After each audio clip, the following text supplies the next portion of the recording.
Chapter 409, The Difference of Tears. The seconds ticked past. The crowds seated in the spectator stands were on the edge of their seats. Although they were not the ones fighting, they were just as focused on the battle as the combatants in the arena. This was the final match. The result of this match would determine the fates of both sides. The winner would become the guild leader of Ouroboros, and their team members would obtain success and prestige. The loser, however, would have to leave God's domain forever, and those who followed them would struggle in the future as a result. The tension was practically tangible in the stands. Even the elders observing the fight from the side felt heavy. Nimble Snake, show yourself if you dare. It has already been more than 20 minutes, yet, you still act like a coward. Even with the advantage of your class, you play such a dirty trick. Aren't you ashamed of yourself? Zhao Yueru shouted, her crescent brows tightened as she frowned at the quiet arena. From the beginning, Nimble Snake had shown no sign of attacking. Zhao Yueru was greatly tempted to charge into the arena and fight the assassin with Violet Cloud. Nimble Snake was cunning. In order to gain victory, he would willingly act unscrupulously to guard against her opponent. Violet Cloud had to stay on high alert, focusing her senses to detect any movements. At best, an ordinary person could only maintain their concentration for half an hour or so. If pushed any longer, not only would they greatly exhaust their mental fortitude, but they would also become susceptible to distractions. Soon, they would unconsciously reveal flaws in their defense. However, this was a type of defense mechanism, so it was unavoidable. Meanwhile, the match had stretched on for almost half an hour now. Even Zhao Yueru felt her concentration begin to reach its limit. If this stalemate dragged on any longer, she would definitely falter. When experts fought each other, even the slightest distraction could mean death. Ha ha ha. We never set a time limit for the matches, so it is up to them to choose how they fight. If you must blame someone, blame yourselves for not thinking of this beforehand. Don't you think it's a little too late to regret it now? Blackheart Arrow laughed triumphantly. Zhao Yueru was suddenly speechless. The statement was not false. It was true that they had not set a time limit for this competition. However, nobody ever expected Nimble Snake to do something so underhanded. Originally, Zhao Yueru had thought that she knew how low Nimble Snake would go. However, it would seem that she still underestimated the treacherous bastard. It turned out that he did not have even the basic self-respect of an expert. He actually planned on dragging the match on for over half an hour. It was my mistake. I had forgotten to set a time limit despite knowing that we would face an assassin, Gentle Snow said remorsefully as she watched Violet Cloud, who already began to show signs of mental exhaustion. She had blundered during such a crucial competition. Without a doubt, her mistake had significantly decreased Violet Cloud's chances of victory. Don't be too nervous. Just watch. I believe that Violet Cloud knows what to expect, Shifeng advised, his gaze fixed on his guildmate as well. But relax. Shifeng was not the slightest bit worried at this moment. Although Nimble Snake was indeed skilled, he still had a long way to go if he wanted to defeat Violet Cloud. Finally, half an hour had passed since the match had begun. It seems that this little girl is close to reaching her limit. All this time, Nimble Snake had carefully observed Violet Cloud from a distance. In reality, he had plenty of chances to make his move during this half an hour. However, he resisted. To be 100% certain that he would kill the cleric, he chose to wait until this very moment. Sweat had already appeared on Violet Cloud's forehead. It was obvious that her concentration had reached its limit. Nimble Snake even slipped up deliberately and made a little noise when he was about 10 yards from her. An expert with acute senses would detect the sound. However, Violet Cloud failed to sense it at all. Sure enough, she has grown tired. Nimble Snake was overjoyed. He then circled to Violet Cloud's back, silently drawing closer. 10 yards. 5 yards. 3 yards. Soon, Nimble Snake arrived behind Violet Cloud and unsheathed his gleaming dagger, before stabbing it between the girl's shoulders. Ambush. Ambush placed the target in a fainted state for 4 seconds. During the early stages of God's domain, control removal skills were extremely rare. As long as his attack landed, Nimble Snake could kill her quickly with a chain of skills to ensure his victory. Nimble Snake had even used second acceleration. Even if Violet Cloud discovered his attack, it would still be impossible for her to block it. The moment before Nimble Snake's dagger sank into the cleric, Violet Cloud released a mighty roar. Terrorizing Roar. Terrorizing Roar feared all enemies within a radius of 8 yards.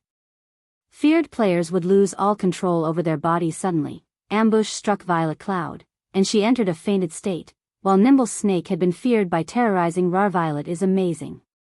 She actually managed to use terrorizing Roar at the very last second. Now, neither side can attack each other. Moreover, now that Nimble Snake has been exposed, he has also lost the initiative of this fight. Next, once Violet distances herself from Nimble Snake, she can wear him down and finish him, Zhao Yueru exclaimed after seeing Violet Cloud's performance. However, Gentle Snow said, "No." "Snow, is there a problem?" Zhao Yueru asked curiously. Nimble Snake is level 24, but Violet is only level 22. Though both of their control skills have a duration of 4 seconds, as Nimble Snake is 2 levels higher, the effect of Violet's terrorizing Roar will definitely be slightly weaker.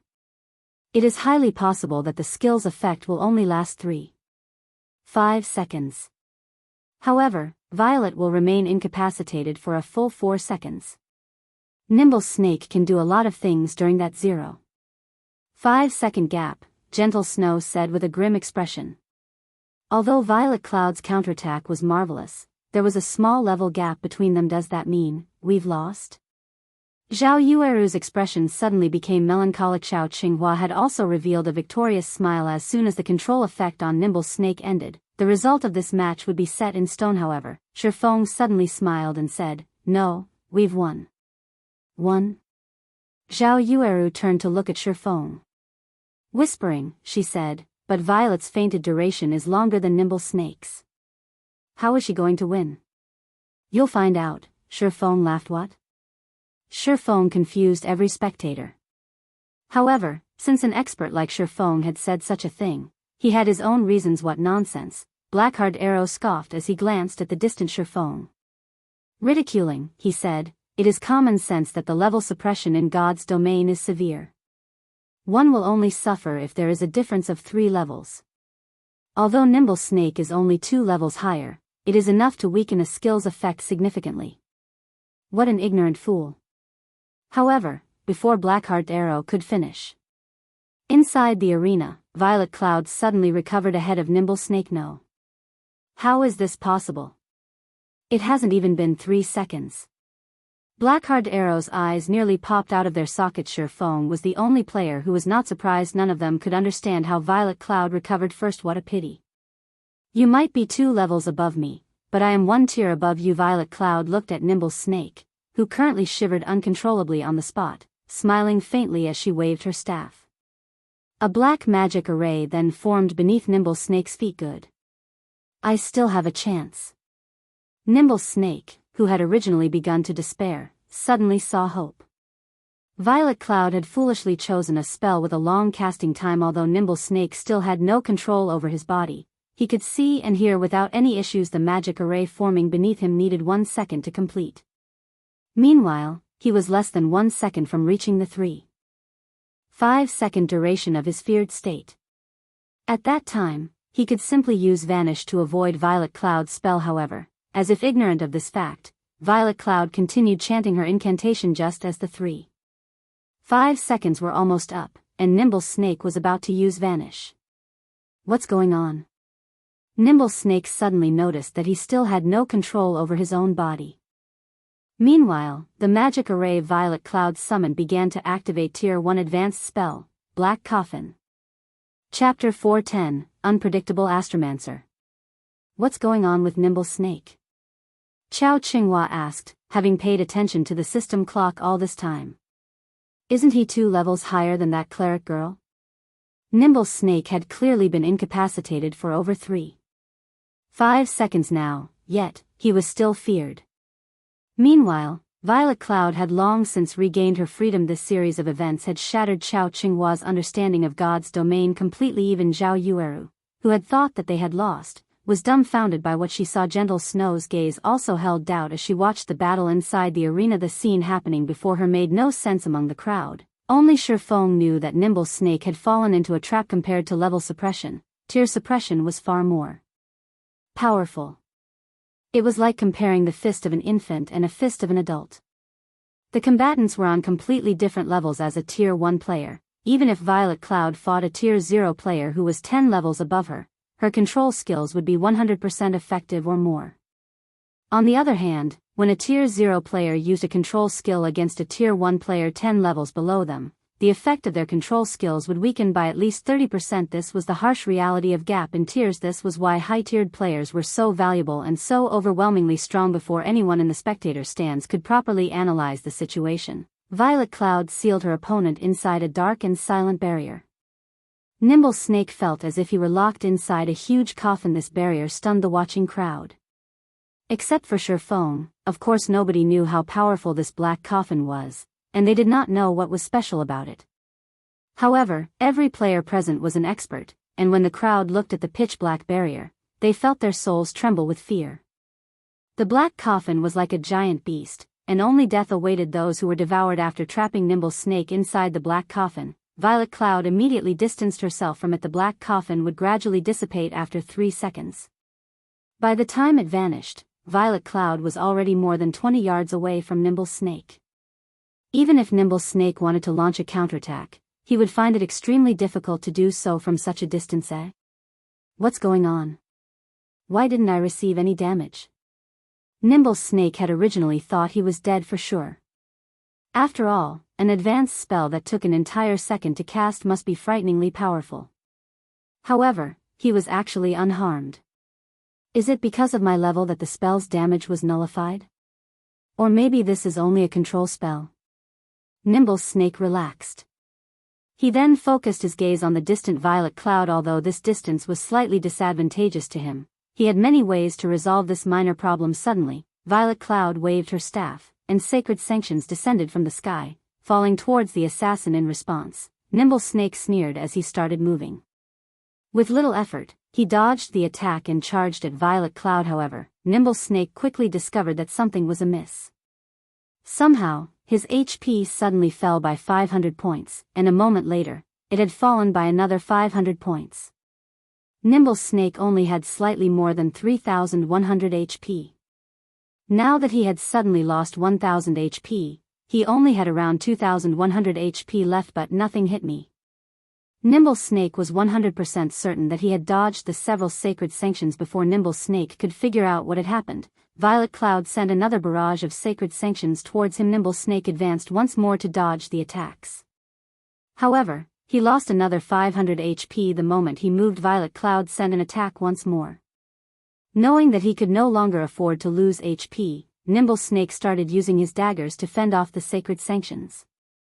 This time, he did not receive any damage. I was found out? Violet Cloud giggled. Astromancers possessed very few spells that dealt high damages. A majority of their attacks were strange and unpredictable. This was what Violet Cloud had discovered after researching her new class. Even until now, Violet Cloud had yet to grasp the true essence of an Astromancer. Completely black coffin was one such skill. Any players caught by the spell would lose HP when they moved. Meanwhile, the amount of HP they lost depended on the spellcaster's intelligence. In addition, Black Coffin also had a silence effect. This spell worked wonders on a melee classes. By now, Nimble Snake had grasped the general gist of the situation. However, when he thought about how he could neither move nor use any skills, only enduring a beating, he suddenly grew sullen. The crowd was also amazed upon seeing the effects of Violet Cloud's skill. This skill is so powerful. So that's why little sister Violet used it. Nimble Snake is dead for sure. By the time he reaches little sister Violet, his HP will have fallen to nothing, Zhao Yueru exclaimed. Although it is powerful, this move has a glaring flaw, Sherfone said. Smiling flaw? Zhao Yueru wondered but quickly understood. In just a moment, her excited heart froze. Since Nimble Snake lost HP whenever he moved, he would be fine if he stood still.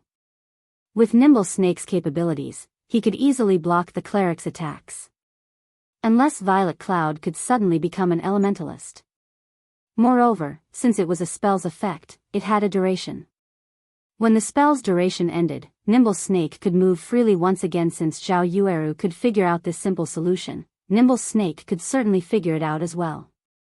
Indeed, Nimble Snake had simply chosen to remain where he was for now as he waited for time to pass. Surprisingly, upon seeing Nimble Snake's actions, Sherfone smiled. To do nothing and give a casting class so much time. Was that really a good idea? Delaying for time? Violet Cloud smiled faintly. She then increased the distance between them to almost 30 yards before she began chanting an incantation and waving her staff. Compared to when she had cast Black Coffin, the channeling time for her current spell was much shorter.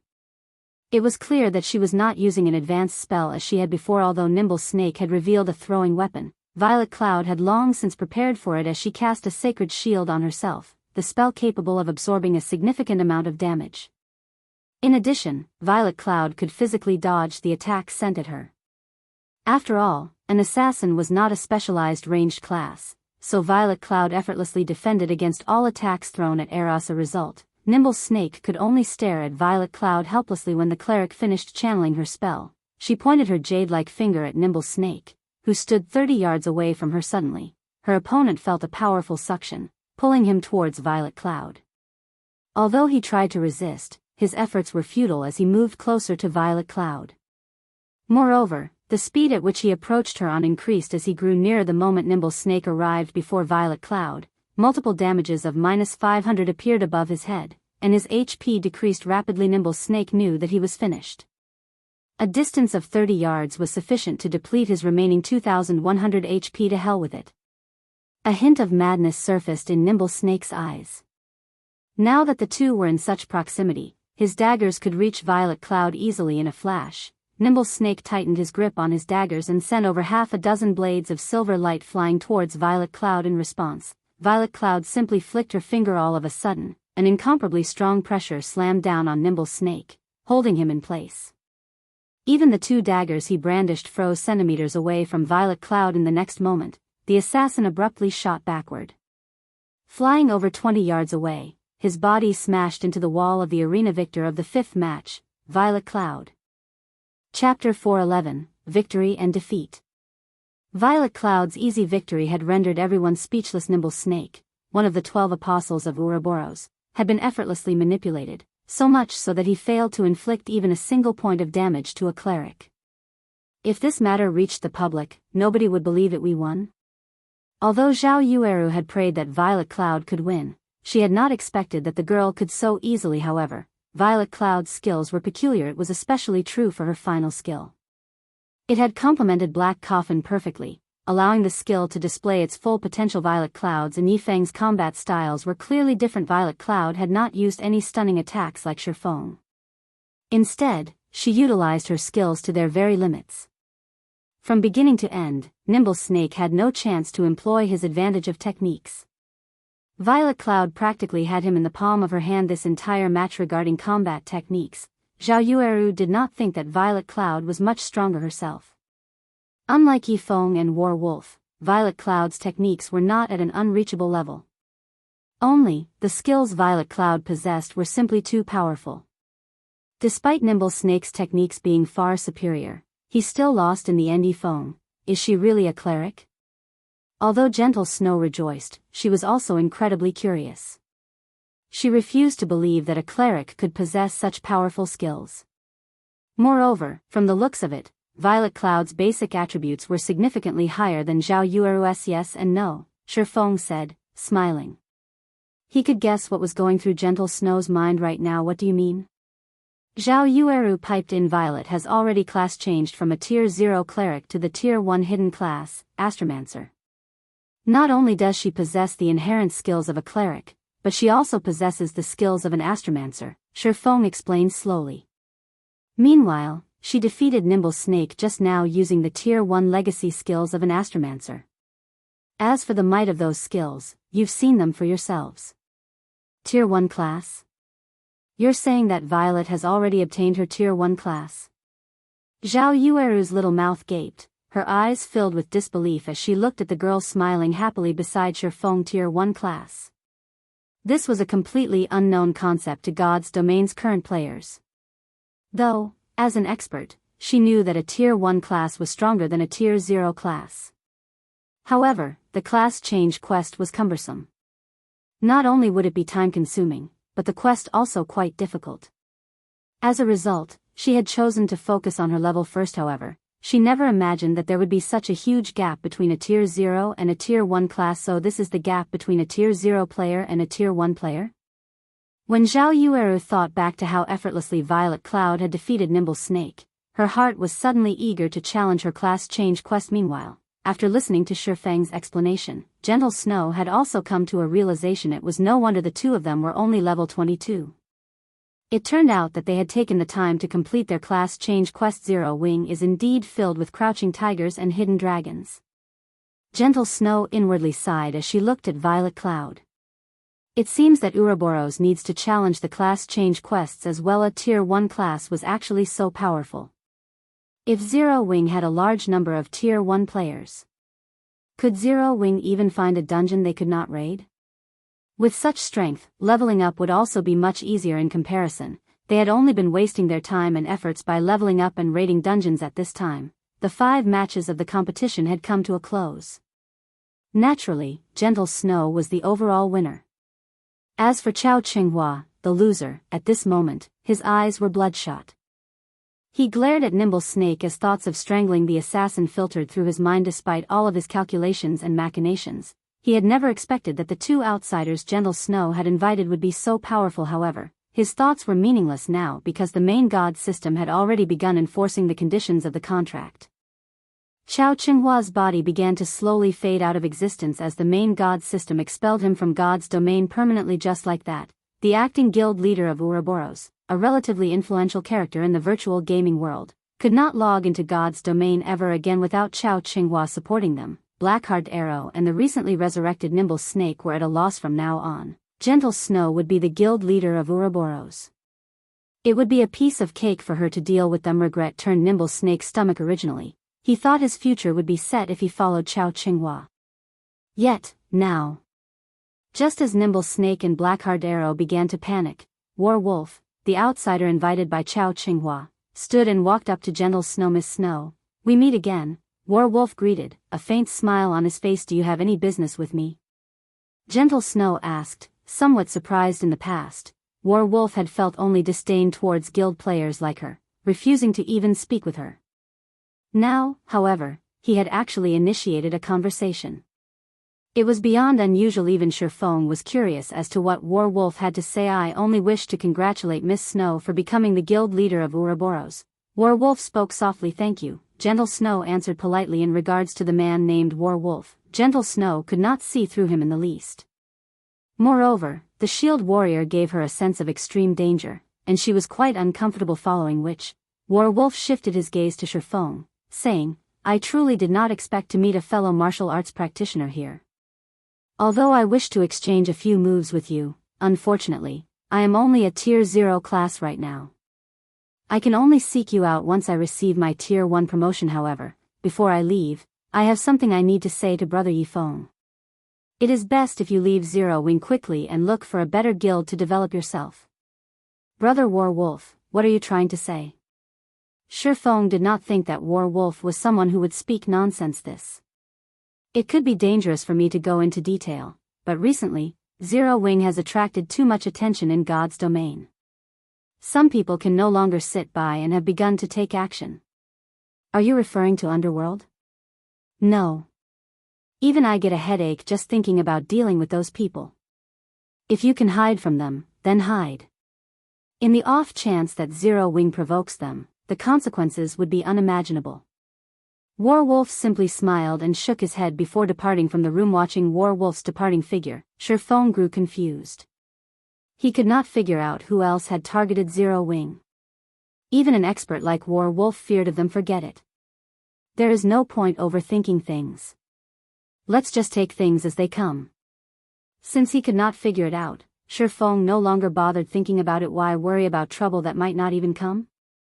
After Warwolf's departure, Gentle Snow had immediately expelled Nimble Snake and Blackheart Arrow from Ouroboros. Although the two of them were experts, who knew what sort of schemes they would concoct in the future. It was especially true for a sly and treacherous bastard like Nimble Snake. Afterward, Gentle Snow gave both Shifeng and Violet Cloud 30 million credits each as remuneration for their help. Violet Cloud was stupefied upon seeing the numbers in her virtual bank account. This was her first time seeing such an astronomical sum of money. Shifeng, on the other hand, was rather pleased after receiving the money. With this, he would not have to worry about the guild's development funds for some time. As Gentle Snow had just become Ouroboros' guild leader, she still had a ton of things she needed to handle. Shifeng and Violet Cloud did not linger either, and they left the underground arena just as Shifeng and Violet Cloud were about to return to White River City. The sound of his communicator ringing suddenly reached his ears. Brother Feng, I have bad news. Something big has happened. Blackie announced. Chapter 412, Great Lord. Relax, slow down, Shifeng said. Blackie wanted to calm down, but he couldn't contain his panic after surviving something so intense. Brother Feng, listen to me. A meteorite shower rained down on the White River City region. Black said excitedly. Originally, everyone thought nothing of it. However, a system notification suddenly appeared in White River City, stating that the meteorite shower had destroyed the entire White Fog Canyon, a level 20 to level 30 grinding area. All the monsters within White Fog Canyon have gone berserk, and based on the information our guild uncovered, these monsters have a surprisingly high drop rates, and the EXP they give is also significant. On top of that, a ruined shrine has appeared inside the White Fog Canyon. We received information of powerful monsters guarding something inside the shrine. A few powerful assassins even snuck in to have a look. They discovered that there was actually a level 25 Great Lord ranked monster deep inside the ruined shrine. Currently, the various guilds are organizing their personnel and preparing to raid the level 25 Great Lord. A Great Lord was an existence that surpassed a High Lord. Such monsters did not even exist in level 50 large-scale Hell Mode team dungeons. At most, the final boss of said dungeon might be a High Lord, yet now, a Great Lord had actually appeared. Without a doubt, its appearance would draw guilds to it. The ironclad rule of God's domain was that the stronger a monster was, the better its drops would be. For Great Lord ranked monsters, at the very least, they would drop dark gold items. There might even be a chance for epic items to drop. Brother Feng, how many people do you think we should send? Blackie asked Yuri, saying a meteorite shower has destroyed the entire White Fog Canyon. Shifeng's eyes suddenly shone. Excellent. Blackie, notify Aqua and have her organize some personnel. We don't need for too many, around 500 people will do.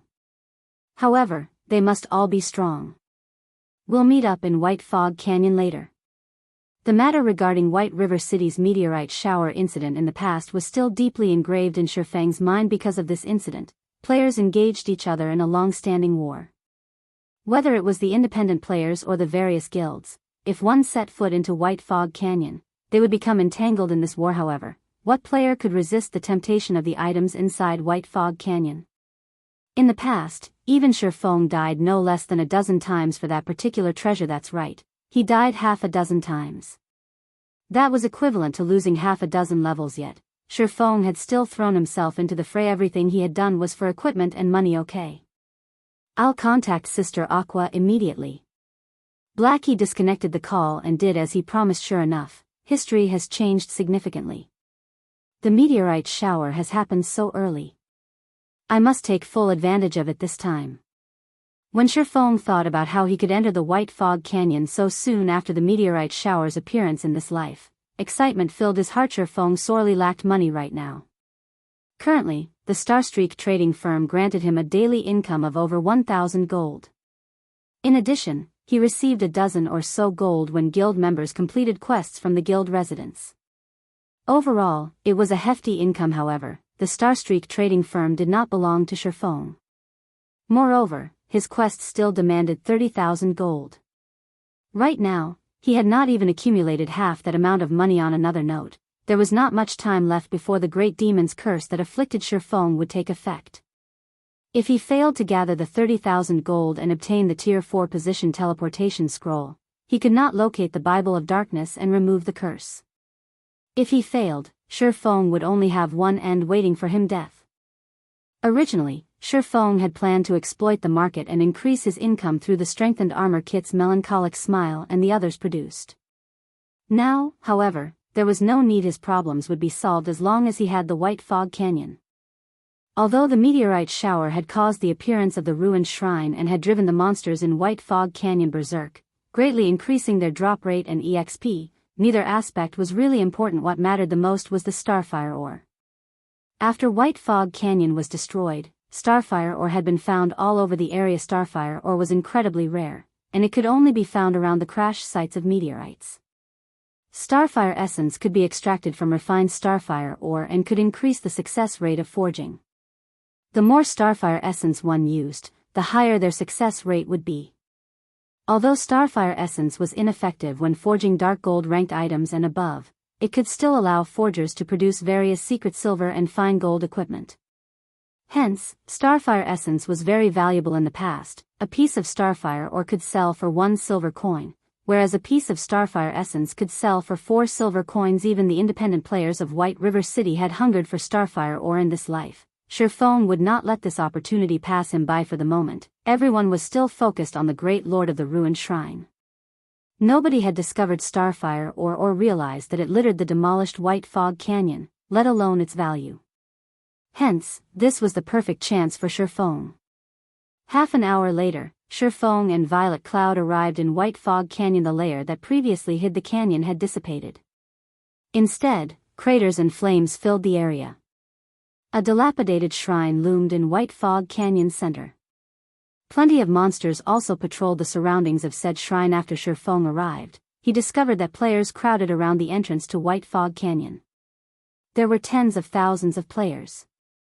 However, although all of the guilds of White River City had come, the majority consisted of independent players. Guild leader, from our investigations, we discovered that Overwhelming Smile has dispatched over 6,000 members to White Fog Canyon. Emperor's Light has sent over 2,000, Assassin's Alliance has sent over 2,000 players, and Ouroboros has also sent over 3,000 players. All of these players are elites who are level 21 and above. Yet, we've only brought 500 members with us. Do we really have enough players? Aqua Rose asked worriedly. It's enough. Having too many people isn't necessarily a good thing. Moreover, our goal is different, Sherfong stated before his arrival. Sherfong had done his own calculations. White Fog Canyon was not particularly large. The crash sites were also limited in number. 500 people were just about right for the task he had in mind. Sending any more would just be a waste of manpower. Are we not going to the ruined shrine? Aqua Rose was greatly surprised. Had they not gathered the top combatants of the guild to raid the Great Lord inside the ruined shrine?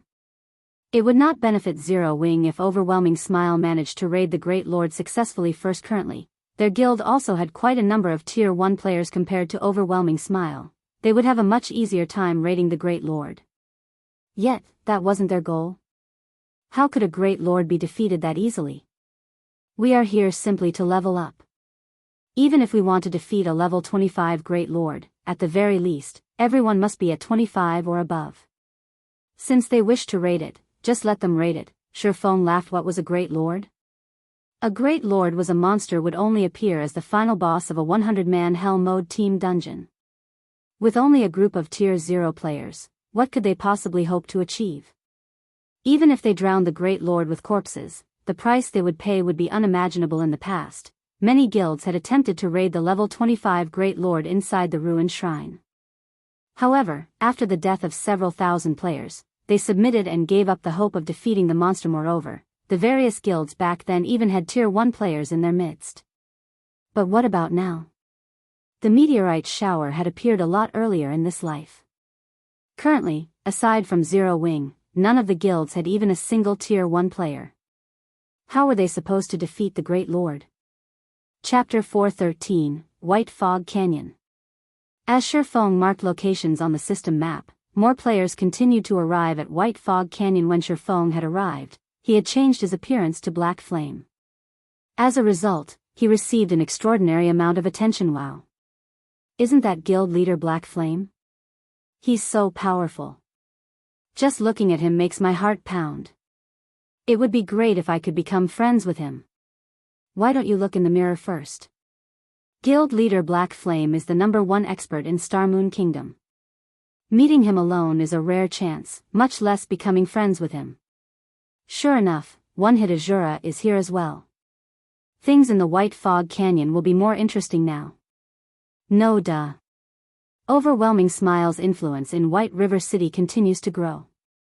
If Zero Wing fails to achieve anything in the competition over White Fog Canyon, it will become the laughingstock of White River City.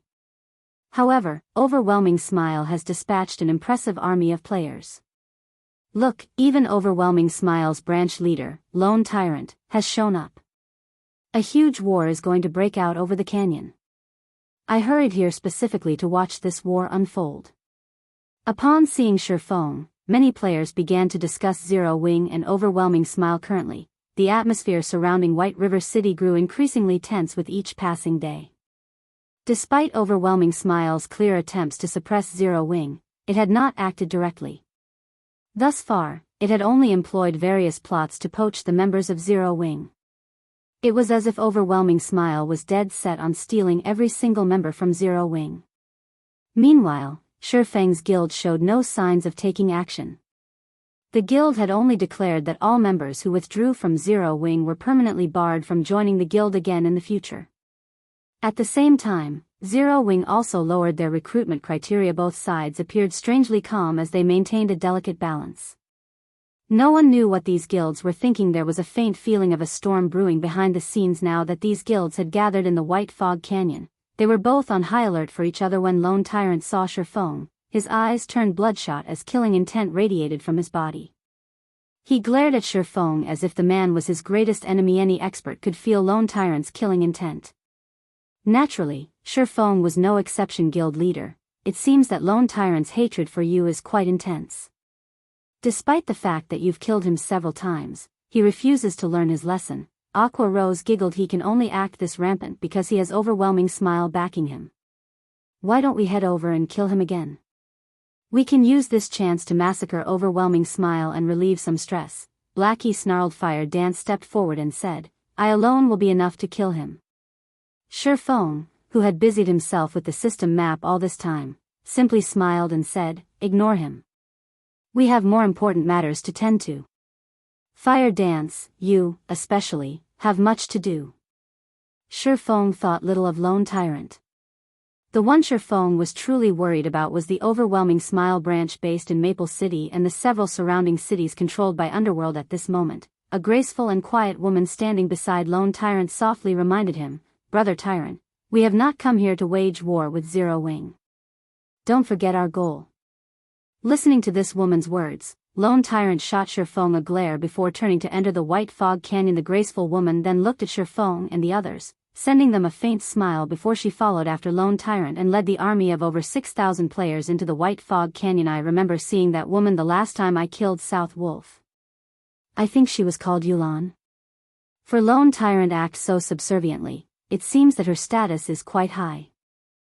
Naturally, Shurfeng noticed the woman who had smiled at them, uncertainty filling his gaze. Shurfeng had only paid attention to Yulan because of his intuition.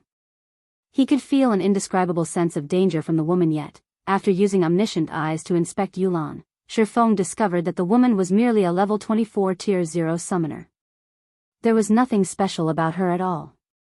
Shurfeng began to doubt his intuition. After Overwhelming Smile entered the canyon, the other guilds promptly followed. Only Shurfeng and the others lingered at the entrance. Guild leader, Overwhelming Smile, Emperor's Light, and Assassin's Alliance have already entered. Are we not going in yet? Aqua Rose asked as she watched guild after guild enter the White Fog Canyon. In a moment. I'll be done soon, Shurfeng leisurely responded. White Fog Canyon was a level 20 to level 30 grinding area. Or rather, it had been originally. However, after the meteorite shower, the monsters inside had gone berserk and had become far more difficult to deal with. At the very least, the White Fog Canyon was no longer suitable for ordinary players around level 20. When in a berserk state, monsters' damage and attack speed would increase by a minimum of 30%.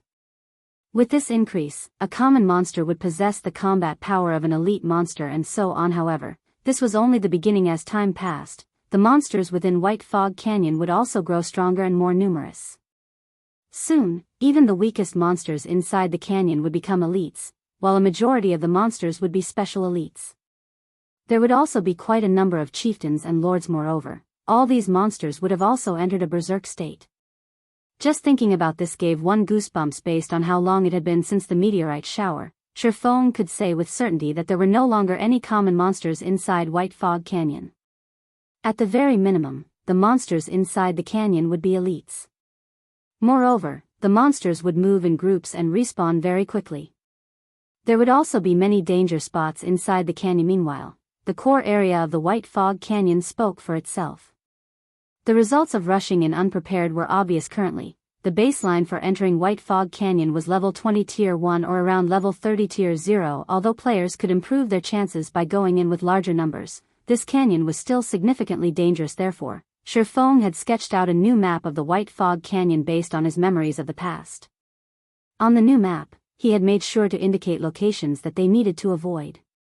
He had also marked a few mining spots and danger spots. Although it was a time-consuming task, this new map would undeniably reduce the losses his guild members suffered. The minutes crawled by while Shifeng was busy trying to recall the White Fog Canyon. Over a dozen minutes had passed since the crowd of independent players and guilds had entered White Fog Canyon. Suddenly, the members of Zero Wing, who had waited silently at the canyon's entrance, noticed many players exiting the canyon. These players looked pitiful.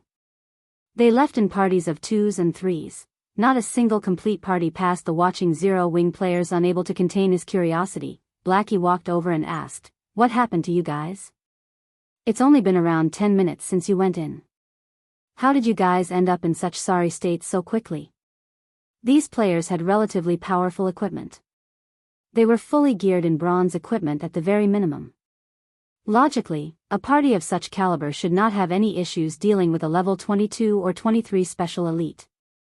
Yet, all of these parties had lost at least half of their members. What do you know? The monsters inside White Fog Canyon are all berserk elites. Even our level 21 shield warrior could only take a dozen hits at most. Facing one was hard enough. Yet, for some reason, the monsters in there move in groups of 3 at least. They also have a massive aggro range, so they are easy to pull. Many had party wiped, and we only managed to escape after much difficulty. We've decided to level elsewhere until we hit level 25 at least, a level 21 veteran player replied, sighing. At this moment, his heart still trembled when he thought back to those groups of elite monsters. Chapter 4:14, Beast War. Every Zero Wing member laughed when they heard these independent players. In the end, independent players only amounted to so much. Even with a party of 6, 2, or 3 elites had been too much for them. They were truly weak. Guild leader is being too cautious. How could an independent party's strength compare to ours? Now that Overwhelming Smile has taken the lead, won't those bastards claim the Great Lord kill? It shouldn't be possible. It's a Great Lord. Overwhelming Smile has dispatched over 6,000 members for this, and all of them are elites. Killing a Great Lord should be child's play to them. Indeed. Even though a Great Lord is very powerful, with 6,000 players, they could simply exhaust it to death.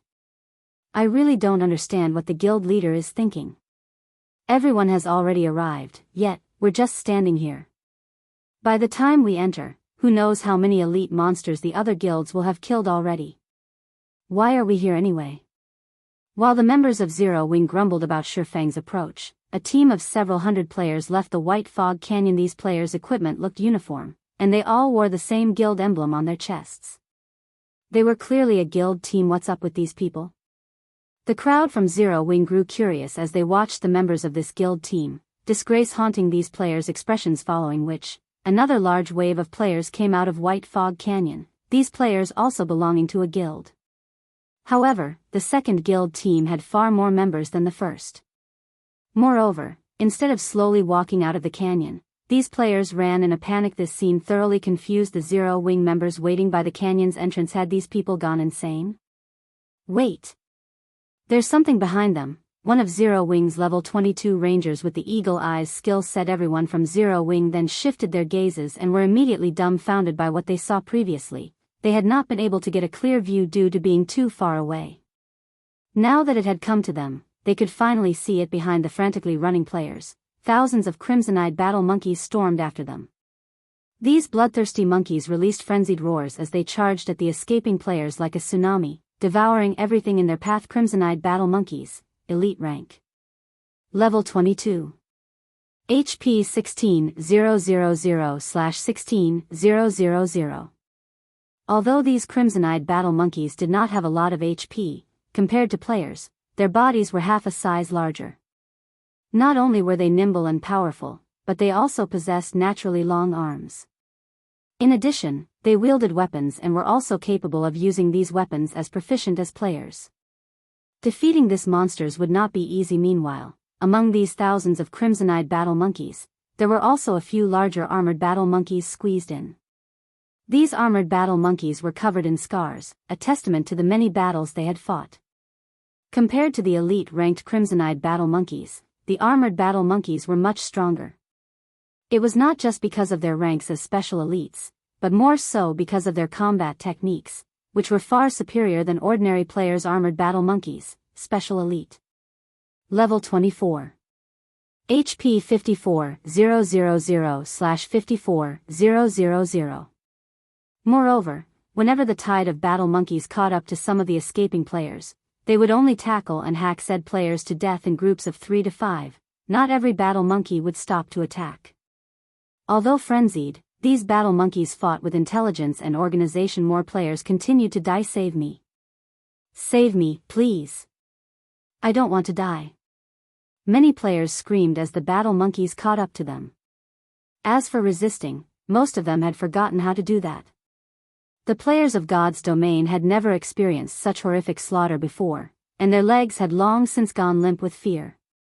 At this moment, only those who possessed a strong heart managed to keep running, whereas the weaker-willed players had died under the monster tsunami. Although some of the escaping players were also attacking as they ran, there were simply too many battle monkeys.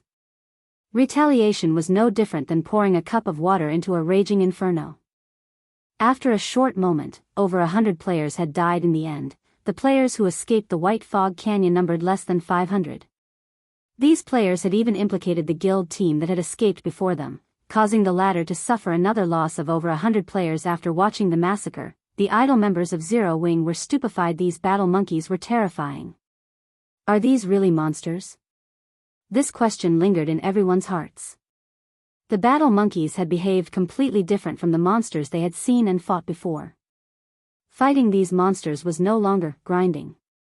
Rather, it looked more like a full-blown war at this moment. The Zero Wing members who had previously complained about Shifeng's decision fell silent. Now, they only admired Shifeng's forethought.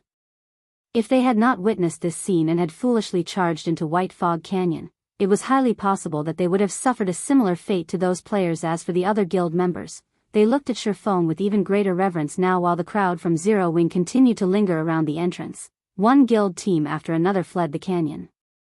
As for the independent parties, very few had managed to escape, as practically all of them had died inside the canyon. Instead of calling the White Fog Canyon a precious grinding spot, it was more like a gigantic meat grinder. All right, let's join the party, Shifeng said after he finished organizing his map.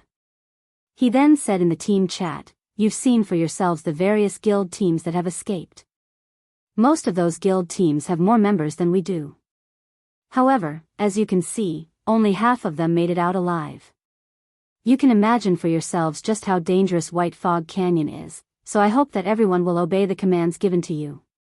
Do not take any arbitrary actions. If anyone violates their orders, I will deal with you personally." The crowd involuntarily trembled upon hearing Shifeng's words, tensing unconsciously. Since no one has any issues, stand by the groups and formations previously arranged. Shifeng nodded and said, "Let's head in, then." After the meteorite shower, White Fog Canyon had ceased to be a grinding area. It was more like a super large-scale dungeon. Obtaining the Starfire ore would not be an easy task. Instead of grinding monsters, they were about to wage war inside the canyon. Danger lurked around every corner of the map. Inside the canyon, they did not need to look for the battle monkeys, as the battle monkeys had long since been ready to ambush them.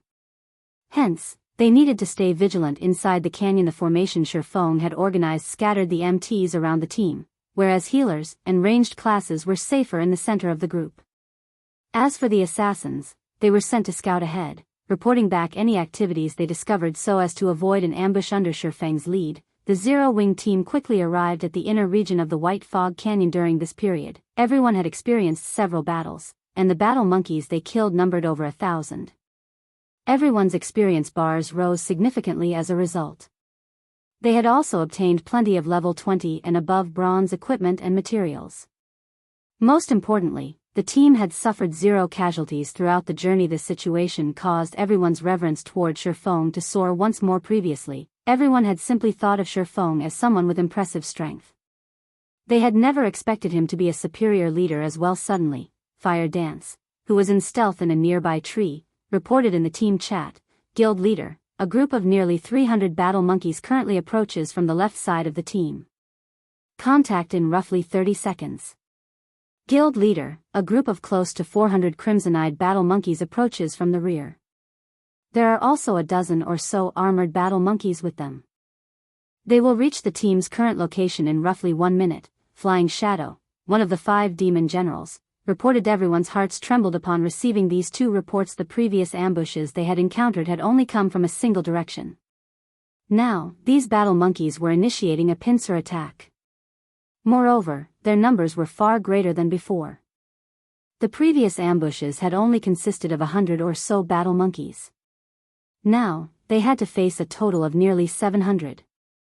They were outnumbered. Chapter 4:15, Sword Practice. Sure enough, what will come, has come. Shifeng silently examined the system map of the White Fog Canyon. He was not the slightest bit surprised by the battle monkey's pincer attack. Smiling brightly, the White Fog Canyon was like a dungeon. There was a proper strategy to raid it. Shifeng had been able to lead his party around the canyon freely with what knowledge he had in his previous life. With the experience he had accumulated, leading his current party would be a breeze compared to the past. The current White Fog Canyon was practically child's play back then. Not only had Shifeng's party been required to deal with the battle monkeys, but they also had to deal with the sneak attacks and plundering of other players. This was especially the case when they faced the high-handed interception of the major guilds.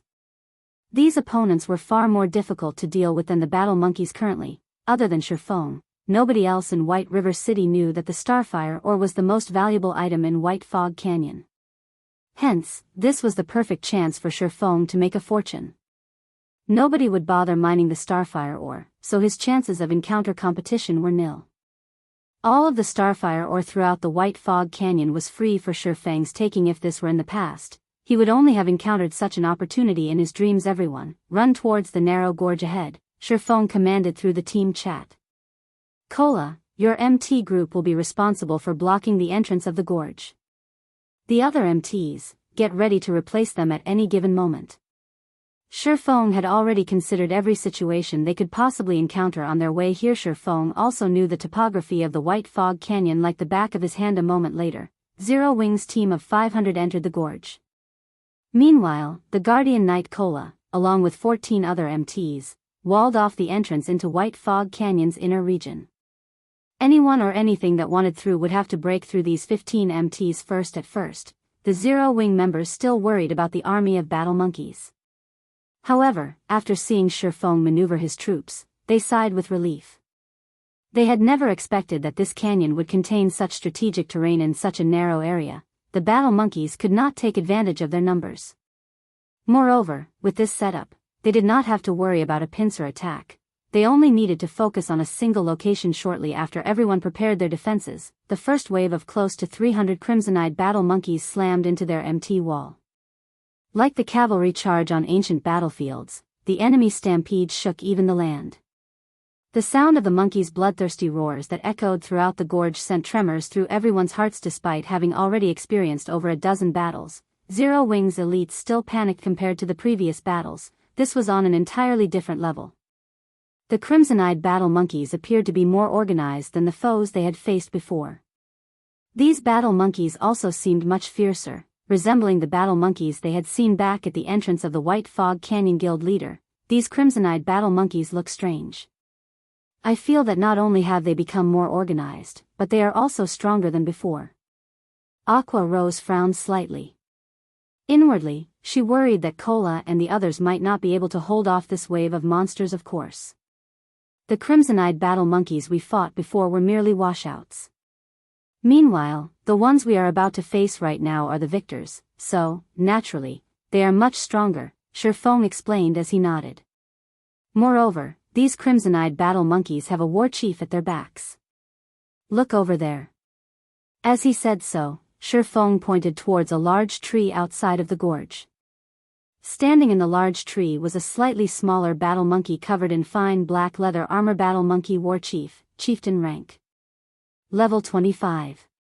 HP 140,000/140,000. The battle monkey war chief possessed the warchief's aura, increasing the attributes of the surrounding crimson-eyed battle monkeys by 10%. An ordinary MT simply could not withstand the attacks from these elite-ranked crimson-eyed battle monkeys.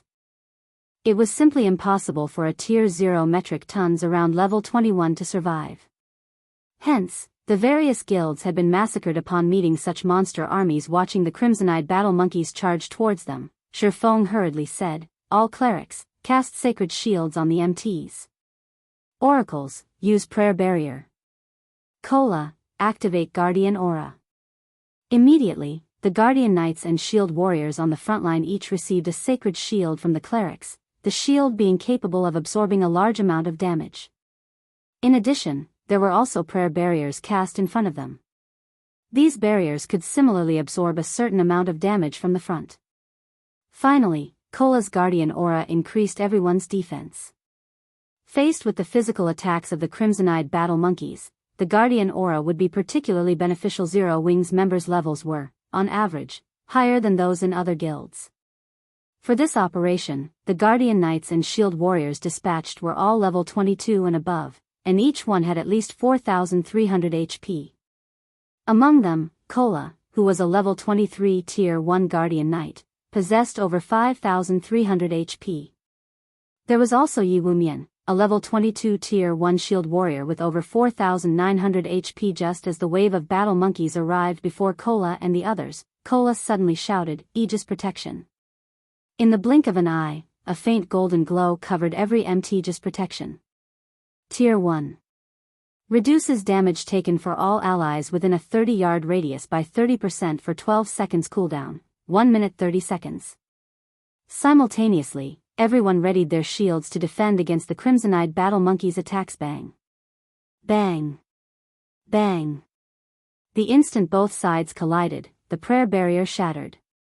Only the sacred shield still barely supported the MTS. However, the crimson-eyed battle monkeys' charge was overwhelming.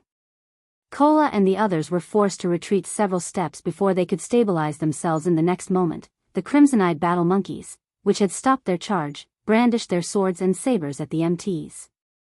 Their attack speeds were incredible, preventing the players from catching their breaths. Some of the MTs had been too late in defending against the oncoming attacks, their sacred shields shattering and receiving -200 damage. Without the protection of the sacred shields, the MTs received around -800 damage every time the crimson-eyed battle monkeys struck them, and this was after the 30% damage reduction of Aegis protection. Only Kola and Yi Wumian received damage below -500 points. If the MTs did not block the majority of the attacks with their shields, the healers would struggle to keep up with the incoming damage. I'll leave this to you all. Fire Dance and Flying Shadow, you two cover my 6 while I deal with that war chief. After issuing the command, Shifeng activated the aura of Wind of the 7 Luminaries ring. He then activated Wind Rider and flew towards the battle monkey warchief. When one met a battle monkey army in the White Fog Canyon, they first needed to exterminate the battle monkey war chief. Not only could the war chief increase his subordinates' attributes and raise their attack efficiency, but it could also call for infinite reinforcements. Hence, players needed to kill the war chief as soon as possible. Players would simply be asking for trouble if they dragged the fight on for too long without killing the war chief. However, taking it out would not be easy. This did not mean that the battle monkey war chief was overly powerful. Rather, compared to the other battle monkeys, the war chief was far more sensitive to danger. When its own life was at risk, it would flee. Moreover, the war chief was also more agile than the other battle monkeys, as could be seen from its thin and lean body. Hence, players would find it difficult to kill. When the battle monkey war chief saw Shifeng flying towards it, it immediately fled in the opposite direction. Unfortunately, although the battle monkey war chief was quick on its feet, it was far slower than Shifeng when he had Wind Rider active. Let's use you as practice for my newly learned void steps. Shifeng smiled faintly. Unsheathing the abyssal blade and Purgatory's shadow, he shot forward, hurtling towards the battle monkey war chief. Chapter 416, Dance of Blades. While Shifeng hunted the battle monkey war chief, the ranged classes of Zero Wing within the gorge began to take action. Cola and the other MTs had successfully held off the first charge.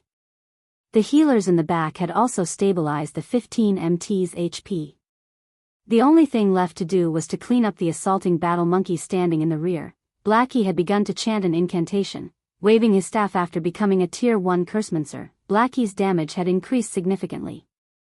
At the same time, he had also learned a new Tier 1 skill, Magic Synergy. Magic Synergy. Tier 1. Increases the efficiency of the caster's spells, improving spell effects by 30% and reducing cast time by 30% for 15 seconds. The density of elemental mana surrounding Blackie skyrocketed. Blackie then cast Stars of Light. Due to Magic Synergy's enhancement, both the effective range and power of Stars of Light had increased by 30%. In the next moment, a dazzling ball of light descended from the sky. Noticing this, the crimson-eyed battle monkeys responded quickly and tried to evade the incoming attack. However, while inside the gorge, other than advancing, their only escape was to retreat backward. Natural rock walls surrounded the battle monkeys on both sides, and it was impossible for them to scale these walls. With Cola and the other MTs of Zero Wing creating a shield wall ahead, and their companions blocking their rear, these battle monkeys could only watch helplessly as the Stars of Light descended. They also had no way to block this incoming bombardment. AoE destruction spells attacked from all angles. Unless one had magic immunity, invincibility, or countered with an AoE destruction spell of their own, there was no other way to defend against the attack boom. The instant the Stars of Light descended, a damage of over -5,000 points appeared above the heads of every battle monkey the spell struck. As for the monsters further away from the site of impact, they, too, received damages of over -3,000 points. Despite having increased attributes due to the Warchief's aura, these crimson-eyed battle monkeys still lost close to a third of their HP. However, this was only the beginning. Stars of Light had a duration of 15 seconds, and with each passing second, the spell's damage would scale up by 10%. After only 5 seconds, all of the battle monkeys within range had turned to ash, leaving behind a plethora of loot. A large section of the gorge was suddenly empty. Making a rough estimate, over 100 crimson-eyed battle monkeys had died. AoE destruction spells are awesome, though it would be great if their cooldown times were shorter. Although Cola had seen Blackie cast the spell many times, his heart still trembled with excitement whenever he witnessed this overwhelming destruction. The scattered loot on the ground and his soaring EXP bar also exhilarated him. The EXP from level 22 elites was originally quite significant. Meanwhile, after the meteorite shower, the EXP from the monsters inside the White Fog Canyon had increased by 3 to 4 times. In other words, killing a single monster here was the equivalent of killing 3 or 4 monsters of the same level and rank outside of White Fog Canyon. After Blackie's Stars of Light ended, Yi Wumian rose from level 22 to level 23, his HP breaking past the 5,000 threshold. Everyone else also watched their experience bars increase by a huge chunk. Originally, it would have taken them several hours to gain so much EXP. Now, however, they had only taken around a dozen seconds or so. Stars of Light truly shone when used in a war. Not only was it massively destructive, but it could also shock enemies. Take the crimson-eyed battle monkeys caught outside the range of Stars of Light for example. Despite having received no damage, they did not barrel forward after Stars of Light ended. They stood there with stunned expressions. Their previous fierce momentum had completely vanished. Unfortunately, AoE destruction spells like Blackie's Stars of Light were rare.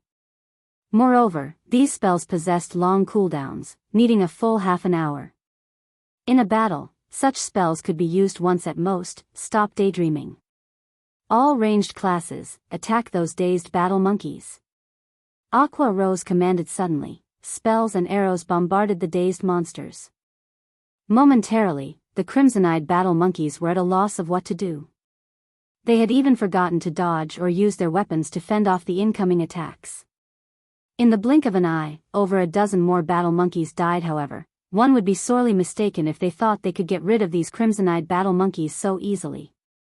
As soon as these monsters regained themselves, they charged at Cola and the other MTs with even greater madness. Suddenly, the second battle of attrition had begun. Although the battle was vicious, compared to Shifeng's battle, it paled in comparison. Shifeng's current opponent was the battle monkey war chief, a level 25 chieftain that had gone berserk. Inside a dungeon, the warchief was definitely worthy of the role of a boss. Only, its HP was slightly lower than a typical dungeon boss. Shurfeng moved in front of the battle monkey warchief with a flash, blocking its path. He then activated Chop and sent 3 silvery gray blades of light slashing at the warchief's thin frame, completely sealing off its exit. G. The monkey warchief suddenly squinted its blood-red eyes as it screeched, releasing an intimidating power. It then took a step back, its right fist punching towards the convergence point of the 3 blades of light. Bang! The 3 blades of light shattered. The monkey warchief then took a step forward and swung its left fist, flames covering the fist as it flew towards Shurfeng's head. The whole process had happened in the blink of an eye, and the battle monkey warchief had launched its attack was a lot more accurately and faster than many expert players. However, the instant the monkey warchief's fist struck Shurfeng's head, it felt as if it had struck air. Taking a closer look, the monkey warchief discovered that had only hit Shurfeng's afterimage. Meanwhile, Shurfeng had used silent steps and arrived behind the battle monkey warchief. He then used Thunder Flame Explosion. The Tier 1 Thunder Flame Explosion possessed a brief area suppression effect when cast, slowing all enemies' movements within a 10 by 10 yard area. Moreover, Shurfeng was now a Tier 1 player. Despite being only level 22, the effect of the attack-type skills he used would not have weakened in the slightest even against the level 25 battle monkey warchief. Furthermore, Shurfeng also possessed the Golden Stigmata, which allowed him to ignore up to 20 levels of suppression. Suddenly, the battle monkey warchief's speed had fallen, having only 1/6 of its original speed. It was no longer capable of blocking or dodging incoming attacks in time. Boom! The power of lightning and fire assaulted the monkey warchief. However, it had a surprisingly high defense for such a thin frame. Despite being a Tier 1 Blade Saint, Shurfeng only managed to deal over -3,600 damage to the monkey warchief. Fortunately, Thunder Flame Explosion forced the monkey warchief into a fainted state for 6 seconds. Originally, Shurfeng had intended to follow up his victory with Hot Pursuit, taking the opportunity to damage the monkey warchief heavily while it was incapacitated for 6 seconds. In the end, however, the battle monkey warchief activated Berserker Rage, becoming immune to all control effects and increasing its strength and speed. It then unsheathed the war saber hanging on its back and brandished it at its adversary. Suddenly, 9 blades of light wrapped around Shurfeng. This was one of the battle monkey warchief's skills, Dance of Blades. If struck, even an MT like Kola would die without question. However, Kola possessed a large shield that he could use to defend himself. He would have no problems blocking the majority of the blades of light. Shurfeng, however, did not possess a shield. He only had his 2 swords. Good timing. At this moment, Shurfeng could feel impending doom approaching. Yet, he neither defended with his swords, nor did he activate Defensive Blade to save his life. Instead, he activated Purgatory Power and charged at the monkey warchief's Dance of Blades Void Steps. Previously, Shurfeng would have never thought of confronting a Berserk level 25 battle monkey warchief head-on. After all, the monkey warchief was terrifying after going berserk. Not only did its speed surpass Tier 1 players, but Tier 1 players also could not block its incredible attacks. After his match with Soaring Snake, Shurfeng had finally succeeded in learning the advanced footwork Void Steps. However, he had not found a chance to test his footwork again since that match. Meanwhile, the agile battle monkey warchief was the perfect opponent for Shurfeng to practice Void Steps on. The usefulness of Void Steps wasn't limited to PvP. It was also effective against monsters. After the battle monkey warchief swung its saber, it suddenly discovered that Shurfeng had disappeared. By the time the monkey warchief discovered his opponent again, the latter had already appeared beside it, casually walking past. Meanwhile, several bloody gashes appeared on its body. Chapter 417, Blade Liberation. In a withered forest located at the outer area of White Fog Canyon, Fire Dance and Flying Shadow, who had been standing watch around the team all this time, were currently dashing towards the Gorge Sister. Fire Dance, guild leader, is too amazing. He can actually fight the battle monkey warchief, a Berserk level 25 chieftain, all by himself. With eyes filled with anticipation, Flying Shadow added, "I hope that monkey warchief can last until we get there." Flying Shadow, you're still in a mood to joke around? Although guild leader is amazing, a chieftain that has gone berserk is no laughing matter. In a moment, we'll need to be careful when we go in and support guild leader. We will lose our lives if we're hit by the monkey war chief. Fire Dance reminded him. Fire Dance felt that it was too risky for Shurfeng to fight a berserk level 25 chieftain all by himself. Such a battle did not permit even the slightest mistake. After Fire Dance succeeded in her class change quest and became a tier 1 assassin, she had wanted to test her own standards. Hence, she had sent the members of the guild out looking for monsters for her to test herself against. At the very beginning, she had required little effort to defeat a level 15 special elite. She then challenged herself with a level 16 chieftain. However, 20 seconds into the battle, she was already in a miserable state. In the end, she had to use Vanish and flee. Hence, Fire Dance knew clearly just how powerful a chieftain-ranked monster was, let alone a level 25 chieftain that was constantly in a berserk state. Sister Fire Dance, I can hear sounds of battle coming from the front. They should be fighting over there, Flying Shadow said excitedly. Many people wished they could watch the battles of the one-hit Azura. Some players were even offering to purchase unpublished battle videos of the one-hit Azura at high prices, hoping to learn a thing or two from watching these videos. Flying Shadow himself had also watched Shurfeng's battle videos over 100 times and received great benefits from doing so. However, at the end of the day, a video was still a video. It simply could not compare to seeing a battle live. However, Shurfeng's battles were simply too fast-paced. Even though Flying Shadow could witness them, there was a limit to how much his mind could absorb. Hence, Flying Shadow also wanted a recording of the battle to study it in detail. After returning to this end, Flying Shadow had specially asked Fire Dance to activate holographic simulation mode to record Shurfeng's battle. Before Flying Shadow had experienced a virtual gaming cabin, he had only been dismissive of the machine. Was it just a 97% sync rate? The virtual gaming helmet also possessed a 90% sync rate. How huge of a difference could there be? The makers of the virtual gaming cabin were simply trying to swindle people's money. However, after Flying Shadow tried the cabin for himself, he instantly fell in love with it. Not only could the virtual gaming cabin allow him to display more of his actual combat power, but it was also of great help in regard to learning how to fight in God's domain. The holographic videos in particular were far superior to flat-screen videos. Unfortunately, there were only 5 virtual gaming cabins in Zero Wing's workshop, 3 of which were dedicated to the guild leader, Fire Dance, and Blackie. The remaining 2 had to be shared with other core members in rotation. Currently, Flying Shadow was not using the virtual gaming cabin, so he could not utilize the holographic recording. He could only request one from Fire Dance. That way, he could properly watch the video the next time it was his turn to use a virtual gaming cabin. In regard to Flying Shadow's request, Fire Dance was not opposed to it. She, too, wished to learn from Shurfeng's battle. Then, she simply needed to give Flying Shadow a copy. When the two arrived at the scene of the battle, they suddenly saw Shurfeng disappear, before shortly reappearing beside the battle monkey war chief and slowly walking by it. Meanwhile, a few additional gashes manifested on the monkey warchief's body, fresh blood spurting out all over the place. What's going on? The sight suddenly set off an endless ripple in Fire Dance's and Flying Shadow's hearts. Each of Shurfeng's strikes only managed to deal around -900 damage. The 3 slashes amounted to just slightly over -2,700 damage. To the battle monkey war chief, which had 140,000 HP, they were merely scratches.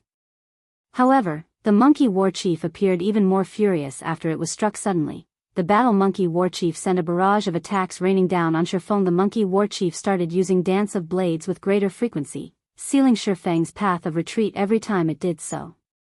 However, Shurfeng also dashed directly at the Dance of Blades every time, disappearing before reappearing. Shurfeng was like the moon's reflection in the water. Although the monkey war chief could see him, it always failed to hit Shurfeng's physical body. Meanwhile, the monkey warchief's HP also continuously decreased. For a moment, Shurfeng had completely suppressed the battle monkey war chief. Has the guild leader learned a new technique? Flying Shadow muttered with uncertainty. Though he wanted to call it a skill, that would be incorrect. Normally, powerful skills possessed very long cooldowns.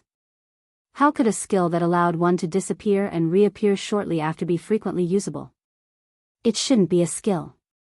Fire Dance had been paying rapt attention to Shurfeng's battle, and with surprise filling her eyes, she said, if it were a skill similar to instantaneous movement, then the moment he disappears, he should simultaneously reappear at another location. However, after guild leader disappears, it takes a short moment for him to reappear in our sight. Moreover, there is always an awkward pause whenever we activate a skill. Yet, there is no pause when guild leader uses that move. Fire Dance's observations were indeed on point. However, they only gave Flying Shadow and even greater shock players can actually carry out such powerful moves without using a skill? This revelation completely shattered Flying Shadow's understanding of virtual reality games. Guild leader seems greatly exhausted. It seems that this move places an enormous burden on one's mental strength. Fire Dance's observations were quite thorough, and very quickly, she noticed that Shifeng's complexion seemed somewhat pale. His eyes seemed slightly dimmer as well. Prepare to take action. In fact, it was exactly as Fire Dance had said. Void Steps was advanced footwork, a technique that removed one's own presence from the other person's brain. In other words, despite others clearly being able to see and sense Shifeng's presence, their brains would actively shunt this information to the subconscious mind and focus on other less relevant information, which would result in failing to see or sense Shifeng. However, such advanced footwork posed extremely high demands on its user, whether in terms of movement, breathing, and so on. Although Shifeng had already succeeded in executing Void Steps, and his proficiency improved with each subsequent use, the technique still placed a significant burden on his mental strength. Flying Shadow silently nodded.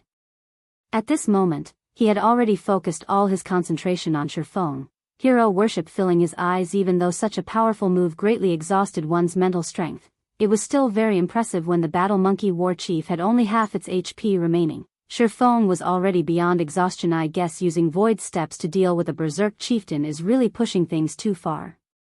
Shifeng smiled bitterly in his heart as he looked at the Battle Monkey War Chief that grew increasingly fearless the more it fought. If he were up against a player, he could definitely finish them off after using Void Steps twice.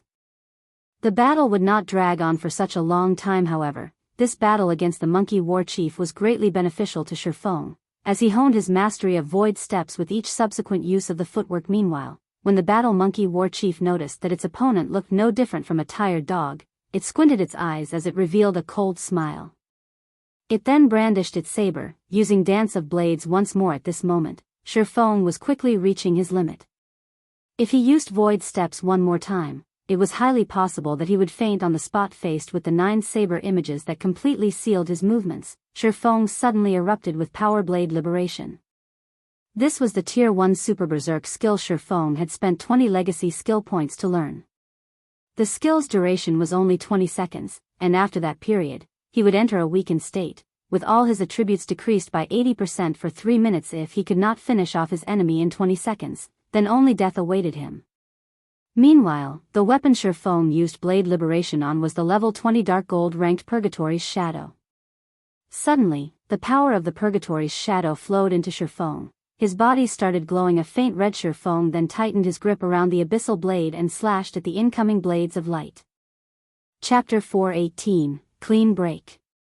Faint red glowing dots began circulating around the blade of the silvery gray sword, the dots closely resembling the twinkling stars in the night sky. Upon colliding with the sword images, a bang resounded.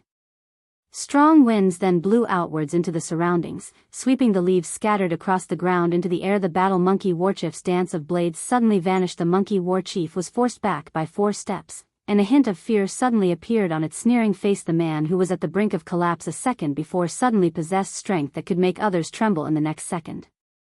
Even Fire Dance and Flying Shadow, who were observing the fight from a short distance away, were stupefied. Guild leader's strength is amazing. Flying Shadow exclaimed. Shifeng had actually managed to force a Berserk level 25 chieftain to retreat. Even Berserkers, who were known for their strength, were far from capable of such a feat. If this strength were used against players, even if Shifeng did not use any skills, he could still finish them off with a single attack. It isn't just his strength, even his speed has received a huge increase. Before, I could still manage to see the afterimages of his attacks. Now, I can't even see his sword images. I can only barely see his hand swinging his sword, Fire Dance said, shocked. An ordinary burst skill would increase its user's strength and speed by 50% at most. On the other hand, the burst skill Shifeng used was simply too frightening. According to Fire Dance's initial judgment, Shifeng's basic attributes had, at the very least, doubled. Such an increase would improve his combat power several-fold. Looking at the battle monkey war chief, Shifeng slowly raised the corners of his lips as he said softly, "Let's start the second round, then." The buff Shifeng received after activating Blade Liberation had far exceeded his expectations. Not only had his strength increased by 100%, but his agility had also increased by 150%. Shifeng could overwhelm the battle monkey war chief even in a direct confrontation now. Ji! The monkey war chief screeched and bared its fangs at Shifeng. Instead of acting wildly like before, it calmed down and carefully observed Shifeng's every action. It even tightly gripped its war saber and took a fighting stance. "It seems that you're finally getting serious." Shifeng smiled faintly as he, too, shifted to a fighting stance, prepared to receive the monkey warchief's next move. The monkey warchief possessed very high intelligence, and it was no worse than ordinary NPCs. Hence, it was capable of using skills based on the situation currently. Shifeng possessed strength that surpassed the battle monkey warchief's. Naturally, the monkey war chief knew not to try to suppress Shifeng using its strength in God's domain. Chieftain-ranked monsters were not only stronger than other monsters in terms of attributes and techniques, but they also possessed unique traits. It was precisely these unique traits that made it very difficult for players to solo chieftains. There was a large variety of these unique traits. Some monsters possessed extraordinary destruction skills, some possessed skills that enhanced their own bodies, some possessed very long-range attack-type skills, and so on. As far as Shifeng could recall, the battle monkey warchief possessed an ultimate move called Clean Break. Clean Break was a skill with godlike speed. When activated, the monkey warchief would swing its saber with a speed that could not be tracked by the naked eye, instantly killing its opponent. In the past, many Tier 1 experts had died from this single move. Even a level 30 Tier 1 shield warrior expert could not withstand it.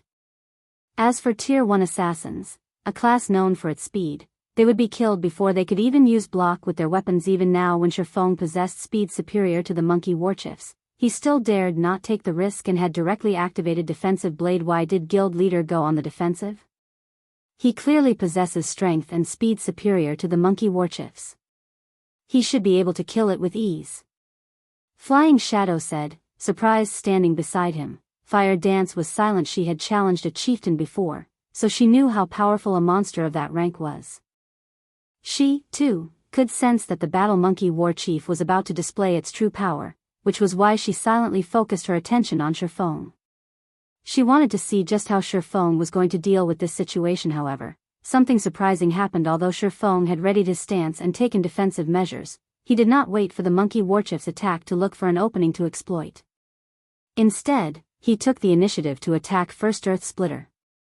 A blade of light emerged from the fractured earth, slashing at the battle monkey warchief. Just as the mighty blade of light was about to hit the monkey warchief, the blade of light suddenly shattered, as if something struck it. Meanwhile, by the time everyone noticed, the monkey warchief's posture had changed. Its body had also moved 2 steps backward. It was obvious that the monkey warchief was the one that shattered the blade of light. However, Shifeng's strength was simply too overwhelming. As a result, the recoil had forced the monkey warchief to retreat by 2 steps so fast. Flying Shadow said in disbelief, his eyes wide open. Flying Shadow had not even seen the monkey warchief draw its saber. This showed that the monkey warchief was even faster than Shifeng. 6 yards. Shifeng roughly gauged the battle monkey warchief's attack range from its previous attack. Clean Break did not affect the monkey warchief's movement speed. It only gave the monster a frightening drawing speed. However, its saber was only so long, so its attack range was very limited. Based on Shifeng's estimates, the monkey warchief's attack range should be 6 yards. The area within these 6 yards was the monkey warchief's absolute domain. After identifying its attack range, as long as Shifeng avoided moving too close, he would be absolutely safe. Shifeng then brandished his sword dozens of times in quick succession. As defensive blade increased his attack range, Shifeng could always maintain a distance of around 10 yards every time he attacked. Meanwhile, the battle monkey warchief also rushed at Shifeng while defending against his attacks, trying to get within 6 yards of him. Unfortunately, the monkey warchief's strength was inferior to Shifeng's. Every time it defended against Shifeng's attack, it would be forced to take a few steps back. Moreover, Shifeng's speed was originally faster than the monkey warchief's, making it even more impossible for the monkey warchief to close the distance. However, Shifeng's attacks were also unable to cause any damage to the monkey warchief. They were all blocked by Clean Break. Furthermore, the battle monkey Warchief's HP was continuously increasing due to its battle recovery. Sure enough, clean break is indeed powerful. However, what do you think about this move? Smiling faintly, Shifeng activated 9 dragons. Suddenly, 12 phantoms of the abyssal blade appeared around Shifeng. Simultaneously, all 12 phantoms stabbed at the monkey Warchief. The moment the 12 phantoms entered the monkey Warchief's attack range, it was as if they had stabbed into a protective barrier. The phantoms were instantly sent flying backward, unable to hit the monkey Warchief at all. However, Shifeng was far from done with his assault. In the next moment, scorching hot flames emerged around the abyssal blade and the purgatory's shadow. This was the effect of Shifeng's Surekill skill, the level 9 flame burst. It concentrated the power of flames to a single point for 12 attacks. Suddenly, Shifeng charged at the battle monkey Warchief once more. Just as Shifeng was about to enter the attack range of clean break, he suddenly vanished. Although the monkey Warchief was on high alert, it still could not detect Shifeng's existence at all. Moreover, it also needed to face the simultaneous attacks of the 12 phantoms. It had no energy to spare for locating Shifeng. When Shifeng appeared again, he was already standing directly in front of the battle monkey Warchief. The abyssal blade was also only a short distance away from hitting the monkey Warchief. Yet, the monkey Warchief still managed to block the magic weapon with its godlike skill. Clean break, what kind of attack speed is that? Fire Dance had been wholeheartedly focused on the battle now. However, she, too, was stupefied. In her view, Shifeng's sword simply could not be blocked at such a short distance. Yet, the monkey Warchief had managed to do exactly that. How was Shifeng supposed to kill it? However, despite having succeeded in blocking Shifeng's attack, the battle monkey Warchief had an extraordinarily grim expression on its face. In the next moment, the abyssal blade cleaved the war saber in its path, like a hot knife through butter. Immediately after, the purgatory's shadow slashed the monkey Warchief's body with 0 resistance, following which, sword after sword landed on the battle monkey Warchief's body. A series of 11 attacks struck the monkey Warchief. Each attack dealt close to -10,000 damage. Some even achieved a critical hit, dealing close to -20,000 damage. The total damage caused by the 11 slashes completely surpassed the battle monkey Warchief's 140,000 HP. The battle monkey Warchief was as dead as a doornail. It's my win. Shifeng looked at the dead battle monkey Warchief, smiling faintly at this moment. He was mentally exhausted. He sat down involuntarily, his body unable to even stand properly, following which, the sound of an emergency notification from the system rang out by his ears. Chapter 419, Mysterious Guests. Guild Leader. Fire Dance activated wind steps and rushed over to the fallen Shifeng. Flying Shadow, on the other hand, was completely stunned by what he had seen. He was still in a complete daze. Guild Leader, what's wrong? Fire Dance asked, panicking as she looked at Shifeng's pale complexion. Ultimately, God's domain was only a game. Even if a player entered a weakened state, only their attributes would decrease. The debuff definitely would not weaken a player's mental state. It's nothing. I'm just tired, that's all, Shifeng muttered a reply. I'm going to enter system sleep mode to rest for now. You two take care of the loot and meet back up with Aqua. Remember, continue to grind in the gorge and do not go anywhere else. The battle monkey commander was not an ordinary chieftain. It was a chieftain found inside the White Fog Canyon, far different than other chieftains. Without void steps, even if Fire Dance and the others joined hands to fight it, they would inevitably have to flee. If Shifeng had not used void steps during his battle, defeat would have been his only outcome. Shifeng's mental capacity had long since reached its limit. Now that he had used void steps again, he had exceeded that limit. Nothing good would come from a player exceeding their own mental limit. Hence, the main god system would automatically send an official warning, suggesting the player to enter sleep mode. Players could recover their mental capacity while in sleep mode. In reality, it was exactly the same as sleeping. Only, while resting in sleep mode, players could recover more thoroughly. After instructing Fire Dance, Shifeng entered sleep mode and logged out of the game to rest. Sister Fire Dance, what happened? Flying Dance asked curiously when he saw Shifeng log off as soon as he arrived. Guild Leader is exhausted and has logged off to rest. Let's tidy up the drops here and return to the gorge, Fire Dance said, sighing relief. Logged off to rest?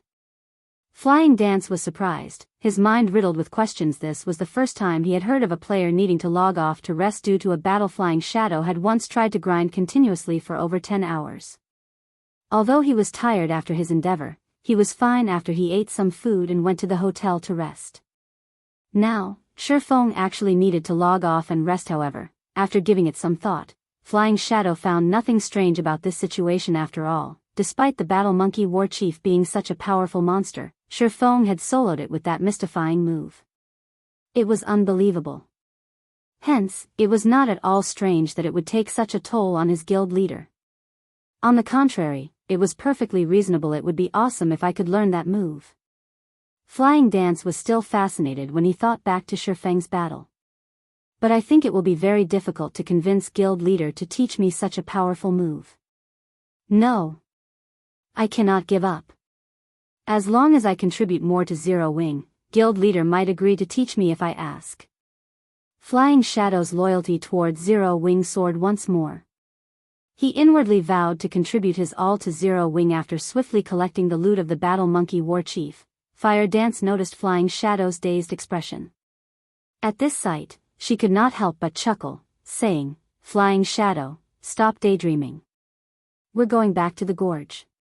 Fire Dance could, more or less, understand Flying Shadow's thoughts. A player soloing a Berserk level 25 chieftain in God's domain was undeniably a miracle. Furthermore, the mysterious technique Shifeng had used shattered the common ideas everyone had of battles in God's domain.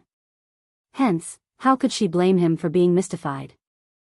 Compared to Flying Shadow, Fire Dance had a far more profound experience of the battle. She was connecting to the game using a virtual gaming cabin, so she could see and feel the formidableness of Void Steps clearly. The benefits she obtained from watching this battle had exceeded what she had gained from watching over 100 battles of other experts. Oh. Flying Shadow followed hurriedly after he recovered his wits. After Shifeng logged off, the members of Zero Wing took up residence in the gorge. They did not go anywhere else, luring and killing monsters in the gorge. The monsters in White Fog Canyon were numerous. Moreover, their loot was similarly bountiful.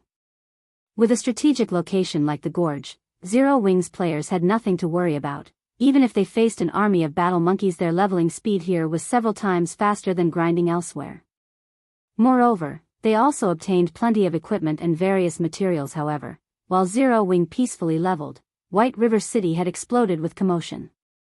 After the discovery of a great lord in the White Fog Canyon, everyone eagerly awaited news of the various guilds raiding it successfully. However, the results were completely unexpected. Despite having sent so many level 20 and above elite players, before the various guilds found the great lord, they had lost over half of their players. Suddenly, everyone's view of the White Fog Canyon had changed. Many players who had originally intended to rush towards the canyon to grind and level up dismissed their plans at this revelation. However, although many had given up on the White Fog Canyon, it did not prevent them from discussing it. Although most of the guilds in White River City had given up on the White Fog Canyon, Overwhelming Smile, Emperor's Light, Assassin's Alliance, Ouroboros, and Zero Wing, the top 5 guilds of White River City, still pushed forward in the White Fog Canyon. Even now everyone had their guesses on which of these 5 guilds would be the first to kill the Great Lord. At this moment, the teleportation array inside White River City's teleportation hall started to flash, and 6 figures suddenly appeared. The instant these 6 appeared, they immediately attracted the attention of the players in White River City. These 6 people possessed stunning levels. Each one of them was at least level 25. Among them, one had even reached level 26. This player had actually surpassed White River City's highest leveled player, Blackie. However, this was not the most shocking aspect. The equipment they wore was what truly left others in a daze. The equipment these players wore gave off the glow effect that only a fine gold equipment possessed. They also had a few pieces of dark gold equipment in the mix. The level 26 Guardian Knight leading this party wore 5 pieces of dark gold equipment. Meanwhile, the quality of the bone shield on his back was indiscernible. Shockingly, this Guardian Knight possessed over 5,600 HP, an amount that not even the chief MTs of first-rate guilds had reached yet. None of these players wore a guild emblem on their chests. Clearly, they were independent players. It was astonishing that independent players had acquired such equipment. Boss, the people here are weird. Why are they all staring at us? It's giving me goosebumps.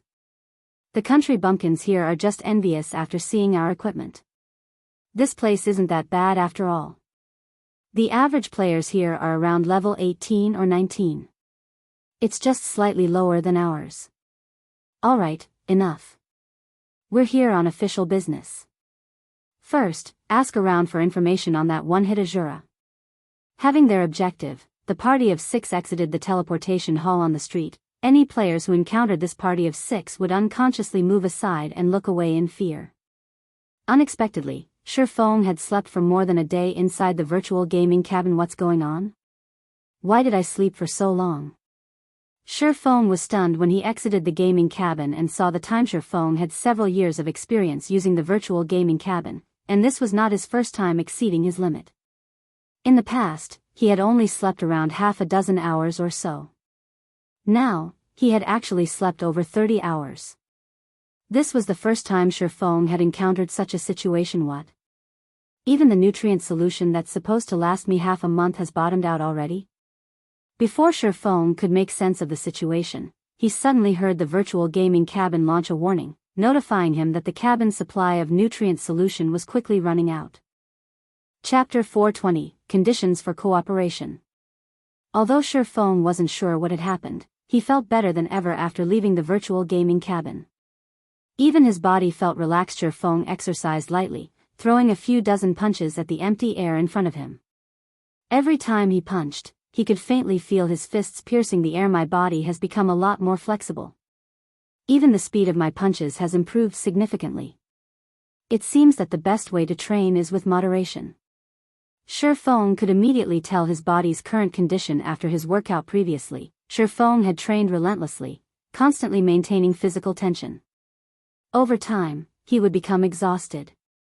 Even when he drank nutrient fluids, the effect was limited and would never fully relieve his exhaustion. After over 30 hours of rest, he was completely relaxed. As a result, he could now display his true power. Although his physique had not improved, he was now more flexible than before. This was something that Feng had always wanted after sleeping for so long. I wonder if anything has happened in the White Fog Canyon. Hopefully, Aqua doesn't risk the team and delve further into the canyon.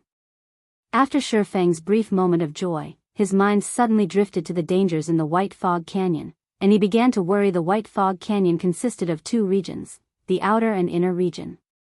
The battle monkeys in the outer region were tolerable, and there were only a few traps and forbidden areas. However, after entering the inner region, not only were all the monsters there level 25 and above, but the majority of the monsters were also special elites.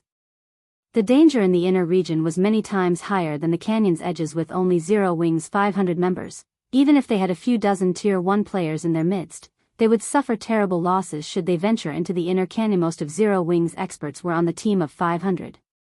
If they died, Zero Wing would suffer for it. Worrying about the possibilities, Feng hurriedly ordered takeout. At the same time, he also contacted the game store and purchased a large batch of nutrient solutions. He had nearly depleted the nutrient solution in his cabin, and although he could use the gaming cabin without it, the nutrient solution was meant to counter certain situations. If he did not replenish the solution, should he exceed his mental limit again, his body would not recover to its peak condition like it had this time. After a short rest, Feng was ready to enter God's domain once more. Suddenly, however, his quantum watch rang. Looking at the caller ID, Feng discovered that it was Manager Xiao of Big Dipper Training Center. Why is he contacting me all of a sudden? Feng recalled that, regarding the matter of cooperation with Big Dipper, Manager Xiao said he needed to discuss things further with his superiors before making a decision. In the end, for days had passed since they spoke, Manager Xiao had not contacted him. Assuming that negotiations had failed, Feng gave up on the notion of cooperating with Big Dipper. Beyond that, Feng had been busy with his legacy trial, so he had forgotten about the matter entirely. Only after seeing the caller ID did Feng recall it. Originally, Feng had already prepared to start his own training center. In any case, he had 30 million credits from Gentle Snow, so he had the funds to start one on his own. After a moment, he answered the call. However, upon seeing Manager Xiao's appearance, he had to ask, "Manager Xiao, what's wrong with you?" In the image displayed by his quantum watch, Manager Xiao looked exhausted. It looked as if the man had not slept for days. There were even dark circles beneath his eyes. Manager Xiao was a martial artist, so his physique was far from that of an ordinary person's. He also had the benefit of the nutrient fluids. Even if Manager Xiao had stayed up for a few nights, he shouldn't look this miserable, ha ha ha. It's nothing. It's nothing. Manager Xiao laughed. Master Shifeng, regarding our previous discussion, I've reported the situation to my elder brother. My elder brother held a directors' meeting specifically for this purpose. In short, we agree to your conditions. However, we have a condition of our own.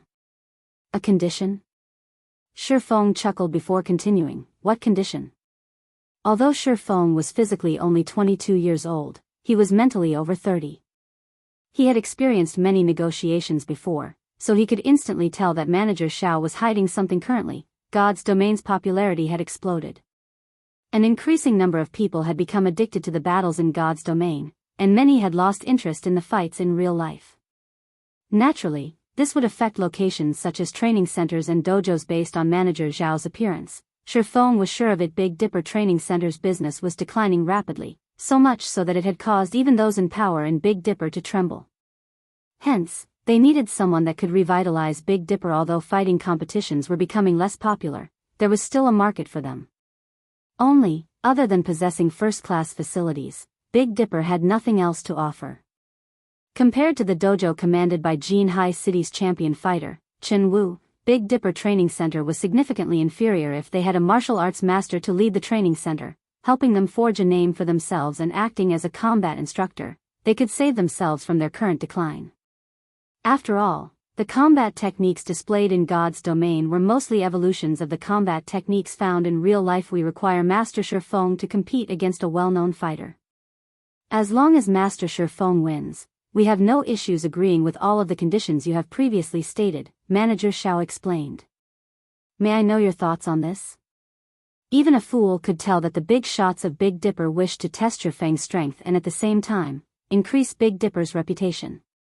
Meanwhile, to garner fame for the training center, Shifeng's intended opponent would certainly be powerful. Fine, but I have another condition, Shifeng answered. Master Shifeng, please don't hold back, Manager Xiao said excitedly upon hearing Shifeng's reply. If I win, I want 5 virtual gaming cabins and 15 S-rank nutrient fluids.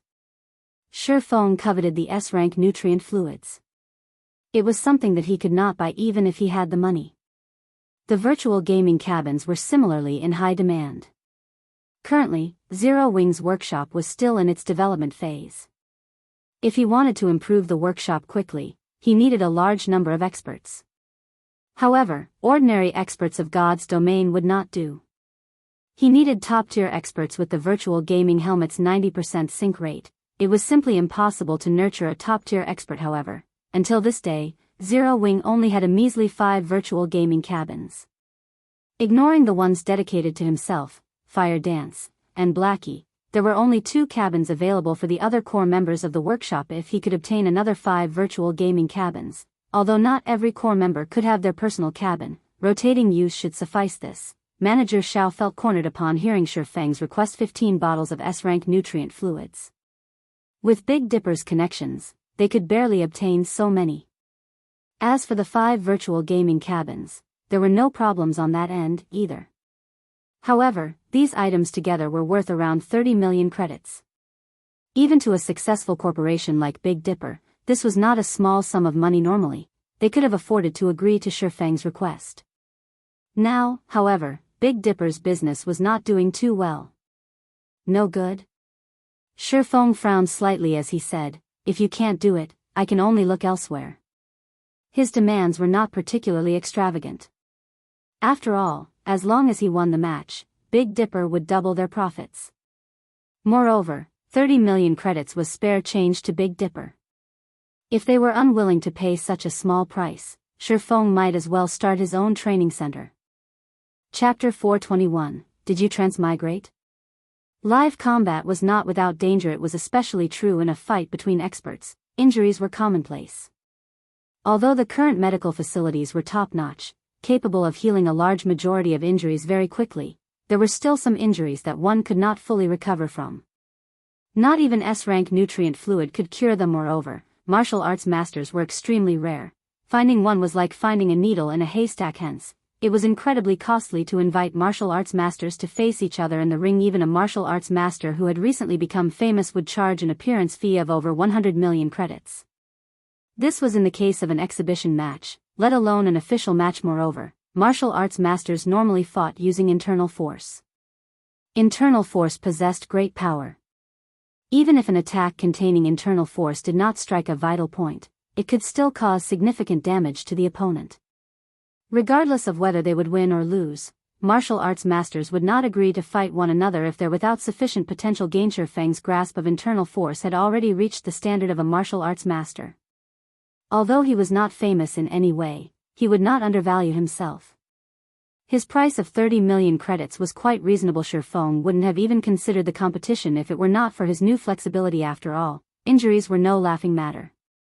The higher-ups of Big Dipper must be dreaming if they thought they could get him to fight for free. This was why battles in God's domain were gradually replacing fighting competitions in the real world, becoming increasingly popular among the public masses. Not only were the battles in God's domain safe, but players also had no scruples when they fought each other. Furthermore, players in God's domain possessed physiques that far surpassed their bodies in the real world. They could easily perform actions and combat techniques that were impossible in the real world. Take void steps, for example. This footwork had already far surpassed what ordinary humans could accomplish. It was simply impossible to perform in the real world. However, it was possible in God's domain. A fight between ordinary humans just couldn't compare to a fight between superhumans. If it were only a battle inside God's domain, Feng might have agreed without an appearance fee. Manager Xiao frowned in the video, hesitation appearing in his eyes. Suddenly, however, a disembodied voice addressed Feng. Mr. Feng, I agree to your demands. If you win, we will deliver 5 virtual gaming cabins and 15 bottles of S-rank nutrient fluids to your doorstep. Elder brother. The other voice from the call was Xiao Yan's elder brother, Xiao Yu, the true wielder of the power of Big Dipper. Xiao Yu then took over the call and spoke with Feng directly. Although Xiao Yu and Xiao Yan had very similar appearances, after being the chairman of Big Dipper for so long, Xiao Yu projected an aura of natural dignity and power with both his voice and demeanor. This aura made one unconsciously bow with respect before Xiao Yu. However, this aura of authority was useless against Feng. He was not uncomfortable around this aura in the slightest. When is the battle? We still need to prepare for this, so the fight should be in roughly 4 days. As for the exact time, we will contact Mr. Feng with the details in the future. Alright. After Feng and Xiao Yu set their appointment, the video call disconnected. Elder brother, Big Dipper has already spent a huge sum of money on nurturing the student fighters. If we spend another 30 million, it will have a massive impact on Big Dipper's future plans. Xiao Yan looked at Xiao Yu skeptically. The premise of paying for those items is that Feng can win. Before the battle has even begun, you are already so confident of his victory. It seems that this Feng is not a simple man. Xiao Yu glanced at Xiao Yan. He then shifted his gaze as he examined the test record on his table, smiling. The data on the test record was precisely what Feng had left behind at Big Dipper. Such a young man is actually capable of using internal force and achieving a punching power of 576 kilograms. Although he cannot compare to those other martial arts masters, he is still impressive.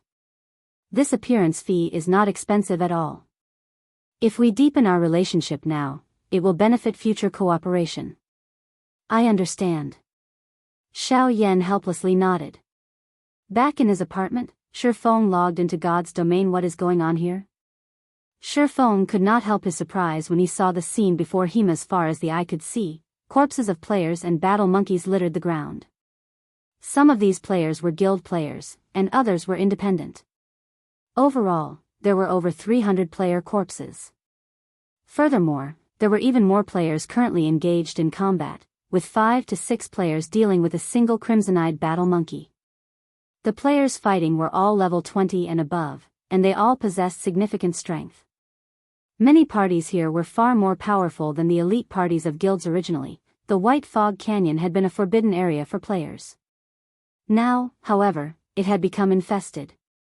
Feng was confused. He had only logged out of God's domain for slightly more than a day, yet he was already so unfamiliar with the White Fog Canyon. Brother, are you alone?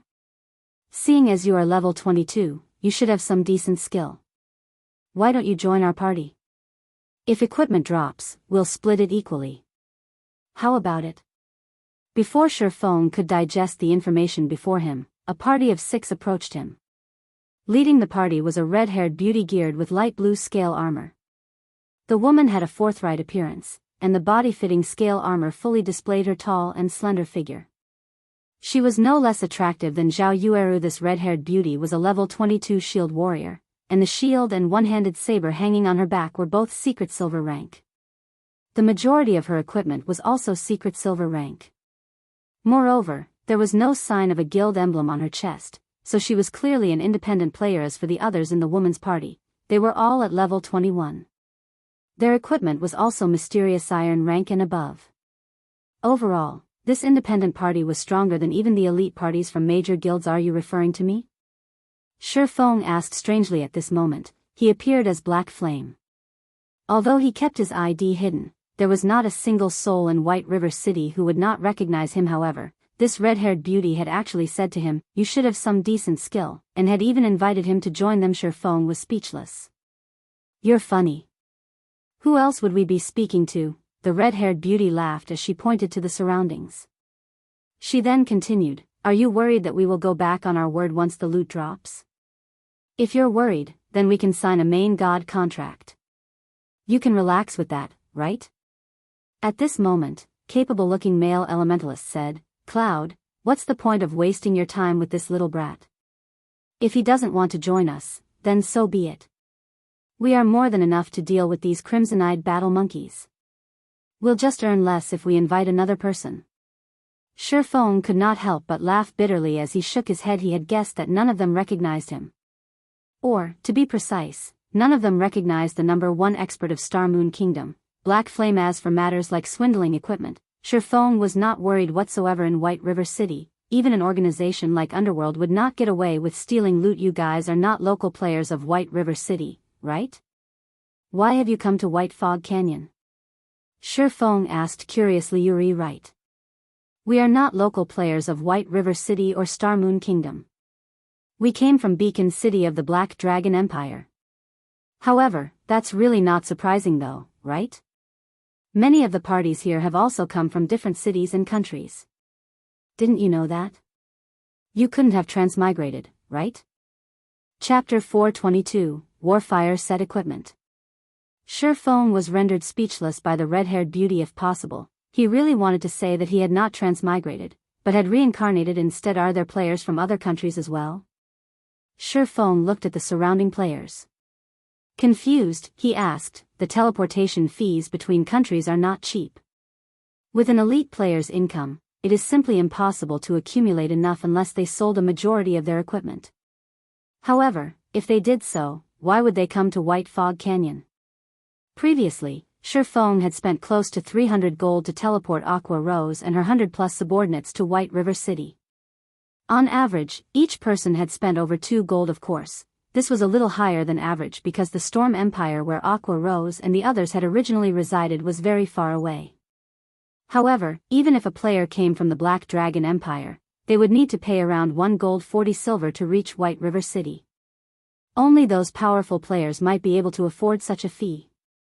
As for the party of independent players before him, even if they emptied their pockets, at most, they would have 20 to 30 silvers. Accommodations, food, potions, repairs, and such things required a lot of money, so it was not possible for players to save too much yet. Among the crowd of players in White Fog Canyon, many had traveled across countries to visit. This was simply madness. You came to White Fog Canyon without even knowing this? The red-haired beauty's eyes widened, looking at Shurfeng as if he were a fool. Suddenly, Shurfeng was momentarily stunned as he thought of a possibility. Don't tell me they've already discovered the secret of the Starfire ore? Shurfeng's chest tightened. He then shook his head, denying his thoughts. No. Even if the secret of the Starfire ore had been discovered, there had not been this many players traveling to White Fog Canyon from other countries in the past. Although Starfire ore was quite valuable, it was not that easy to obtain in White Fog Canyon. The risks outweighed the benefits by far. Even in the past, not many players had risked themselves for the ore. On top of that, the levels of the current player population were much lower than in the past. With far greater risks, the canyon should not have attracted so many people. Moreover, in the hands of others, Starfire ore was not particularly valuable. Each ore was only worth 1 silver. Only by collecting 100 ore could one earn 1 gold. However, with the level and tier of the current players, the difficulty of collecting 100 Starfire ore was more difficult than clearing a 20-man hard mode team dungeon. Feng had considered Starfire ore profitable because he had the Horizon Alliance, a lifestyle guild, working under him. There were even a large number of amazing forgers working for him. With the Starfire ore, he could produce various high-level equipment and make a huge profit cloud. Let's stop wasting time with this brat. If this continues, the others will steal all the remaining Crimson-eyed battle monkeys. How are we supposed to make a profit then? The elementalist grumbled indignantly. Don't forget, we borrowed a lot of money to come here. If we waste any more time, our equipment will belong to someone else. You really do not know? The red-haired beauty asked again. However, seeing Shi Feng's confused gaze, she didn't think he was lying. Previously, she thought Shi Feng belonged to another party when she saw him. However, after observing him for a while, she discovered that Shi Feng was alone. A level 22 assassin would find it very difficult to venture so far into the White Fog Canyon, much less a swordsman. For this reason, she was optimistic about Shi Feng's strength. If their party had another strong player, they could explore further into the canyon. At that time, they would have fewer competitors, and their opportunity to make a fortune would grow. I really do not know. I haven't logged into the game for over a day now. What exactly happened while I was gone? Shi Feng spoke truthfully, a bitter smile on his face. So that's why. However, you really are amazing. Despite not logging into the game for over a day, you are still level 22, the red-haired beauty laughed. I'll tell you, then. One day ago, one of the monsters in White Fog Canyon dropped an amazing item, so we hurried over. We'll make a fortune if we obtain that item. An amazing item? Making a fortune? Shi Feng searched his memories. Soon, he laughed and said, might you be talking about the Warfire set equipment? That's right. It's the Warfire set equipment. The red-haired beauty nodded. Immediately, she rolled her eyes at Shi Feng, saying, so, you do know about it. I was just wondering if you had some other method to earn money. Shi Feng apologized. However, the drop rate of the Warfire set equipment is extremely low. Also, even if one did drop, it would not be sufficient to cover your travel expenses. The Warfire set equipment was unique to White Fog Canyon, and any player could equip it. If a magical class wore it, the set would generate attributes suitable to magical classes. If a physical damage dealing class wore it, the set would generate attributes suitable to physical damage dealers. If a tank class wore it, the set would similarly generate attributes suitable to tanks.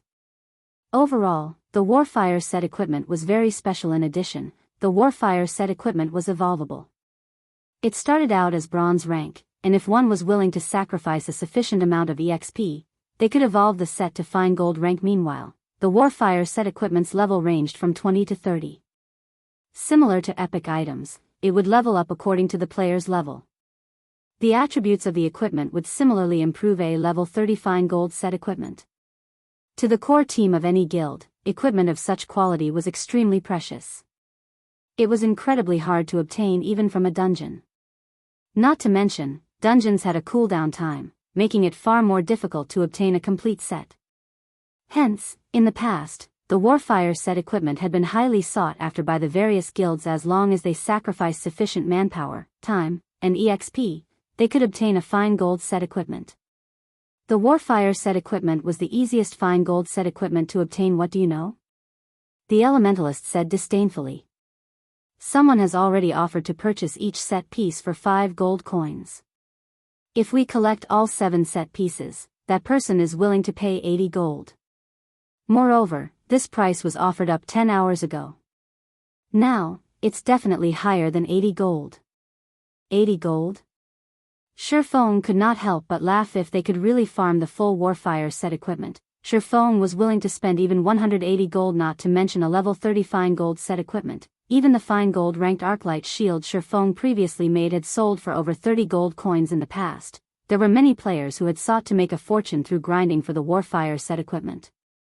However, the set's drop rate was abysmally low. Only when guild teams had spent a long time grinding did they barely manage to obtain a few sets. Look at how excited you are. We need to get the full set in order to get 80 gold, the red-haired beauty laughed. How about this? If you guys obtain any of the set pieces, I'll buy them for 10 gold each. Shifeng decided that the red-haired beauty's party was relatively powerful. If given a few days, they might obtain 1 or 2 set pieces. It was not a bad idea to purchase the Warfire set equipment directly. Items such as a fine gold set equipment were mainly used for raiding dungeons. To an independent player, its usage was limited. If you gather all 7 pieces, I'll buy the set for 180 gold. Hearing Shifeng's offer, the red-haired beauty's party was stunned. Shifeng had so casually offered 180 gold. It was not easy to obtain so many gold coins, even if one had the credits to afford them. Not even the tycoon players could come up with so many gold coins at a moment's notice. However, they had actually met such a player at this moment. All 6 had the same thought. They've met a godlike tycoon. Chapter 423, Final Cave. Are you serious? The red-haired beauty could not help but re-evaluate her opinion of Shifeng, going as far as using an identification skill on him. However, other than the fact that Shifeng was level 22, she could not uncover any information about Shifeng. The beauty's companions had similarly focused on Shifeng, hoping he would confirm their suspicions. Shifeng's offer of 10 gold coins for each piece of the Warfire set far surpassed any offer they had received thus far. Furthermore, if they could collect the entire set, they could sell it to this swordsman for 180 gold, making a fortune. Of course. We can add each other as friends. As long as you obtain the Warfire set equipment, you can contact me anytime, Shifeng said, smiling. What a joke. That was the Warfire set equipment. If he bought it for 180 gold, he would only profit. Fine gold set equipment dropped from level 20, 50-man large-scale team dungeons. Moreover, only hard mode dropped them. Only 100-man hell mode team dungeons would drop dark gold set equipment. Unfortunately, it was too difficult to collect a complete setas for the Warfire set equipment. Shifeng recalled a few valuable farming locations for it. It was not because those locations had higher drop rates, but because the battle monkeys there were densely packed. The more monkeys one killed, the higher chances they would have of the set equipment dropping. Although Shifeng wished to grind for a few pieces himself, those locations required a sufficiently powerful team. With Zero Wing's current 500-man team, farming in those areas would be suicidal. At the very least, they needed a team of 500 Tier 1 players for now. The only thing Shifeng could do was to enter the inner region of the White Fog Canyon and mine Starfire ore. Excellent. My name is Virtuous Cloud. We will contact you if we obtain the Warfire set equipment. Virtuous Cloud sent a friend request to Shifeng. Shifeng then clicked accept. Black Flame, is it? Okay, I will remember it. Virtuous Cloud nodded when she saw Shifeng's alias appear on her friends list. I will contact you once we obtain the equipment. At that time, make sure you do not reject my call. Shifeng simply smiled in response before walking towards the gorge. At the same time, he contacted Aqua Rose Guild leader. You're finally online. I have some important news for you, Aqua Rose said, smiling. You must be talking about the large number of outsiders arriving in White Fog Canyon, right? I've already learned about it. Where are you right now? Why don't I see any of you in the gorge? What's the status of the team? By this time, Shifeng had arrived at the gorge. However, the area was desolate, which worried him somewhat. We don't know where we are right now. We had kept to the gorge, grinding. However, somewhere along the way, over a dozen flame guards suddenly ran out of the inner region of the canyon. These flame guards were all level 28 lords. Their flame domain was simply too powerful. As the battle monkey army waited for us outside the gorge, we had no choice but to go further into the White Fog Canyon. Fortunately, we got lucky. We retreated to a place called the Final Cave. The flame guards were huge, they couldn't follow us into the cave. However, they've been standing guard outside the entrance, so we can't leave. Final Cave? Where is it? Shifeng was surprised. He was very familiar with the White Fog Canyon. However, he had never once heard of the Final Cave. We don't know either. The system map doesn't show our location. However, this cave is massive. There are also plenty of monsters here. Fortunately, there aren't any Lord-ranked monsters, so we have been able to cope. Aqua Rose did not know their current whereabouts. While Sherfong had been offline, they had been busy escaping for their lives and had no time to worry about where they fled to add me to the team. And don't venture too far into the cave. I'm on my way, Sherfong hurriedly said, frowning. There were many dangerous areas in White Fog Canyon, and it was highly possible that Aqua Rose and the others had found one in God's domain. Dangerous areas were forbidden lands for players like the cold water pool Sherfong had encountered in the Origin Sword domain. If one did not possess the appropriate countermeasures, they would die with absolute certainty. After Aqua Rose sent a team invite to Sherfong, she reminded, Guild leader, you need to be careful. There are over a dozen flame guards outside the cave's entrance. I understand. Sherfong nodded. After Sherfong joined the team, he activated team tracking. With this mechanic, Sherfong could locate a specific team member and meet up with them. The stone forest to the south. After activating tracking, Sherfong could see faintly glowing footprints on the shattered rocks. These footprints belonged to Aqua Rose. The stone forest in White Fog Canyon's inner region was complex and chaotic. Even with a map, it was incredibly easy to get lost there. However, the paths in the stone forest were narrow, so it was the perfect location to shake off enemy pursuit along the way. Sherfong cautiously avoided the high-level monsters as he followed the footprints. However, after tracking Aqua Rose for over 10 minutes, the footprints suddenly vanished. It was as if Aqua Rose had disappeared. How could they disappear? Sherfang's frown deepened as he examined the empty space before him. There was no sign of any caves nearby, much less the large forms of the dozen or so flame guards. Sherfong decided to explore his surroundings. Even so, he still could not find any tracks. Aqua Rose's footprints had just ceased to exist. Could there be a barrier? After giving it some thought, he could only think of one possibility. There were various kinds of barriers in God's domain. Some trapped people inside, some were lethal, and some even contained hidden areas. However, certain conditions must be met to enter a barrier. Aqua Rose and the others must have fulfilled those conditions, so they were able to enter the barrier. Sherfong, however, had not. This was what had troubled Sherfong.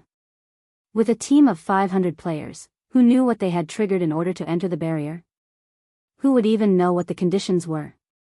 I wonder if the omniscient eyes will work. Sherfong walked to the location where the footprints had disappeared.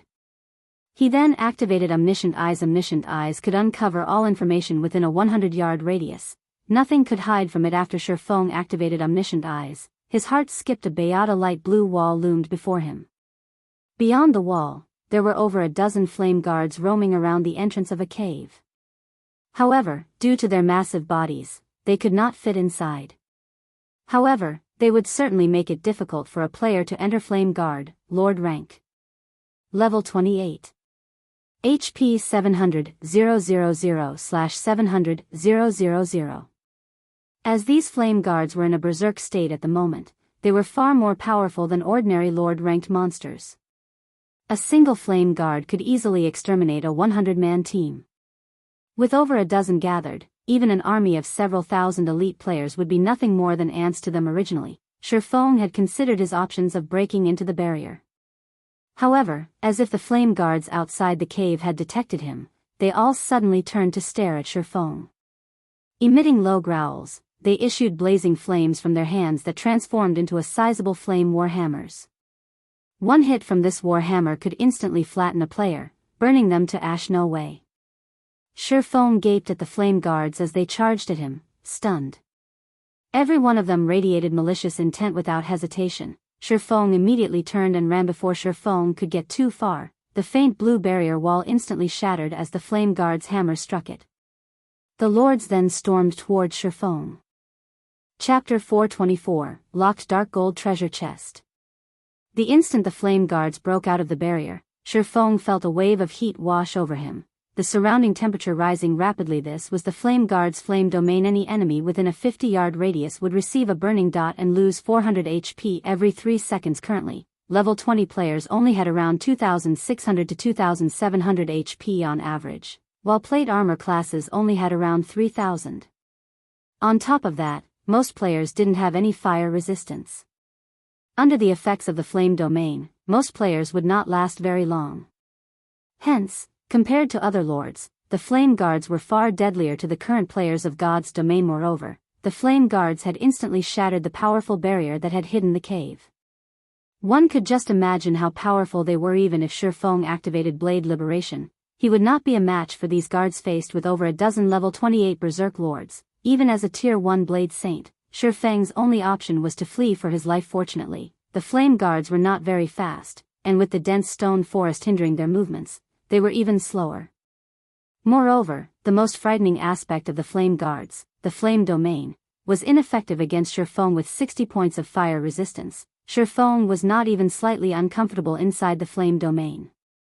On the contrary, he felt warm and cozy considering that the barrier had shattered. Shifeng had an idea. Suddenly, he spun around. He then activated Defensive Blade and dashed towards the flame guards. The dozen or so Berserk flame guards roared as they watched the ant charge at them. They raised their war hammers, ready to slam their weapons down on Shifeng. Shifeng smiled faintly as he used Void Steps after having rested fully. Shifeng suddenly felt that the burden on his spirit was much lighter when he used Void Steps than it had been. Moreover, Shifeng had a sense of familiarity that he never felt before when using Void Steps. Every movement felt natural before the gigantic flame hammers could strike him. Shifeng's figure suddenly vanished from sight when the flame guards lost their target. Their flame hammers paused in midair as they scanned the area for Shifeng. After the dozen or so lords searched for a moment, they still could not find any traces of their quarry. It was as if Shifeng had never existed. Suddenly, the flame guards were at a loss. By the time Shifeng reappeared, he had already passed the flame guards' blockade and was about 10 yards from the lord. Such a long distance. Shifeng was shocked when he discovered that he could actually move more than 10 yards while using Void Steps. Previously, he had only been able to move around a distance of 5 to 6 yards before reappearing. Now, he could cross over 10 yards before he was discovered. Right now, he had almost caught up with the top-tier experts who had reached minor completion of Void Steps in the past. Before Shifeng could rejoice about his improvement, the flame guards spat scorching flames from their mouths like a tsunami. The fire blanketed the ground, devouring everything in its path as it swept toward Shifeng. However, although the flames moved swiftly, Shifeng was not any slower. With the 150% movement speed increase Wind Rider provided, Shifeng had easily shaken off the inferno chasing him as he dove into the final cave. Immediately after Shifeng entered the cave, a notification sounded out from the system. You have discovered the final cave. The final cave's interior was dark. However, the cave walls looked like the starry skies, softly illuminating the gloom. With the weak starlight, Shifeng could see up to 50 yards around him. If he encountered a monster, he could respond in time. Meanwhile, inside the cave, the footprints that Shifeng had previously lost track of had appeared once more. Shifeng then gradually advanced while following Aqua Rose's footprints. Along the way, the more Shifeng observed the final cave, the more he realized that this cave was not as simple as it appeared. Many mysterious runes and pictures were engraved onto the cave walls, and they gave off a similar feeling to the runes found in the Eternal Courtyard. They felt ancient and full of divine power. Other than these runes, there were also many earthen puppets roaming inside the final cave. These puppets were around the same size as a player. Though they were somewhat slow, their flesh consisted of stone, their bodies were extremely tough. Ordinary weapons would only dull, and durability would decrease if they struck these earthen puppets. Earthen Puppet, Special Elite. Level 27. HP 100,000/100,000. Although there were many earthen puppets, Shifeng could easily outdistance them after activating Windwalk. Once he was a certain distance away, he would simply use Void Steps. As these earthen puppets lost their target, they discontinued their pursuit. After Shifeng had followed the tracks for over half an hour, he finally discovered his guild members who were currently resting after not seeing each other for more than a day. Everyone had leveled by at least 1. The lowest leveled player in the team was level 23. Blackie had even reached level 26. Their leveling speed was something to behold. On the contrary, Shifeng had become the lowest leveled player on his team. When everyone noticed Shifeng's arrival, their eyes widened in shock. It was as if they had seen a ghost guild leader. How did you manage to get in here? The Guardian Knight Kola asked, concerned. They knew full well just how powerful those earthen puppets were. Not only did they have high magic resistance, but their defense was also powerful. Their attacks were just as frightening. To kill just one, they had to spend a long time wearing it out. However, those earthen puppets respawned indefinitely. Sometimes, if they took too long to kill, one another would respawn the moment it died. Meanwhile, when those earthen puppets discovered an enemy, they would not rest until their target was dead. If they did not kill them, these puppets would overwhelm them. They had spent over half a day to reach their current location, yet, Shifeng had arrived so casually. Moreover, only 2 hours had passed since he had started to search for them. I ran here, of course, Shifeng laughed. Guild leader, did you not encounter any earthen puppets? Aqua Rose asked curiously as she stared at Shifeng, who did not appear exhausted in the slightest. I met them, but I managed to throw them off. Shifeng smiled. Alright, let's not worry about that. Let's leave. Guild leader, we can't leave, Aqua Rose said, shaking her head. Previously, when Fire Dance scouted ahead, she discovered a locked dark gold treasure chest not far from here. She is currently trying to unlock it, while we're helping her fend off the patrolling puppets. A locked dark gold treasure chest? Shifeng could not help his excitement upon hearing those words. Shifeng could count on one hand the number of dark gold treasure chests he had encountered in the past. Countless guilds would drool over a dark gold treasure chest because there was a certain chance to obtain an epic item. Dark gold items were extremely rare in God's domain at the moment. As for epic items, most players dared not even dream of owning one. Shifeng had only obtained a few due to good luck. No other guild had one. Let me have a look at it, Shifeng said as he walked over. The 7 luminaries key Shifeng had obtained from the god's grave allowed him to unlock up to 3 dark gold treasure chests. He still had 2 uses left. When he arrived at the dark gold treasure chest, he noticed Fire Dance trying to unlock it. However, the difficulty of opening a dark gold treasure chest was too high. Fire Dance's unlock skill level was not insignificant, and she had a very small chance of unlocking a dark gold treasure chest. However, after trying over 100 times, she had not succeeded. Let me try. Shifeng walked over and took out the 7 luminaries key, inserting it into the ancient magic lock. In the next moment, a faint blue glow emerged from the 7 luminaries key and flowed into the lock.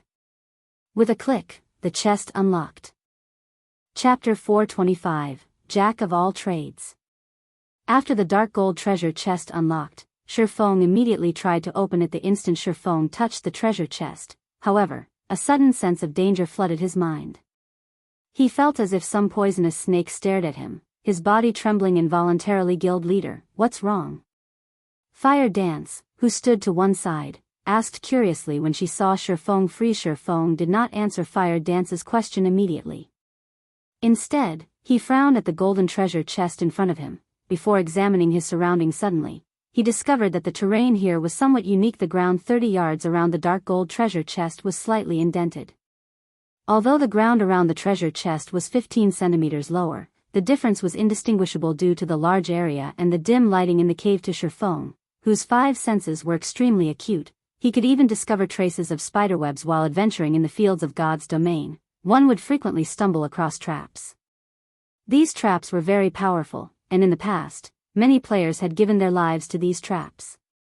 High-tiered players were no exception. In the past, while Shifeng was a Tier 3 Sword King, he had fallen into a trap, losing his life. Hence, no one could afford to be careless while adventuring in the wild with the strange terrain before him. How could Shifeng not grow suspicious? Fire Dance, stay 40 yards away from this place. Although Shifeng did not know what was special about the area, he would not give up this dark gold treasure chest. Even the most inferior quality item in a dark gold treasure chest was dark gold rank. There was even a small chance to obtain an epic item. Although Fire Dance had no idea what was happening, she listened to Shifeng's command and distanced herself over 40 yards from the treasure chest as a safety precaution. Shifeng unsheathed the abyssal blade from his waist. Phantom kill. A doppelganger suddenly appeared beside Shifeng. For 40 seconds, Shifeng could swap positions with his doppelganger instantly. Shifeng had his doppelganger move 40 yards away from the treasure chest as well. Alright, everything seems in place. After Shifeng prepared for the potential trap, he slowly opened the dark gold treasure chest. The instant he opened it, a blinding light escaped from the treasure chest, illuminating the cave. After the light dispersed, Shifeng was stunned when he saw the contents of the treasure chest. A lone dark blue crystal pendant sat inside the chest. Previously, Shifeng had gained multiple items from the dark gold treasure chest he had opened in the god's grave. Among those items, the most valuable was the forging manual for the dragon scale set equipment. Now, however, there was a single pendant inside this dark gold treasure chest. I wonder what's so special about this pendant. Although Shifeng was slightly disappointed, pendants were extremely rare in God's domain. Dark gold ranked pendants were more scarce. Although it could not compete with the value of the dragon scale set equipment forging manual, it was still a considerable harvest. The moment Shifeng picked up the pendant, a light blue magic barrier appeared 30 yards around the treasure chest, trapping Shifeng within a trap that imprisons people. Shifeng carefully observed his surroundings, noticing that the light blue barrier had sealed him in completely. Guild leader Fire Dance immediately grew anxious. Dashing up to the barrier, she used Instant Kill, a Tier 1 assassination skill. The skill allowed her to attack her enemy with astonishing speed while inflicting massive amounts of damage. It was one of the fastest and most powerful skills among the Tier 1 skills of assassins. However, when Fire Dance's swift and violent attack struck the light blue barrier, her attack was ineffective. The collision did not even generate a small spark. After Fire Dance attacked the barrier, the earth began to tremble. An earthen guard suddenly clawed its way out of the ground within the barrier. Similar to the flame guards, the earthen guard was a Lord-ranked monster. Earthen guard, Lord rank. Level 28. HP 1-000-000/1-000-000. Compared to the flame guards, however, the earthen guard's attack power and defense were far stronger. Although the earthen guard was inferior to the flame guards against a group of players, against a solo or a handful of players, it was significantly more devastating than the flame guard. So it's a twofold killing type trap. Shifeng suddenly understood his situation. If any other player were trapped in this place, the earthen guard might annihilate them. Fortunately, Shifeng was no ordinary player. When the earthen guard swung its iron fist down on Shifeng, the air felt as if it had been blasted apart. Not daring to tarry a second longer, Shifeng immediately swapped places with his doppelganger. In the blink of an eye, Shifeng's doppelganger arrived inside the barrier and sent a chop at the earthen guard's fist. Meanwhile, Shifeng had arrived outside the barrier, standing safely where his doppelganger had been. However, the difference of strength between the doppelganger and the earthen guard was massive. Not only did the earthen guard toss the doppelganger, smashing it into the barrier, but it also dealt a damage of over -1,200 points. The doppelganger lost close to 1/3 of its HP after a single hit. If it had not attacked with its sword, its HP would have fallen to critical levels. The earthen guard's second punch would have then finished it. Against the earthen guard, even Shifeng would last a few hits at best. Let's go, Shifeng said to Fire Dance, who stood by his side. He could not be bothered to manipulate his doppelganger. What about the earthen guard? Fire Dance asked worriedly as she watched the lord inside the barrier. Fire Dance knew about Shifeng's phantom kill skill. Although Shifeng's doppelganger only had 70% of his attributes, it could still overshadow anyone else in the guild. Yet, Shifeng's doppelganger had barely survived a punch from the earthen guard. Its frightening strength definitely surpassed the flame guards by several-fold. If such a powerful lord-ranked monster attacked the team, Cola and the others stood no chance against it. Relax. It can't get out of there. Shifeng understood Fire Dance's concern. Smiling faintly, he said, the earthen guard should be the barrier's core. If one wishes to break the barrier, they would first need to kill the earthen guard. If the earthen guard doesn't die, the barrier will remain in place. Hence, even if the earthen guard were more powerful, it would never escape.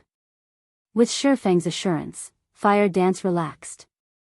Unable to help her curiosity, she then asked, Guild leader, what did you get from the dark gold treasure chest? Not only was it locked, but it was also trapped. The item should be quite valuable, right?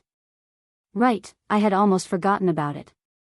There was only a single pendant inside the chest. I'm not sure what its quality is, either. However, at the very least, it should be dark gold rank.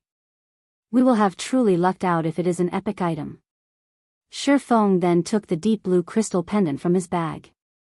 As it was unknown, it could neither be identified nor equipped. What a high-end item. Shifeng laughed as he shook his head. He then activated Omniscient Eyes and began his appraisal. Compared to other advanced identification skills, Omniscient Eyes was a jack of all trades. It could ascertain, perceive, and appraise. It was very convenient during the later stages of God's domain. Most items players found would be unknown, and such items needed to be appraised before use.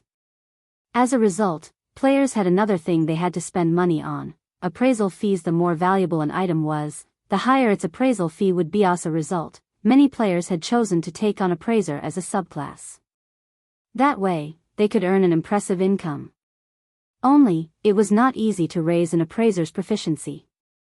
Hence, if one wished to have an advanced item appraised, they needed to look for NPC appraisers. If a player managed to learn Omniscient Eyes, they could simply set up their own shop and work full-time as an appraiser.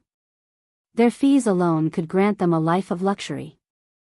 Chapter 426, A Godly Tool. When Shifeng appraised the pendant with Omniscient Eyes, the process actually required 10 full seconds to complete. Shifeng had used Omniscient Eyes to appraise many unknown items before. However, those normally took 1 or 2 seconds, with high-end items requiring 2 or 3 seconds. Even dark gold items only needed 4 or 5 seconds. However, the pendant required 10. Jackpot. Shifeng could not help but smile. Ornaments were much more difficult to obtain than weapons and equipment. Even after reaching level 40, a majority of the players in God's domain would still have around level 20 ornaments. Moreover, these ornaments would be low quality, with Mysterious Iron rank as the average, and Secret Silver rank as the more powerful ones. Guild leader, look at how happy you are. What sort of treasure is this? Fire Dance asked curiously upon seeing Shifeng's grin. I don't know. Shifeng shook his head. It's still being appraised. After 10 seconds, a notification from the system sounded out, signifying appraisal's completion. Shifeng then clicked on the dark blue crystal pendant, checking its attributes. What? Shifeng's eyes shone upon seeing the attributes of the pendant. Icarus's heart, necklace, bronze rank can be evolved. Equipment requirement, all attributes 90. Level 20, level 50, currently level 20. All attributes +8. Luck +5. Additional skill. Divine Providence, temporarily increases players' luck by 20 points for 30 seconds. Cooldown, 1 hour. Evolution condition. Absorb the souls of 100 Lord-ranked monsters to evolve to Mysterious Iron rank. 0 out of 100. Although the Icarus's heart was only bronze rank right now with low attributes, the 5 points of luck were extremely valuable. More importantly, it had Divine Providence, instantly increasing a player's luck by 20 points. This offered a player 25 points of luck. The luck attribute was the most precious attribute in God's domain. Not only could it increase the equipment drop rate when killing monsters, but it could also increase the success rate when producing items. It was an extremely valuable attribute for lifestyle players, and it was an attribute that would never become outdated. With just 1 point of luck in players' current levels, their drop rate would almost double.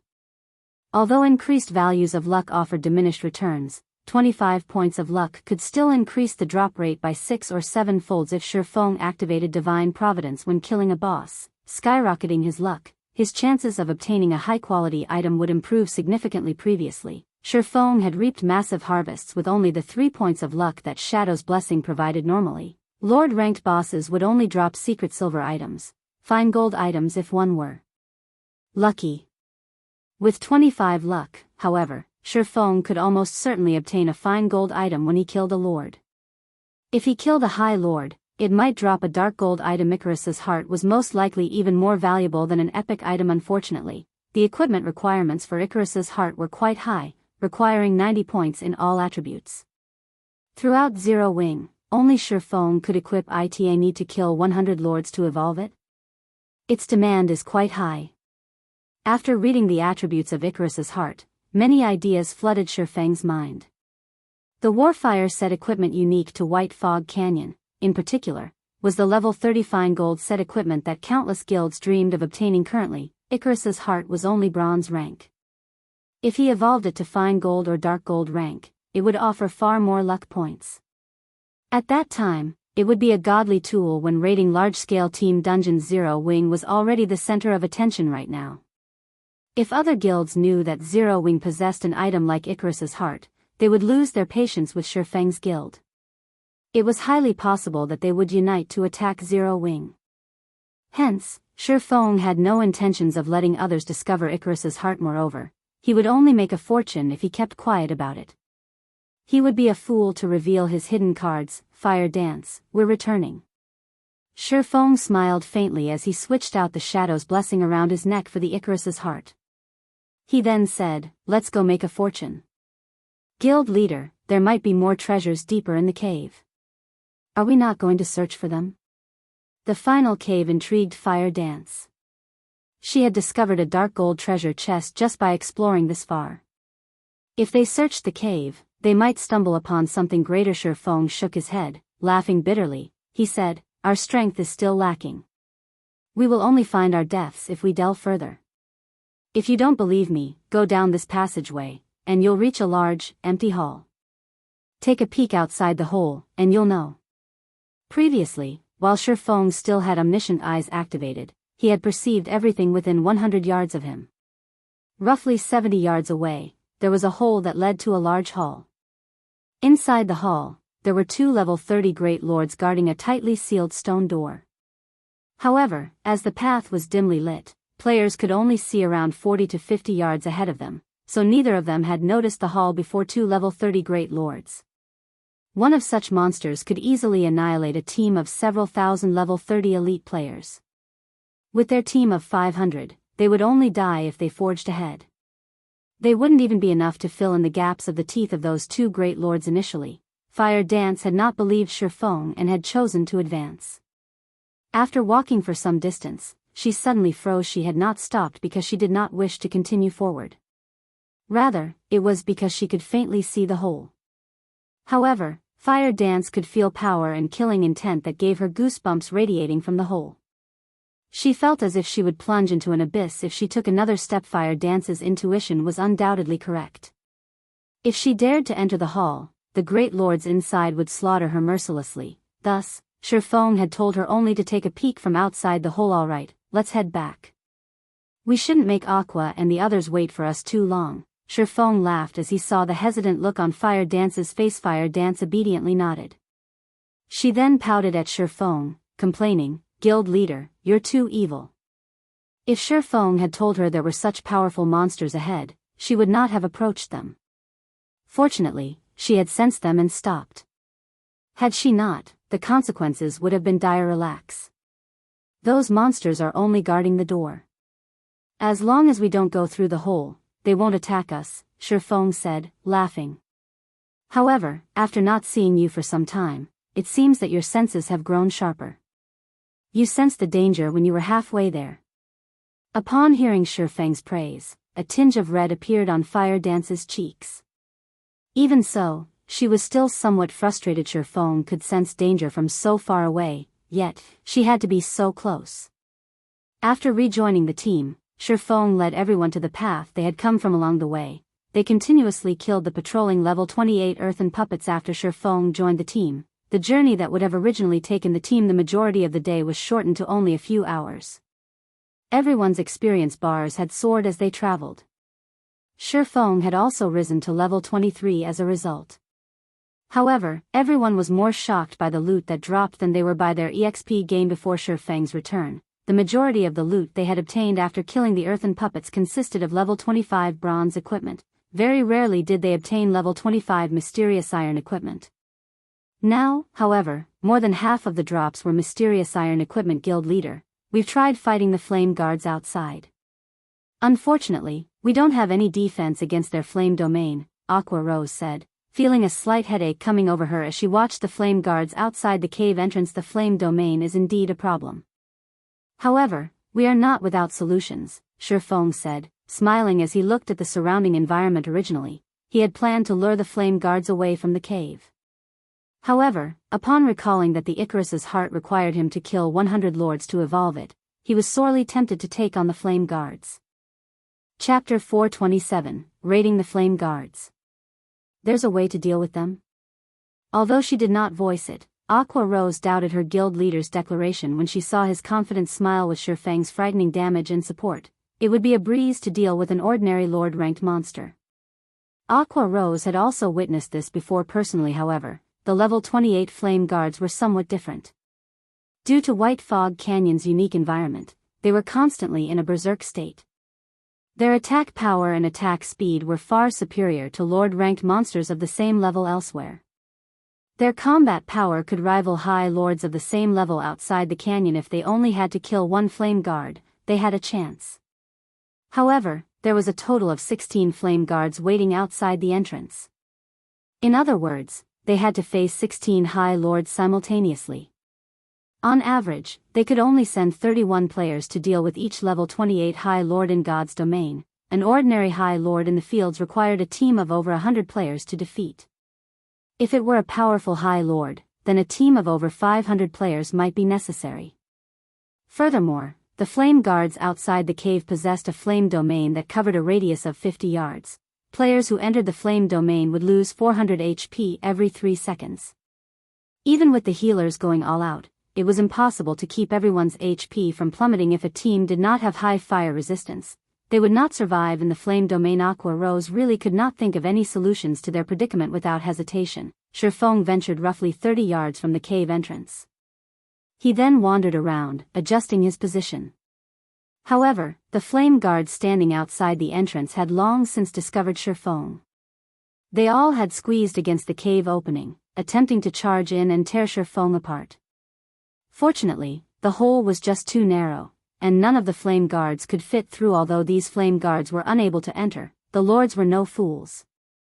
Immediately, they materialized flame spears and threw them at Shifeng. The scorching spears released a blazing white glow, causing even the air to tremble. Shio!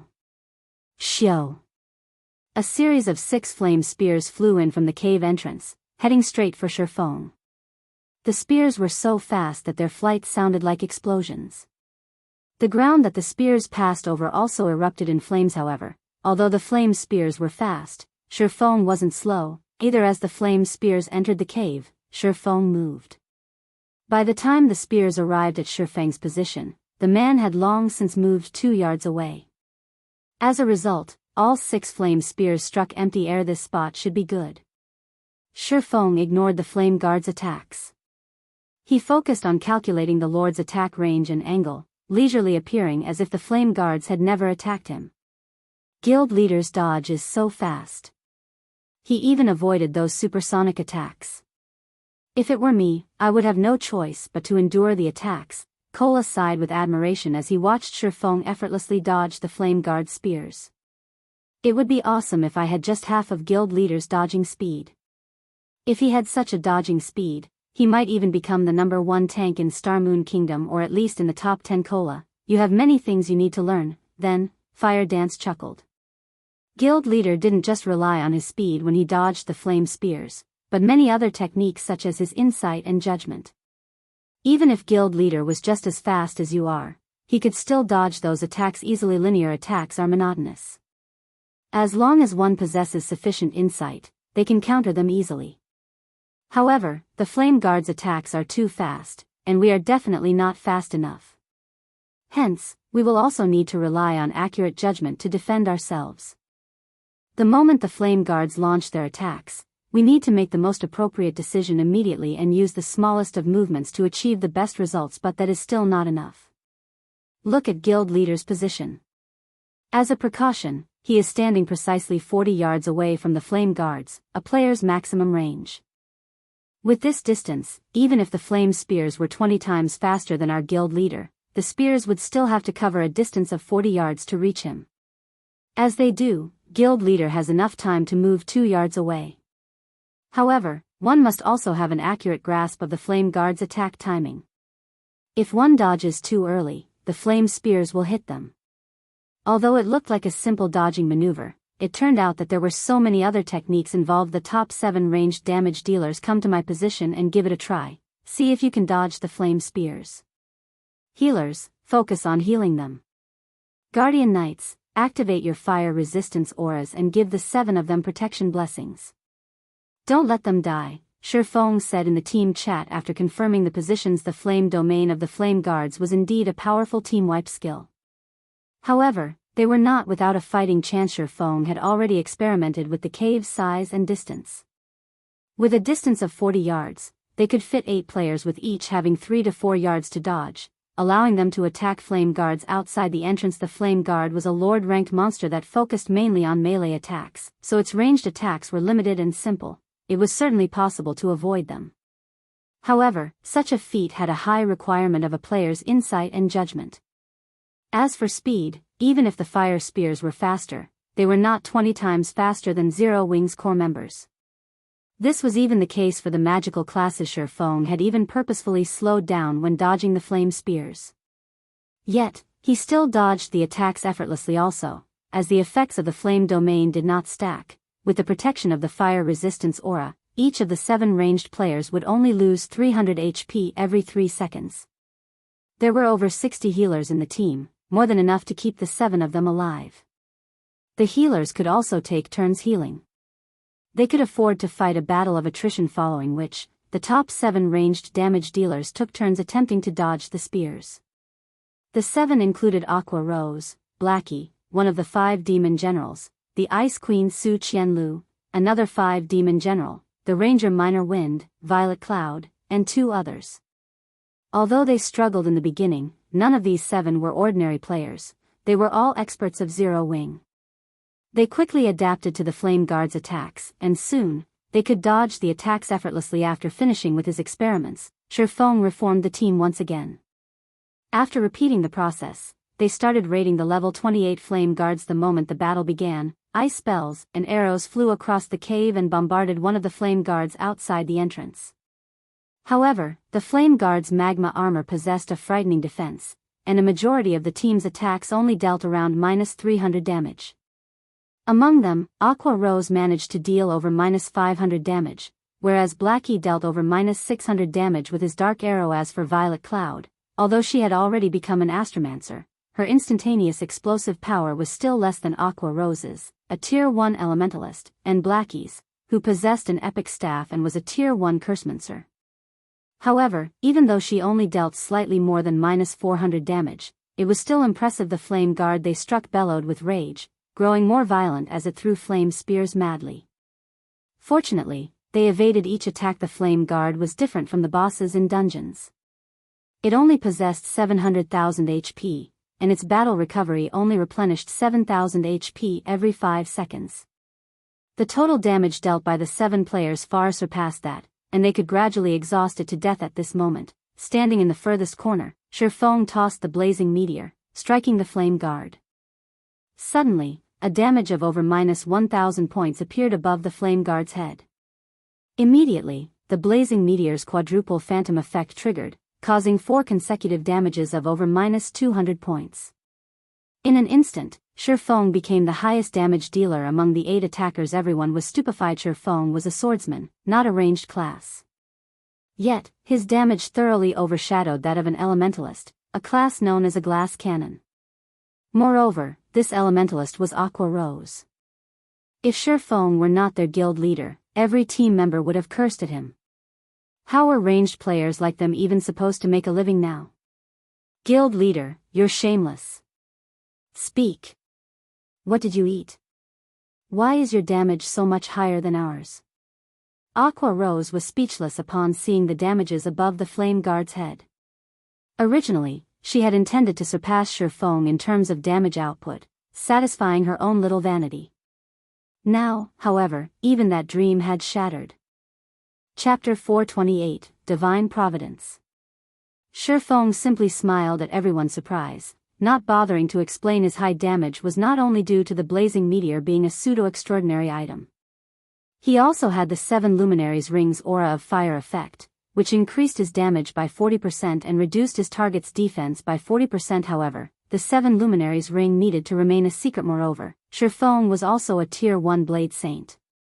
His attack power had originally been high, so there was nothing odd about him dealing over -1,000 damage with one attack. Because of Feng's attack, the group's total damage overwhelmed the Flame Guard's battle recovery. It was utterly helpless. It could only roar furiously as it used its flame warhammer to defend itself against the 8's attacks while attacking with its flame spears for a time. Both sides were at a stalemate. However, none of the Flame Guard's attacks could land on any of its 8 targets, only its flame domain could inflict any damage. However, with each player losing only 300 HP every 3 seconds, they only needed 1 healer per player to keep them at full health. As for Shifeng, he did not even need a healer. With more than 60 points in fire resistance, he could ignore the flame domain. On the other hand, Shifeng's team launched a rapid assault against the Flame Guard. Although the Lord had fended off many of the attacks with its flame warhammer, it had still received a significant amount of damage, its HP constantly decreasing 95%, 94%, 93%. Time passed slowly. As the Flame Guard's HP fell, its attacks became frantic. The team began to feel the strain of dodging so many flame spears. Everyone's attack rate also started decreasing, slowing their enemies' HP descent. In the end, the fight that should have concluded after a dozen minutes or so had lasted over half an hour. Although everyone was bored from repeatedly dodging the flame spears, when they thought about how they could kill a Flame Guard just by repeating these actions, they began to feel reinvigorated. Moreover, they could also train their evasive techniques, killing 2 birds with 1 stone. The members watching from 50 yards away were envious. After more than half an hour, the Flame Guard's HP finally fell to 15%. Suddenly, the Flame Guard's eyes glowed a brilliant red. The flames covering its body writhed and expanded as the monster grew several times its original size.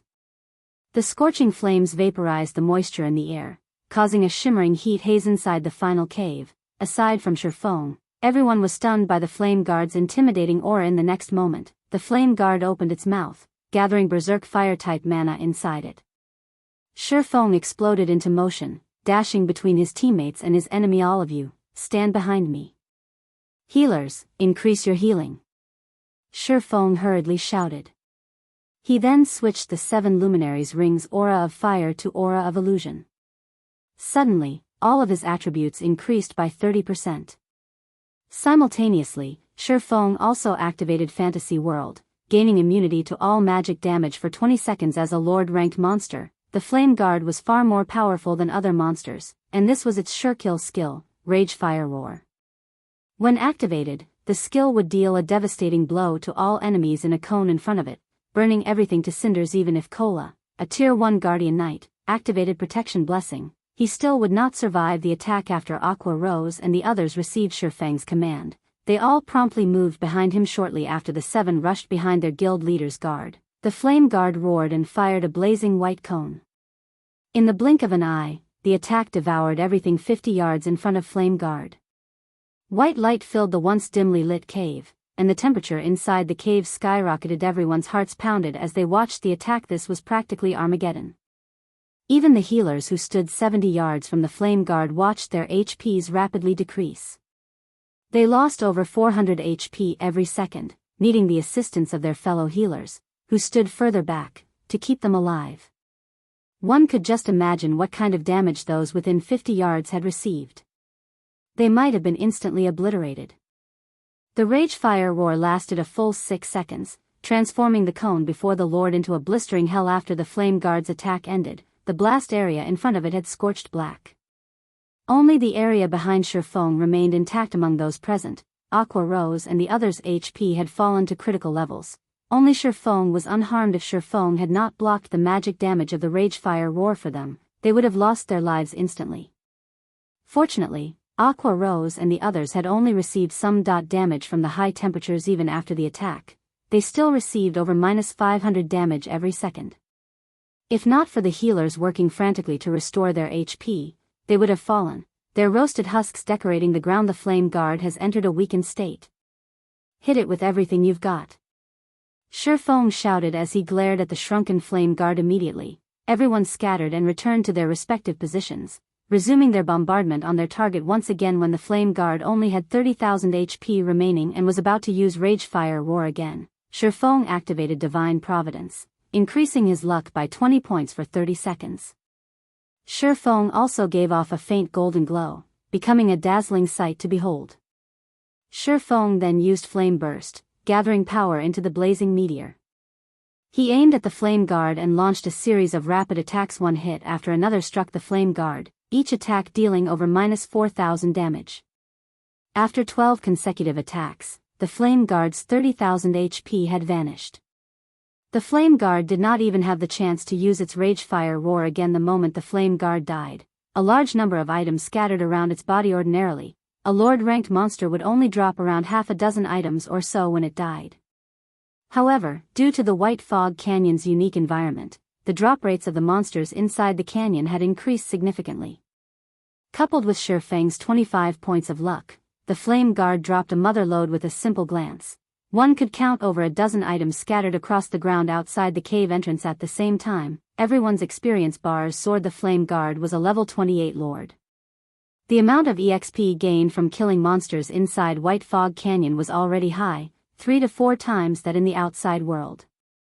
As the Flame Guard was level 28, there was also the bonus EXP from the level difference. Hence, everyone received an abundance of EXP. As a Blade Saint, Shifeng required double the EXP needed by other classes to level up. Yet, even so, his experience bar still rose by 7% as long as they killed the remaining 15 Flame Guards outside the cave. Shifeng would definitely reach level 24. Let's take a break. We'll start another round after we rest. Shifeng examined everyone's statuses. Whether it was the magic damage dealers or healers, their mana was nearly exhausted. Hence, Shifeng decided it was best if they rested before challenging the other Flame Guards. Moreover, they had spent the past hour dodging and attacking frantically. This had definitely strained everyone mentally. Hence, it would be beneficial to rest and prepare themselves for the next assault. There was also another important reason why Shifeng chose to take a break. Divine Providence had a cooldown of 1 hour. Now that they had such an amazing opportunity that allowed them to slaughter the Flame Guards, how could they waste it? Shifeng had to wait until Divine Providence was ready before taking down the next Flame Guard guild leader. What should we do about the drops at the entrance? Aqua Rose asked as she gazed at the pile of loot outside the cave covetously. There were still 15 Flame Guards guarding their exit, so it was impossible to collect the loot right now. Relax. No one else can enter this place. Also, loot dropped by monsters won't disappear for 48 hours. We have plenty of time to take care of the rest of the Flame Guards. Although Shifeng also wanted to dash over and pick up the loot, the 15 Flame Guards were not there just for show. After taking a short break, everyone resumed another round of attrition. Now that everyone had experienced fighting a Flame Guard, it was much easier to deal with. The rest time passed quickly, and one Flame Guard after another fell. Unknowingly, nearly 18 hours had passed in game. At this moment, the final Flame Guard died under Shifeng's hands. It, too, fell to the ground and scattered a ton of loot outside the cave. The loot of the 16 Flame Guards had grown into a small mountain, and the team struggled to contain their drool over the sight. Meanwhile, Shifeng had finally reached level 24. After allotting all of his free attribute points into intelligence, he was only 9 points away from reaching the Heavenly Dragon's Breath's requirement of 120 intelligence. Chapter 429, Overflowing Luck.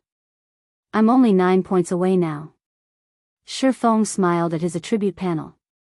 Knowing that he was only 1 level away from equipping the Heavenly Dragon's Breath, his anticipation grew when he could equip the fragmented legendary item. His combat power would soar once again in God's domain. Fragmented legendary items were as rare as a phoenix's feather.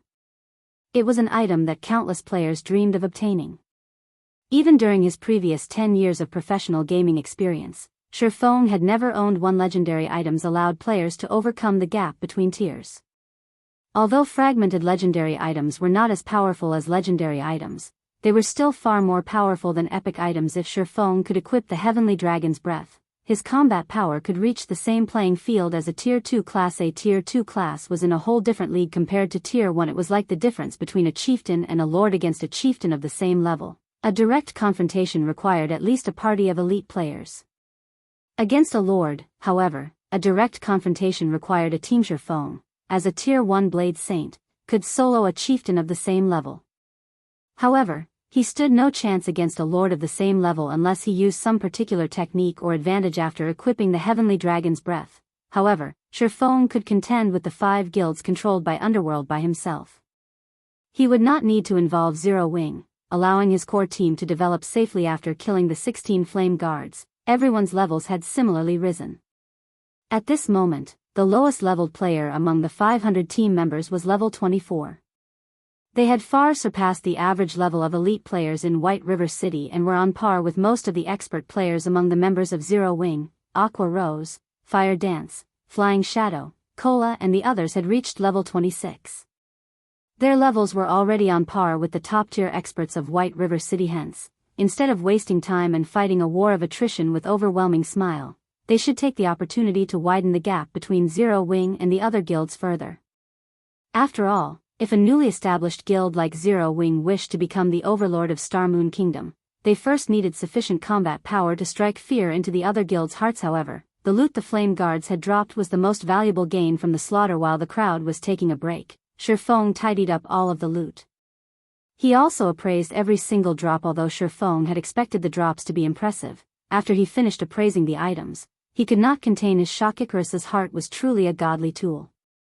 With divine providence, they had obtained a total of 286 items from the 16 Flame Guards. Among the items, 105 were rare materials, 9 were individual pieces of the Warfire set equipment, 41 were level 25 mysterious iron equipment, 53 were level 25 secret silver equipment, 29 were level 25 fine gold equipment, 18 consisted of various recipes and forging designs, 15 were tier 1 magic scrolls, 4 were tier 2 magic scrolls, and 12 were treasure hunting scrolls. Currently, in God's domain, the average players were around level 20, whereas guild elites were around level 22.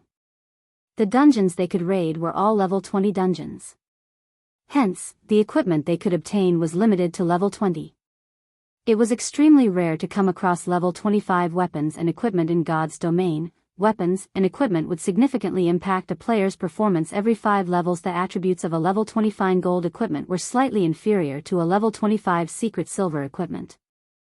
In other words, a player wearing level 25 fine gold equipment was stronger than a player wearing level 20 dark gold equipment. How rare was level 20 dark gold equipment?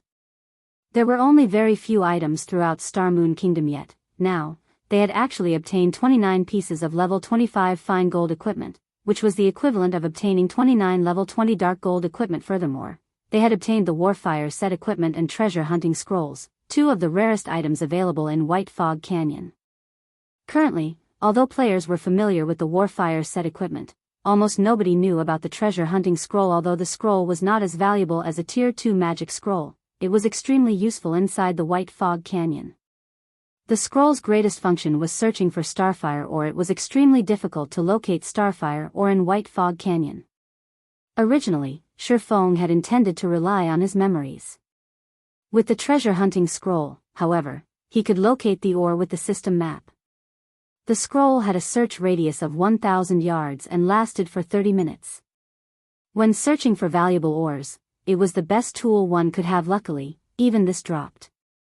Shifeng chuckled lightly upon seeing the treasure hunting scrolls in his bag. However, when he swept a gaze over the individual pieces of the Warfire set equipment, he lamented as he muttered, "It would be awesome if I could complete the Warfire set equipment." Warfire set equipment, bronze rank, can be evolved. Level 20, level 30. Can be equipped by any classes. Set consists of 7 parts: head, chest, belt, hands, wrists, legs, and feet. Set effect, bronze rank. 2-piece effect, all attributes plus 10. 4-piece effect, ignore levels plus 10. Obtain free will skill. Able to remove all control effects for 5 seconds. Cooldown, 1 minute. 7-piece effect, main attribute increased by 10%. Skill cooldown decreased by 30%. Obtain Warfire Berserk skill. Damage increased by 50%, attack speed increased by 50%, and movement speed increased by 30% for 20 seconds. Cooldown, 5 minutes. The basic attributes of the Warfire set equipment were average at best. It was referred to as a level 30 peak fine gold set equipment was because of its set effects. In particular, the Free Will skill and Warfire Berserk skill were the main reason it ranked as peak fine gold set equipment. Although Shifeng now had 9 individual pieces, there were duplicates for the head, hands, and leg slots. He was only missing the wrist pieces. The Warfire set equipment only reached its true value when it was complete, following which, Shifeng distributed the level 25 fine gold and secret silver equipment to Fire Dance, Aqua Rose, Cola, and the other core members who had reached level 25. As for everyone else, they had yet to meet the level requirements and could not use any of the level 25 equipment. However, they had obtained the corresponding guild points. When they returned, they could exchange these guild points items in the guild's warehouse. Nobody argued Shifeng's arrangements. After all, those who had contributed the most to the Flame Guard's deaths were Aqua Rose, the core members, and the healers. Everyone else had simply watched from the side, doing nothing at all. They were satisfied with receiving guild points. Moreover, even if Shifeng had given some of the equipment to them, they could not equip it. Guild points were far more practical. Guild leader, where are we heading next? Aqua Rose had just replaced a few pieces of her equipment with the level 25 fine gold ranked cloth armor they had obtained, increasing her attributes significantly. Right now, she was itching to test her newfound strength. Are we going to look for more lords? No, we're going to the inner region to mine ores. Shifeng smiled faintly as he took out a treasure hunting scroll. He then unfurled the gray scroll and chanted an incantation. Suddenly, several red dots appeared on Shifeng's system map. Mine ores? Aqua Rose could not help but ask. Their team consisted of 500 elite players. Yet, they had not come here to grind and level up, but to mine ores? She was utterly speechless. You'll understand when the time comes, Shifeng laughed. He then sent parties to the highlighted locations on the map. If he had a large stock of Starfire ore, he could mass-produce the fine gold-ranked dragon-scale set equipment for the guild. At that time, how could Overwhelming Smile compete with them? Chapter 430, Frantic Beginning. The inner region of White Fog Canyon was complex and densely covered by stone forests. After the meteorite shower, the fog inside the canyon had also grown thicker, lowering visibility to less than 30 yards. In addition, elite and special elite monsters would show up every now and then. If players entered the canyon without sufficient strength, they would easily lose their lives. However, danger and opportunity coexisted with each other, such as the precious Starfire ore could be found within the White Fog. Shifeng separated the team of 500 into multiple smaller teams, with each team consisting of 2 parties. That way, even if a team encountered a special elite, they could safely deal with it themselves. As the assassins possessed high survivability, Shifeng allowed them to take independent action. Meanwhile, Shifeng himself ran around the map, quickly recording the red dots that appeared in his system map and sending the coordinates to the various teams, having those closest mine the ore there within the inner region of White Fog Canyon. Not all red dots represented the Starfire ore. There were actually many different types of ore. Hence, if Shifeng wanted to harvest a large amount of Starfire ore, he needed a large amount of manpower. As expected of the undeveloped White Fog Canyon, there really are a lot of ore deposits. Shifeng looked at the many red dots on his system map, joy blossoming in his heart. In the past, he had to spend over half an hour just to locate a single ore deposit. Even if he had discovered one, he would still have had to contest over it with other players. As for discovering a hidden ore deposit, one needed to be significantly lucky. He would have been fortunate if he had located 8 or 9 Starfire ore deposits in a day. Now, he was able to locate over 100 Starfire ore deposits in just half an hour. Players could excavate Starfire ore from Starfire ore deposits. As for how many pieces of ore one could acquire, it relied on the player's own luck and mining level.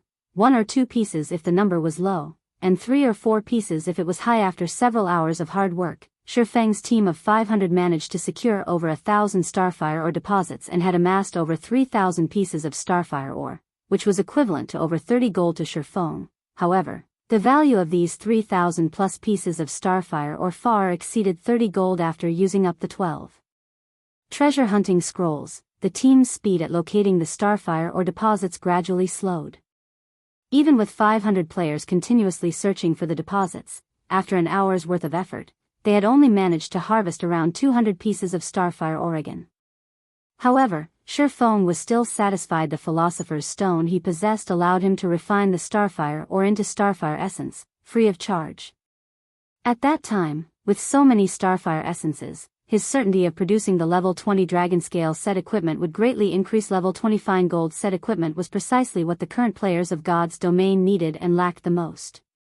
Currently, the majority of the player population were around level 20. If it were a level 25 set equipment, very few people would be able to equip it. Hence, the demand for it would also be low. If Shifeng produced a Dragon Scale set equipment, he could sell it for over 100 gold right now. At the very least, people were only offering 80 gold to purchase the complete Warfire set because, currently, no one knew its true value. Moreover, even if someone managed to gather the full Warfire set equipment, it would initially start at bronze rank. They would have to sacrifice a lot of their EXP in order to raise it up to fine gold rank, hence why it was so cheap in the past. The price of the Warfire set equipment had once soared up to 500 gold. Yet, even with such an astronomical price, supply failed to meet demand. Time passed quickly. Unknowingly, the members of Zero Wing had mined ore deposits in White Fog Canyon for 2 whole days, obtaining an abundant cache of ores. They had practically dug up every deposit in White Fog Canyon at least once, and the amount of Starfire ore they gathered had exceeded 15,000 pieces. In addition, they had also obtained over 7,000 pieces of various other kinds of ore. During these 2 days, aside from mining ore deposits, everyone from Zero Wing had also killed plenty of Lord-ranked monsters. As long as one of the search parties encountered a solitary Lord, they would immediately notify Shurfeng of it and then kill it together. After 2 days, Zero Wing's team had managed to kill 22 Lords. With Shurfeng's divine providence, they managed to obtain a large number of level 25 equipment. Among them, most were secret silver and fine gold equipment.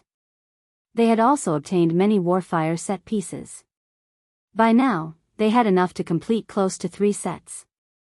Unfortunately, none of the set pieces they obtained were meant for the wrist slot, which greatly depressed Shurfeng. Shurfeng had placed all the weapons and equipment they were unable to use in the guild's warehouse, instantly enriching its stores. When the other members of Zero Wing saw the large stock of level 25 equipment, they all grew excited.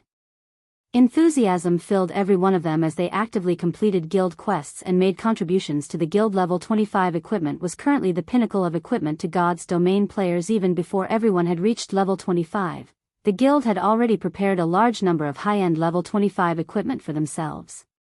This had extinguished the guild members' worries about obtaining level 25 equipment. Now, the only thing they needed to do was frantically accumulate guild points.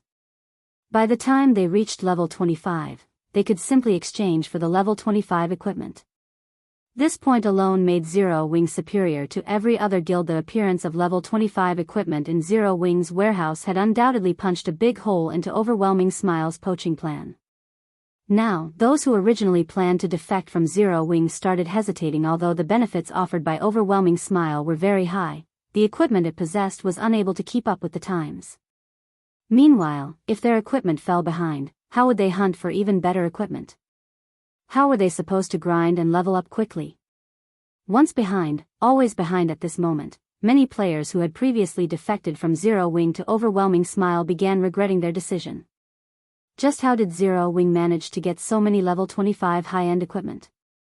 I hear that a guy who was a lot weaker than me has already obtained a level 25 mysterious iron chest piece. As soon as he reaches level 25, he can replace the level 20 mysterious iron chest piece he is wearing. If I had known something like this would happen earlier, I would never have left Zero Wing. I might already have enough points to exchange for a level 25 secret silver equipment by now. I couldn't agree more. A guy I know who was previously about equal in strength with me is now very well off. When I chatted with him 6 hours ago, he told me that he had managed to accumulate enough points to exchange for a level 25 secret silver equipment. He is only level 22 right now. By the time he reaches level 25, he might accumulate enough points to exchange for 5 or 6 pieces of level 25 secret silver equipment. In White River City, many of Overwhelming Smile's members started having heated discussions in the bars, sighing enviously. Why are all of you lauding the spirit of the enemy and belittling that of our own? The higher-ups of Overwhelming Smile have already sent people to investigate the source of Zero Wing's equipment. Soon, with our guild strength, we can definitely obtain a large number of level 25 high-end equipment much more easily than Zero Wing. Zero Wing can only remain arrogant for now because all of our guild's core members are focused on raiding the Great Lord inside the ruined shrine. After they finish with it, not to mention level 25 fine gold equipment, we might even get dark gold or epic equipment. Many Overwhelming Smile members had expressed their disdain regarding Zero Wing's recent performances. They firmly believed that Overwhelming Smile was a lot stronger than Zero Wing. Meanwhile, inside White Fog Canyon. During their 2 days of grinding and mining, everyone from Zero Wing had leveled up quickly, with many having already reached level 25. Blackie had even broken through to level 27, whereas Aqua Rose and the other core members had risen to level 26. Violet Cloud had also reached level 25, replacing her level 20 equipment with level 25 secret silver and fine gold equipment. Only Shifeng remained at level 24. He was still a short distance away from reaching level 25. However, this could not be helped. Shifeng and Violet Cloud were both owners of hidden classes, so the EXP they required to level up was much higher than the others. Shifeng required twice as much EXP as ordinary classes, whereas Violet Cloud required 1.6 times guild leader. We discovered a starfire or vein.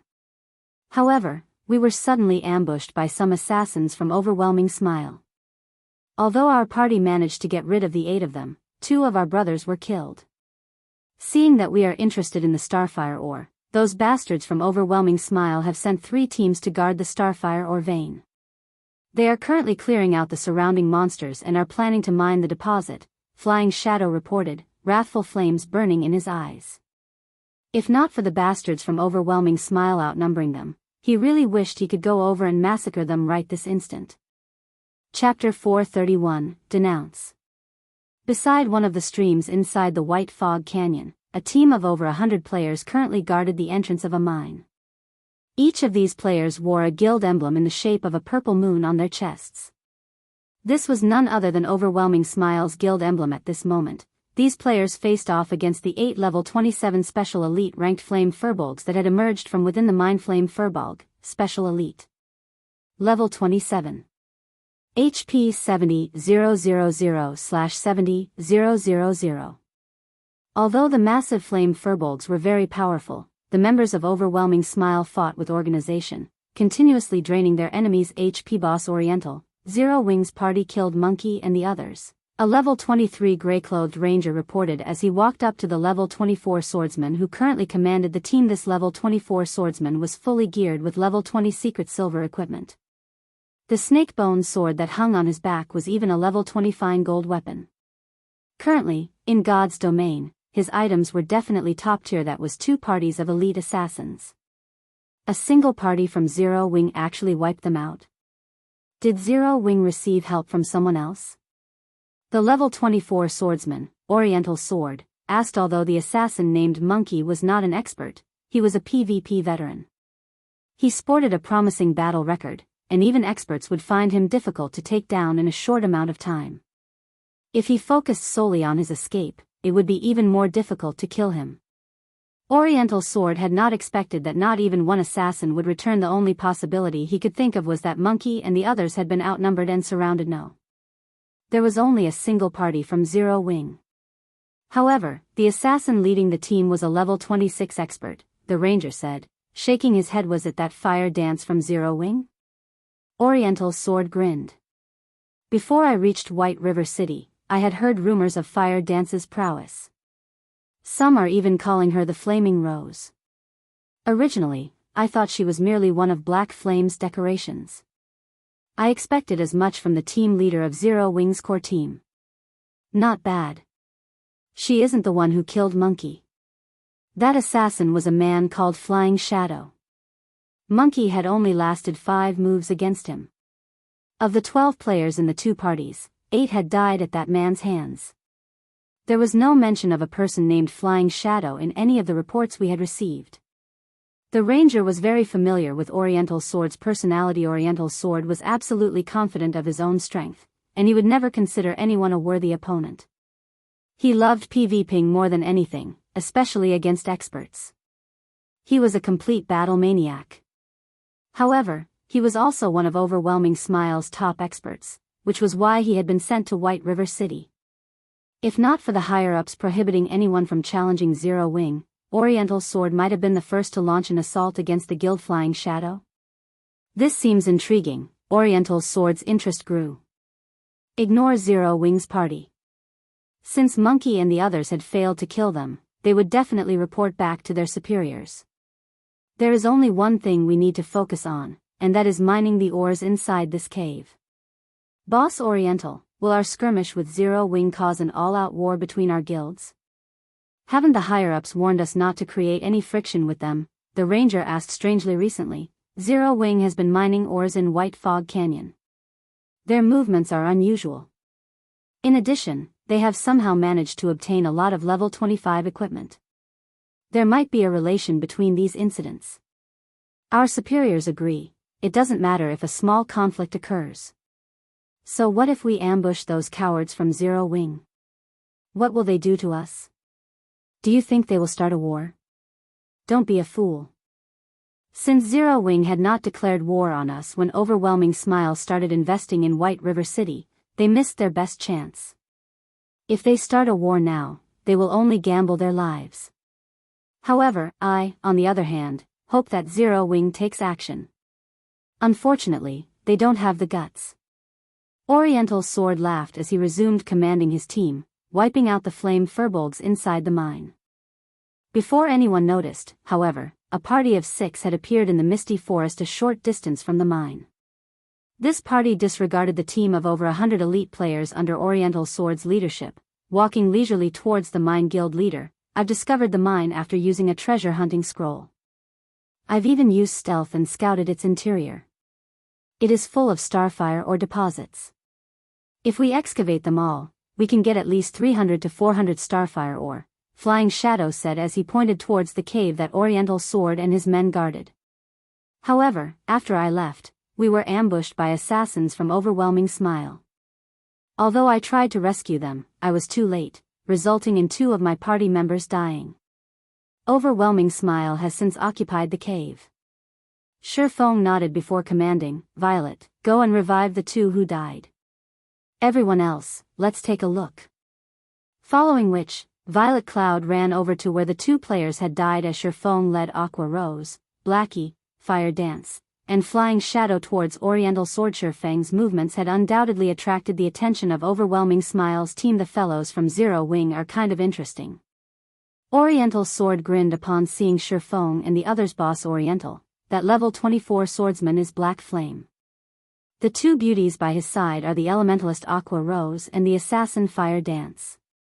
The Cursemancer is Zero Wing's famous expert, Blackie, and that male assassin is the person who killed Monkey and the others, Flying Shadow. The ranger beside Oriental Sword briefly introduced the members of Shifeng's group. Black Flame's arrival surprised every member of Overwhelming Smile. Black Flame's fame was truly too immense. He was the publicly acknowledged #1 expert of Star Moon Kingdom. There was nobody in White River City who had not witnessed Black Flame's battle videos. Killing every player with a single hit, he had massacred over 100 Dark Star members. He suppressed more than 10,000 players with his aura alone, causing all of them to freeze. In the end, he even escaped unharmed. Guild leader Black Flame, what brings you here today, I wonder? Oriental Sword asked playfully as he smirked at Shifeng. A straightforward person does not resort to insinuations. Today, you sent your men to ambush members of our guild.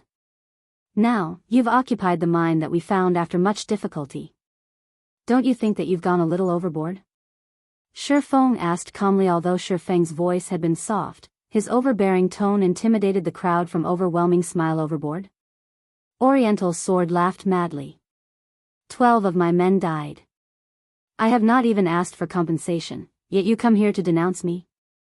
Since you're here, we can use this opportunity to discuss compensation. I don't want much. Just pay me 100 gold per person for a total of 1,200 gold. How about it? Mockery filled Oriental Sword's expression. He believed that Shifeng was a complete fool. With just 5 players, Shifeng had dared come into his territory looking for trouble. At this stage of the game, players' levels were no longer insignificantly low. Their equipment was decent quality, and they had learned many skills.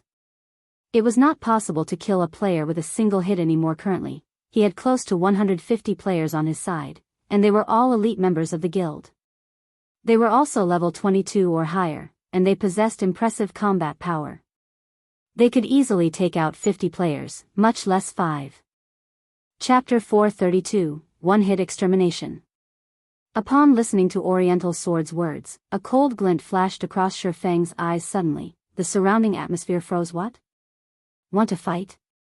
Although Oriental Sword could feel a heavy pressure enveloping him, his confidence did not waver. He then unsheathed the long sword hung on his back, provocatively saying, "Come if you can, then. Seeing as everyone out there is calling you a god, I really wish to see just what kind of ability you possess."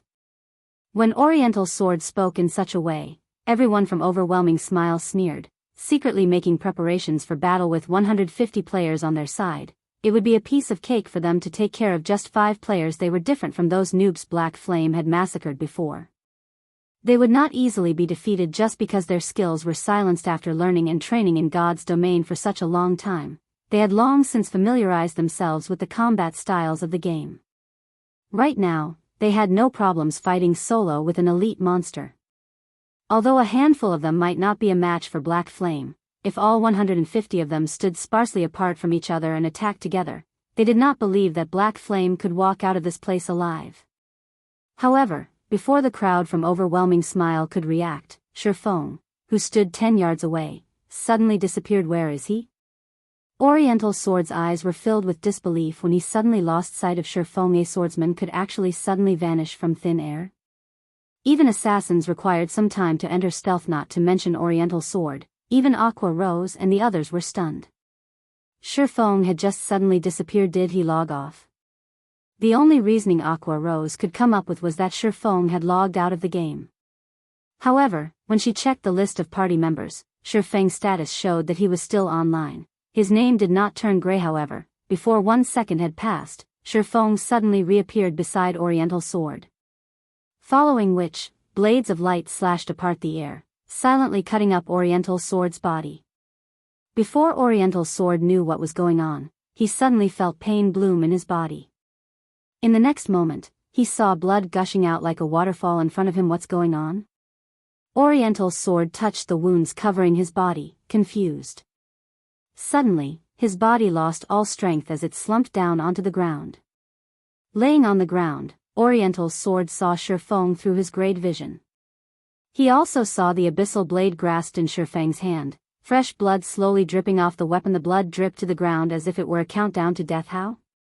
Even at his moment of death, Oriental Sword still could not believe what had just happened. He, a top-tier expert of Overwhelming Smile, had actually died without a chance to respond. After Oriental Sword died, everyone from Overwhelming Smile who was originally feeling confident halted. They simply could not comprehend what had just happened. Shifeng had just suddenly disappeared, before reappearing once again beside Oriental Sword. Immediately after, blood gushed out from Oriental Sword's body.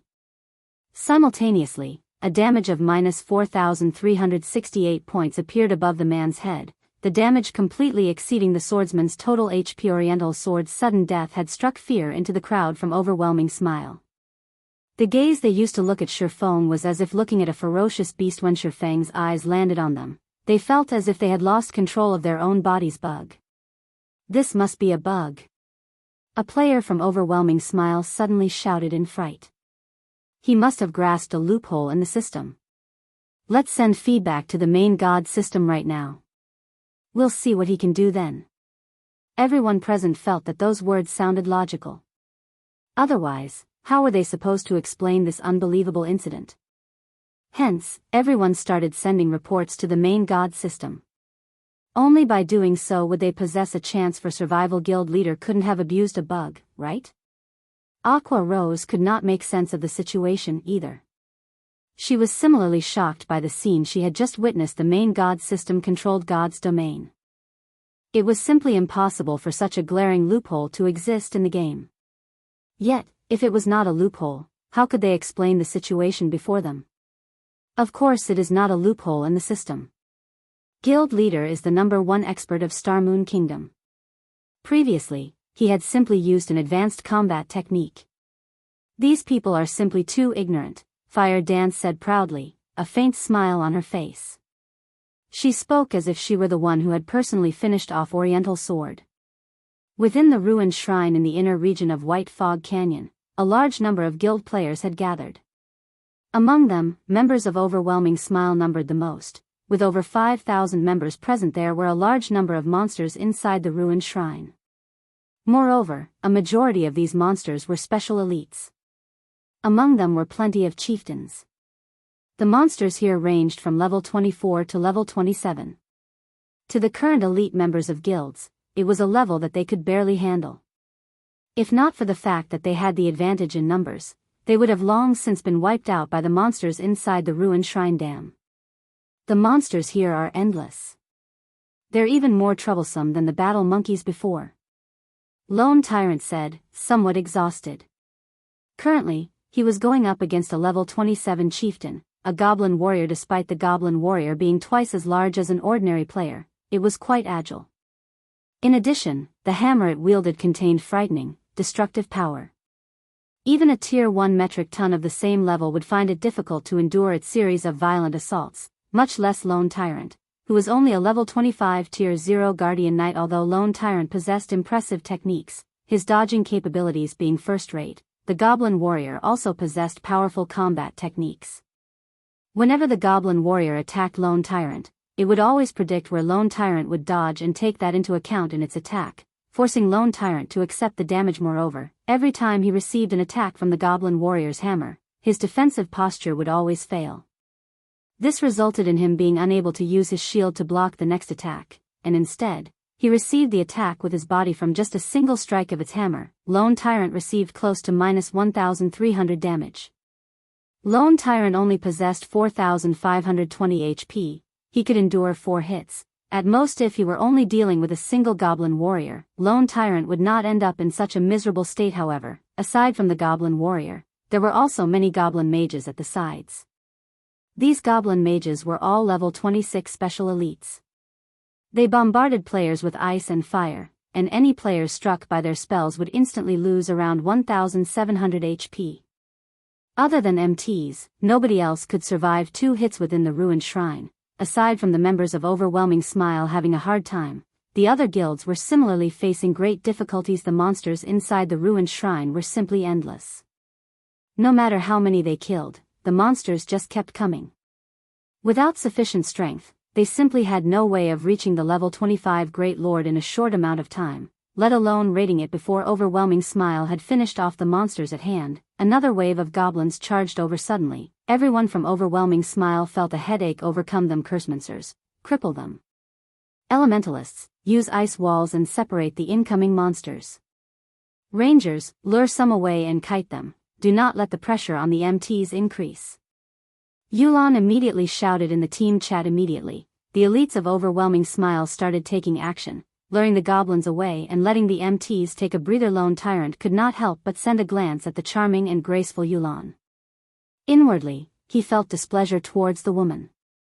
He was actually required to listen to her commands. However, he also had no choice but to admit that Yulon was indeed amazing. They were only able to reach their current location thanks to Yulon. Otherwise, they would not have been able to pass through the battle monkeys. Even if they could, they would have had to suffer immense losses. Take Emperor's Light and the Assassin's Alliance for example. Since entering White Fog Canyon, their total numbers had already decreased by a quarter.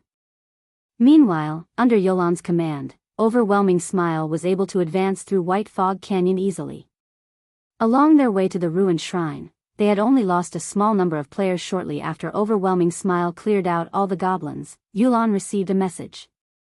After reading the message, her expression turned grim. Lone Tyrant could feel Yulon's mood suddenly changing, and he could not help but ask, what happened? After spending some time together, Lone Tyrant had a general grasp on this woman.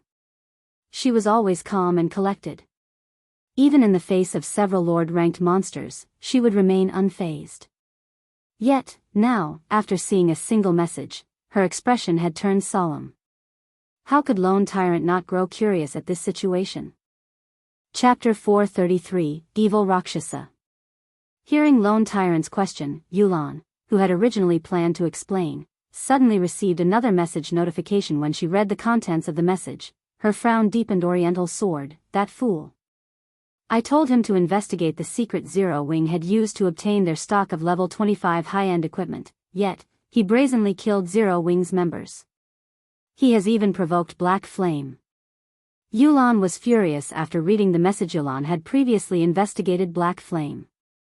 However, the more she looked into the man, the more creeped out she felt. Black Flame had appeared silently, and like a rising comet, he shocked everyone with every action in White River City. Not only had he massacred so many players, but he had also been able to move about freely. This strength alone was sufficient to strike fear into others. After all, if such a powerful person ambushed someone out in the field, and the victim was not strong enough to survive, they would still meet tragedy. If they were dealing with an ordinary expert, they could simply form larger teams when leaving the city. That way, those experts would not dare attack them. However, Black Flame was different. He was too powerful. Even if they formed teams, Black Flame could still slaughter them with little effort, and they could only helplessly watch as he did so. The only real solution was to form a team of several hundred players. However, they could not do that every time they left the city. Not only would this be detrimental to the guild's development, but it would also make them the laughingstock of God's domain. However, if Black Flame constantly hunted and ambushed their members, his growth would stagnate. Moreover, such ambushes would not significantly impact the guild if they only occurred 1 or 2 days. Black Flame needed to ambush them over a long period of time to wound Overwhelming Smile. Meanwhile, it would be detrimental if Black Flame neither leveled up nor upgraded his equipment for a long time. There were countless experts in God's domain. If one did not continuously improve their strength, others would quickly surpass them. Zero Wing's success today was largely due to Black Flame's strength. If Black Flame let himself go, it would damage Zero Wing. Hence, Yulan had prohibited the members of Overwhelming Smile from crossing any lines, maintaining the balance between both parties. She was worried that, if angered, Black Flame would disregard all consequences and act so roguishly. Now, however, Oriental Sword had broken the balance that they had maintained. At this point, Yulan wanted to hunt Oriental Sword down personally and strangle him. After Yulan received the message, Shifeng began to annihilate Overwhelming Smile's members with Aqua Rose and the others by his side. Shifeng's void steps had long since petrified his opponents. Later, they even reported to the main god system, stating that Shifeng had abused a loophole in the system to kill players. They all hoped that the main god system would bring them justice, giving Shifeng his deserved punishment. Yet, the reply they had received stated that there were no issues. Shifeng's every action had been within the rules of the system. Overwhelming Smile's members had been even more shocked upon receiving this reply that ghost-like method Shifeng had used to kill Oriental Sword wasn't actually a bug. For a time, the crowd from Overwhelming Smile despaired. In the face of Shifeng's merciless slaughter, their previous confidence was nothing but a joke. The only thing they could do was escape. As for battling Shifeng, that was a fool's errand. Just how were they supposed to fight an enemy that they could not see? Moreover, said enemy could kill them instantly upon reappearing. You guys wish to escape? Try it. Without hesitation, Shifeng activated Skywell Sword previously, to kill Oriental Sword in one hit. Shifeng had specially activated Aura of Fire and Purgatory Power, holding nothing back. Now, after activating Skywell Sword, countless swords of light appeared in the sky above the mine's entrance. When the swords descended, not only did they deal over -2,400 damage to all enemies within an area of 20 by 20 yards, but it also sealed all enemies within range, preventing them from leaving the region for 4 seconds. Instantly, the members of Overwhelming Smile were trapped within the mine. When everyone from Overwhelming Smile saw that there was no longer hope for escape, they tried to resist. Unfortunately, Shifeng did not give them a chance. Shifeng then used the skill of the Aura of Fire, Firestorm. Suddenly, flames filled the interior of the mine. A damage of close to -10,000 points appeared above every player and monster within. After Firestorm's duration of 5 seconds, only ash remained. Since Shifeng began his assault, the whole process only lasted a few seconds. Just like that, over 100 elites from Overwhelming Smile had been exterminated. Moreover, Shifeng had collected the immortal souls of every player that he killed. Within a short time, all of these players had been locked out of God's domain. If Shifeng had been a wild beast that gave other guilds massive headaches before he had become a Blade Saint, now, he was an evil Rakshasa that others would avoid at all costs. Meanwhile, inside the ruined shrine. So what if it's Black Flame? We have the advantage of numbers. We can easily get rid of him. A wrathful flame immediately blossomed within Lone Tyrant's eyes when he heard Black Flame's name. Hurriedly, he said, "Why don't I take some men to assist Oriental Sword and kill Black Flame?" Ever since dying by Shifeng's hands, Lone Tyrant had toughened his heart and trained arduously every night and day. He had done so to exact his revenge. He was no longer the same as he had been in the past. If not for Yulan restraining him, he would have long since avenged his deaths. Now that Oriental Sword had provoked Black Flame, it was only natural that he go and help out.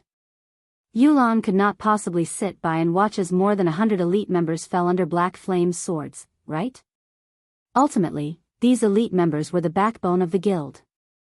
If the guild did nothing as over 100 of these elites were slaughtered, not only would it damage the guild's reputation, but it would also affect the hearts of those within the guild. No need. Black Flame killed Oriental Sword with a single hit. As for the others, they're most likely dead by now, Yulan said, revealing a bitter smile. Yulan had a clear understanding of Black Flame's strength. None of the titled experts on the God's Domain experts list were for show. Furthermore, Black Flame currently had several experts by his side. Those 100+ elite members had zero chance of surviving. Only a top-tier expert might have a chance of walking away. Upon hearing Yulan's statement, Lone Tyrant was stunned. He said, I am very familiar with Oriental Sword's strength. Moreover, he has so many people with him. How could Black Flame kill him with one hit? I do not know how exactly he died, but according to the reports sent from above, Oriental Sword had not managed to respond before dying, Yulan said. It seems that after not encountering Black Flame for a while, he has grown even stronger. We need to hurry and take down this great lord. Are we just going to let this go? Lone Tyrant had yet to give up on the idea of killing Black Flame. Staring at Yulan, he asked, if others find out that, despite Black Flame having killed so many overwhelming smiles elites, we are indifferent, we will become a laughingstock. What will we do if our inaction angers those above us? Yulan frowned. Just as Lone Tyrant had said, if they did not take any sort of action now, they would become a joke to the public. Yulan, what's going on with you? You shouldn't wear such an ugly expression. Do you need Big Brother's help? Just as Yulan struggled with her indecision, a lean man walked over, smiling. This man was a level 26 assassin, his level surpassing everyone. An overwhelming smile. Yet, despite there being no guild emblem on his person, everyone from Overwhelming Smile treated him with respect and reverence. Even Lone Tyrant was no exception. He was deeply afraid of provoking this young master. The reason they were behaving in such a way was not only this young man's high level. More importantly, this man was the key to their operation of killing the Great Lord. Back then, young Master Feng had repeatedly instructed them to treat this youth before them with respect. If they provoked this youth, they would be responsible for their own actions. Chapter 434, Free Combat System. Big Brother Summer, it's great that you are willing to help, but the opponent is very hard to take down. We might even miss out on our chance to kill the Great Lord. I'm worried that it will affect Big Brother Summer's task.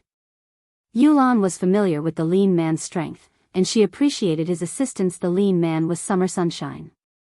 Not only was he unrelated to Underworld, but he was also an independent player. However, due to his backing and his overwhelming strength, even Feng Xianyang attempted to build a strong relationship with him. Yulan had once witnessed a fraction of Summer Sunshine's strength before entering White Fog Canyon. Summer Sunshine had fought Underworld's Pride, the leader of the Underworld Guards, Ming Sha, in a PvP. In the end, however, Ming Sha lasted only 5 moves against Summer Sunshine. Moreover, Summer Sunshine had not used any skills, relying on basic attacks to defeat his opponent. The results of that fight had surprised everyone. As a member of Underworld, Yulan knew full well how strong Ming Sha was. He was one of the few great experts in Underworld. Gentle Snow of Ouroboros was only slightly stronger than him. However, such an expert was nothing more than a child to Summer Sunshine. One could just imagine how powerful the assassin was. If Summer Sunshine was willing to lend a hand, they had a fairly good chance of defeating one-hit Azura Black Flame. It won't take long to deal with the Great Lord. I don't mind delaying our attack for a little bit. In any case, I am bored. If you need help with something, just ask. Summer Sunshine laughed. Zero Wings Guild leader, Black Flame, has killed many of our elite members. We want to return the favor and kill him. Would you be interested in helping us with this, I wonder? Yulan asked softly as she stared at Summer Sunshine. Black Flame? Summer Sunshine nodded, saying, all right. I've heard many rumors about him when I was in White River City. I hear that he's pretty amazing and has the title of One-Hit Azura. He is even Star Moon Kingdom's #1 expert. I'd love to exchange a few moves with him. If I kill him, won't I become Star Moon Kingdom's #1 expert? Of course. If you kill Black Flame, you will officially become Star Moon Kingdom's #1 expert. However, don't underestimate him. He once killed Ming Sha with one hit. We need to plan carefully to avoid Black Flame escaping. When Yulan received Summer Sunshine's answer, the tension between her brows loosened, a few ideas of how to deal with Black Flame already brewing. He killed Ming Sha with one hit? Not bad. My last fight with Ming Sha wasn't even a warm-up. I wonder if Black Flame is strong enough to take seriously. Summer Sunshine licked his lips, a hint of excitement flashing in his eyes. As for your plans, forget about them. As long as we find him, I have my own ways to prevent him from escaping. Big Brother Summer, Black Flame has a large-scale silencing skill. If he discovers us and activates the skill, trapping him will be very difficult. It is best if we have a plan to silence Black Flame, Yulan reminded. Don't worry. I have something better than that. When I see him, I'll trap him like a bug in a jar, Summer Sunshine laughed. Confidently, he said, let's hunt down Black Flame. Since he has provoked and angered you, you can watch as I take care of him. Following which, Yulan immediately sent a large number of players to search for Black Flame. Meanwhile, Overwhelming Smile's army also slowly withdrew from the ruined shrine.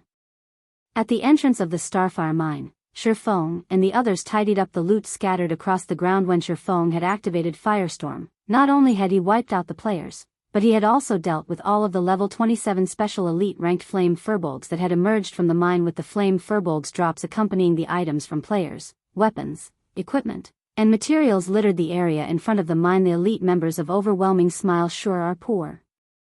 The majority of their weapons and equipment are level 20 bronze and mysterious iron ranked. There are only 2 pieces of secret silver equipment. The flame furbolgs dropped more secret silver equipment than those elites, Blackie commented after they had finished collecting the items. He could not help but sympathize with the elites of Overwhelming Smile. The loot from the players versus the flame furbolgs was easy to differentiate, as one group had only dropped level 20 items, while the other had only dropped level 25 items. The flame furbolgs had dropped 4 pieces of level 25 secret silver equipment alone, which was the equivalent of 4 pieces of level 20 fine gold equipment. To God's Domain's players currently, fine gold equipment was top-tier equipment, whereas dark gold equipment was the cream of the crop.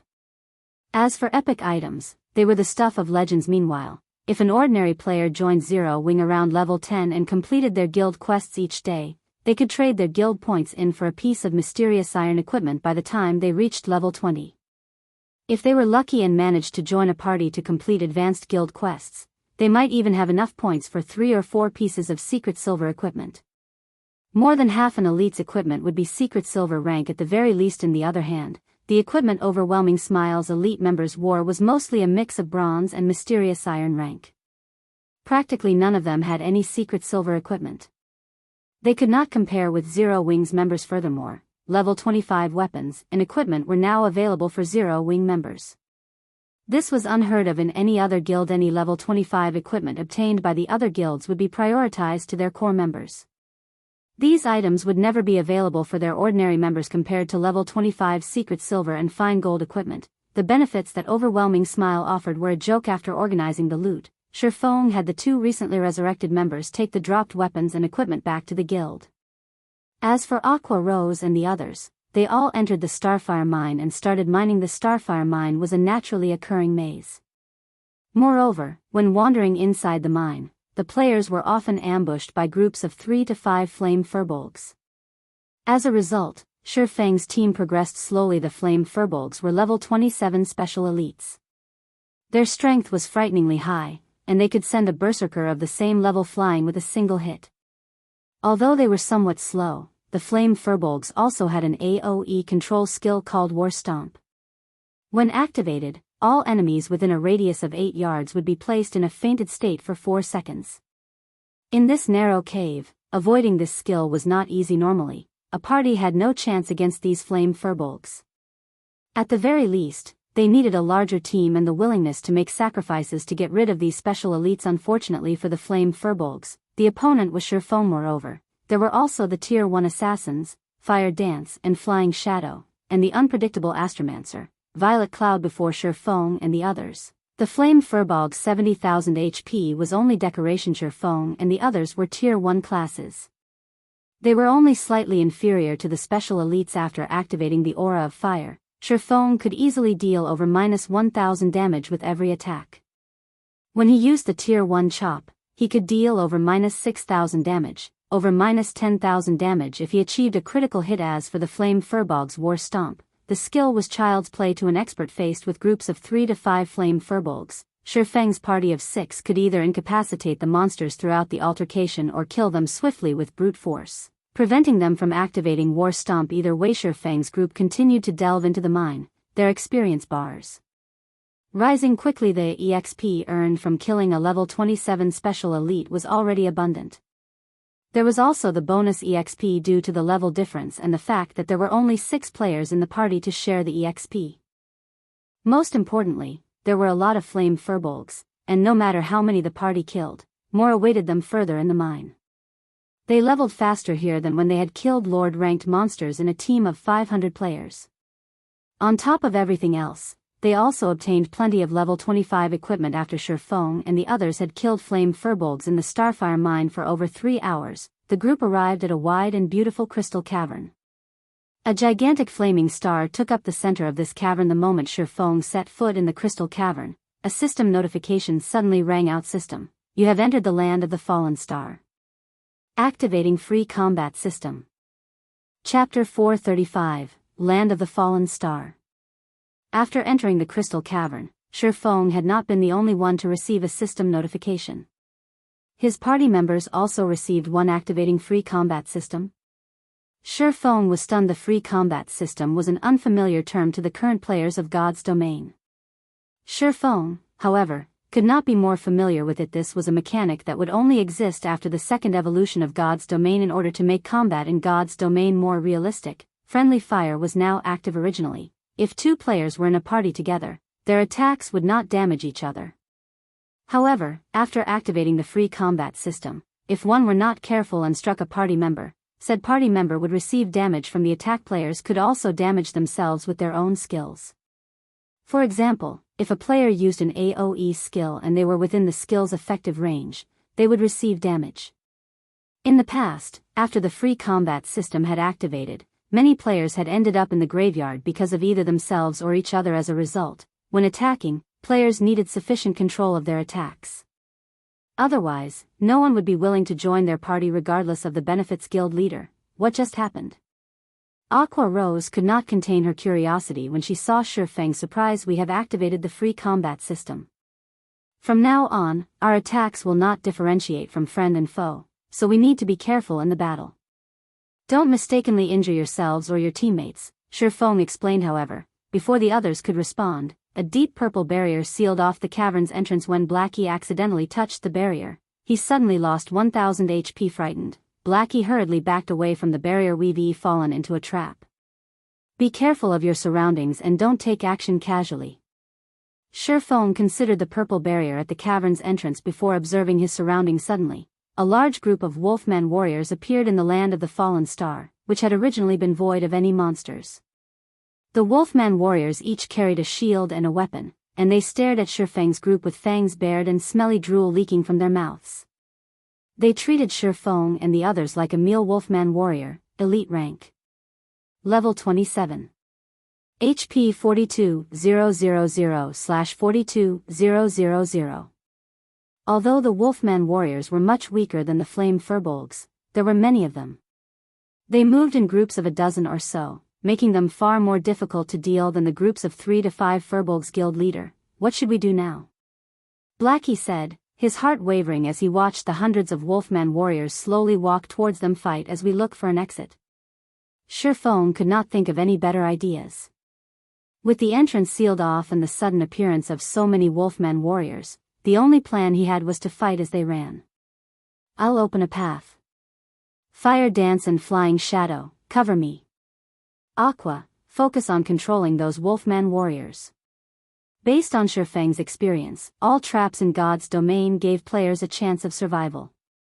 As long as they found the trick to unlock the trap, they could escape with their lives. Meanwhile, the trap before them was clearly directed towards those who were unfamiliar with the free combat system. If everyone randomly used their skills, they would kill themselves before laying a scratch on the monsters before them. Hence, it was safer if only he took action, following which, Shifeng led the party and charged towards the area with the least number of Wolfman warriors. Even so, there were still over a dozen elites ahead of him. Seeing Shifeng's group barreling towards them, these Wolfman warriors opened their mouths and howled. They raised their weapons and charged at Shifeng. At this moment, the other Wolfman warriors had similarly started to surround Shifeng and the others. Don't fight. Just lure them to a single location and then kill them. With that order, Shifeng took the fight to these Wolfman warriors, leading his own band of elites. He then unsheathed the abyssal blade in the Purgatory's shadow, brandishing his swords and sending over a dozen swords of light to strike the Wolfman warriors' vital points. Shifeng's attack speed was extremely fast. Although the Wolfman warriors tried to defend themselves, Shifeng's swords of light reached the monsters first. A single sword strike sent a Wolfman warrior that was over 2 meters tall flying backward, a damage of over -1,000 points appearing above its head. Shifeng had no desire to continue fighting. After having sent the dozen or so Wolfman warriors flying, he led the party and moved past the Wolfman warriors. If possible, Shifeng wanted to finish off these Wolfmen. If he did, however, they would end up surrounded by more of these elite monsters. If that happened, they wouldn't escape despite their efforts. In such a way, Shifeng, Fire Dance, and Flying Shadow opened a path for the party, the six continuously advancing regarding the Wolfman warriors chasing them relentlessly. Aqua Rose continuously cast ice walls and ice spheres behind her, using the spells to reduce the monsters' speed. Although the Wolfman warriors could not catch up, the number of monsters chasing after Shifeng's party had increased past 1,000. If Shifeng and the others made a single mistake, they would most likely lose their lives. We can use the terrain ahead. Fire Dance, Flying Shadow, and I will block the Wolfman warriors behind us. Blackie, use Stars of Light. It doesn't matter even how far you cast it, just remember not to include us in the spell's effective area. Shifeng had constantly observed the surrounding terrain as he ran, and he caught sight of an elevated area. The path there was also very narrow. 2 or 3 people would be sufficient to block it completely. Hence, he hastened towards that elevated ground. Leave it to me. Watch me get rid of these wolf pups. Blackie nodded when the party entered the narrow path. Shifeng and the 2 assassins spun around, facing the oncoming Wolfman warriors. 20 yards. 15 yards. 10 yards. Watching the Wolfman warriors come closer and closer. Release. Shifeng shouted. Having prepared, Blackie waved his staff, and in the next moment, a star of light descended from the sky. One after another, the stars of light bombarded the 1,000+ of Wolfman warriors. Those near the epicenter of the crash received over -7,000 damage, while the others in the spell's vicinity received over -3,000 damage. The Wolfman warriors had 42,000 HP. They could only endure a few waves of stars of light before dying. However, the Wolfman warriors outside of Blackie's spell were intelligent. They had not foolishly charged into the range of the stars of light. Instead, they stood in place, waiting for the spell to end. Although the effect of stars of light was frightening, the spell only took the lives of slightly over 200 Wolfman warriors. To an army of over 1,000, that was nothing. However, after stars of light ended, the experience bars of Shifeng's party skyrocketed. If they could repeat this process, they could easily reach level 30 in a few hours before anyone could catch a breather. Dozens of Wolfman warriors charged into the small path, howling as they brandished their weapons. Due to the free combat system, Blackie had not had a perfect grasp of his skill's coverage area. As a result, the Wolfman warriors that had been at the very forefront of the charge had not been caught in the effective area of stars of light. Fortunately, the small path only allowed for 5 or 6 Wolfman warriors. Without hesitation, Shifeng sent a Tier 1 Thundering Flash at the incoming elite monsters. Compared to the Tier 0 Thundering Flash, the Tier 1 skill was far more agile. Whether it was in terms of speed, power, distance, or number of attacks, all had massively improved. Most importantly, Shifeng could now use it to attack horizontally, increasing its attack area. A blue arc of lightning tore through the path in the blink of an eye, splitting the path in two. Following which, another arc of blue lightning streaked towards its target. After 5 consecutive arcs of lightning, astonishing damages appeared above the dozens of Wolfman warriors, 624, -2240, -3136, -4394, -6, 152. Thundering flashes effect stacked, and each consecutive hit would have its damage increased by 40%. If a target were struck by all 5 lightning strikes, the total damage would be terrifying. However, the might of Thundering Flash could not deter these crazed Wolfman warriors. They still threw themselves forward with little regard for their lives. Aqua Rose waved her staff, and suddenly, 3 ice walls appearing on the small path, reducing the Wolfman warrior's speed. Blackie also cast Hell Flame, dark green flames emerging from the ground. Immediately after, Shifeng used the Tier 1 Earth Splitter before these Wolfman warriors could reach Shifeng. They all died with the perfect combination of the 6 and the advantageous terrain. They had only spent a short amount of time finishing off the 1,000+ Wolfman warriors after decimating the last wave of warriors. A golden glow illuminated Shifeng's body. He was finally level 25. Chapter 436, Combat Power Soars. Guild Leader, you're finally level 25. Blackie sighed with relief when he saw the golden brilliance illuminate Shifeng's body. That's right, Shifeng laughed bitterly. After choosing this Blade Saint class, I'm doomed to level up slowly. Guild Leader, here's the level 25 swordsman fine gold and secret silver equipment we saved for you, Fire Dance said, retrieving a few pieces of equipment from her bag. She had deliberately held on to these items for Shifeng. As for the other level 25 equipment, she had sent them to the guild's warehouse. Shifeng's hidden class was no secret among the core members of Zero Wing. This included Violet Cloud's Astromancer class as well. Originally, everyone had envied and admired hidden classes, searching desperately for a legacy that would give them the chance to obtain a hidden class. However, they could now see both Shifeng's and Violet Cloud's leveling speed for themselves. Their progression could only be described with one word: slow. Some of the team members who were originally a lower level than Shifeng and Violet Cloud had even surpassed the two over these past few days in White Fog Canyon. More importantly, their levels were currently in the 20s. When they reached the 30s, 50s, or even 100s, the two's leveling speed would most likely slow to a crawl. When the others thought about how they would level far slower than other players, they promptly dismissed their intentions of searching for a hidden class. If they encountered an advanced legacy in the future, they would change classes then. If not, so be it. Levels were very important in God's domain. Moreover, everyone paled at the thought of dying just once as a hidden class. Thanks. Shifeng accepted Fire Dance's offer. His current equipment mostly consisted of random level 20 pieces. If he switched them out for level 25 fine gold and secret silver equipment, his attributes would increase significantly. Shifeng also retrieved a fiery red pair of boots from his bag. The delicate boots each had 3 beautiful flame crystals embedded in them, and a bright red glow circled the footwear. These were super top-tier boots that Shifeng had obtained after killing the scorching Lamia flame boots, plate boots, dark gold rank. Level 25. Defense plus 175. Strength plus 21, Agility plus 30, Endurance plus 15. Movement speed plus 8. Fire resistance plus 5. Additional skill dash.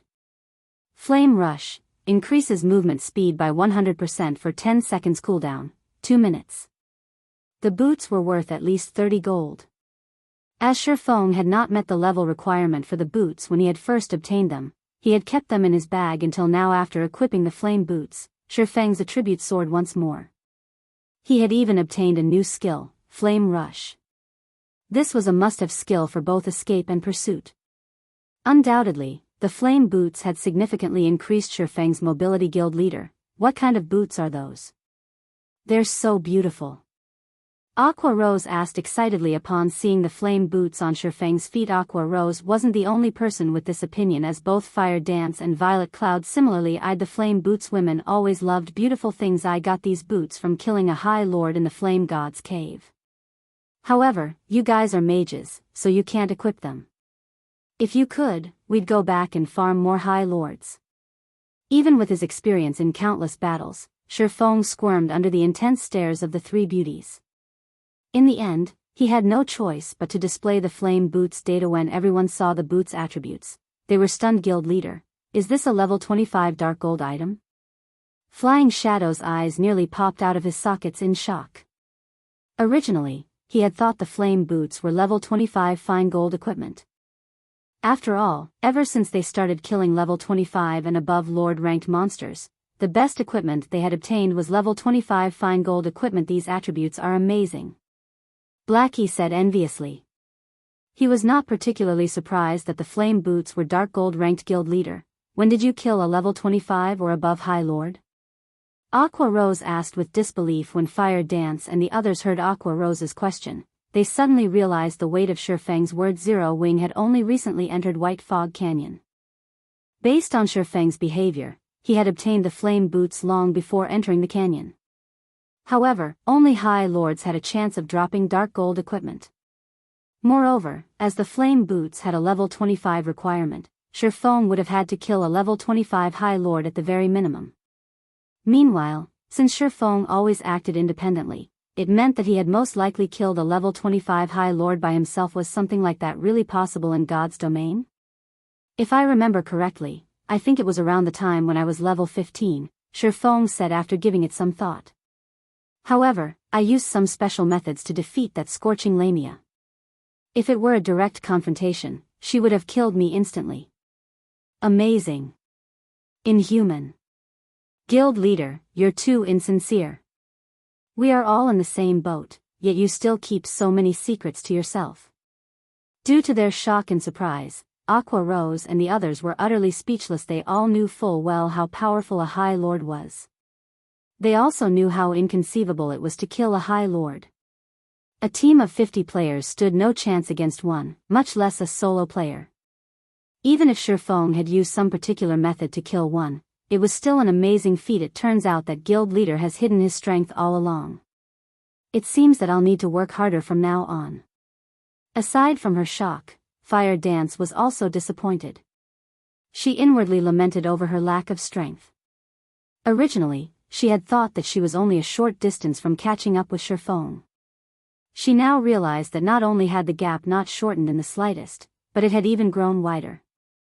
However, this revelation had not discouraged Fire Dance.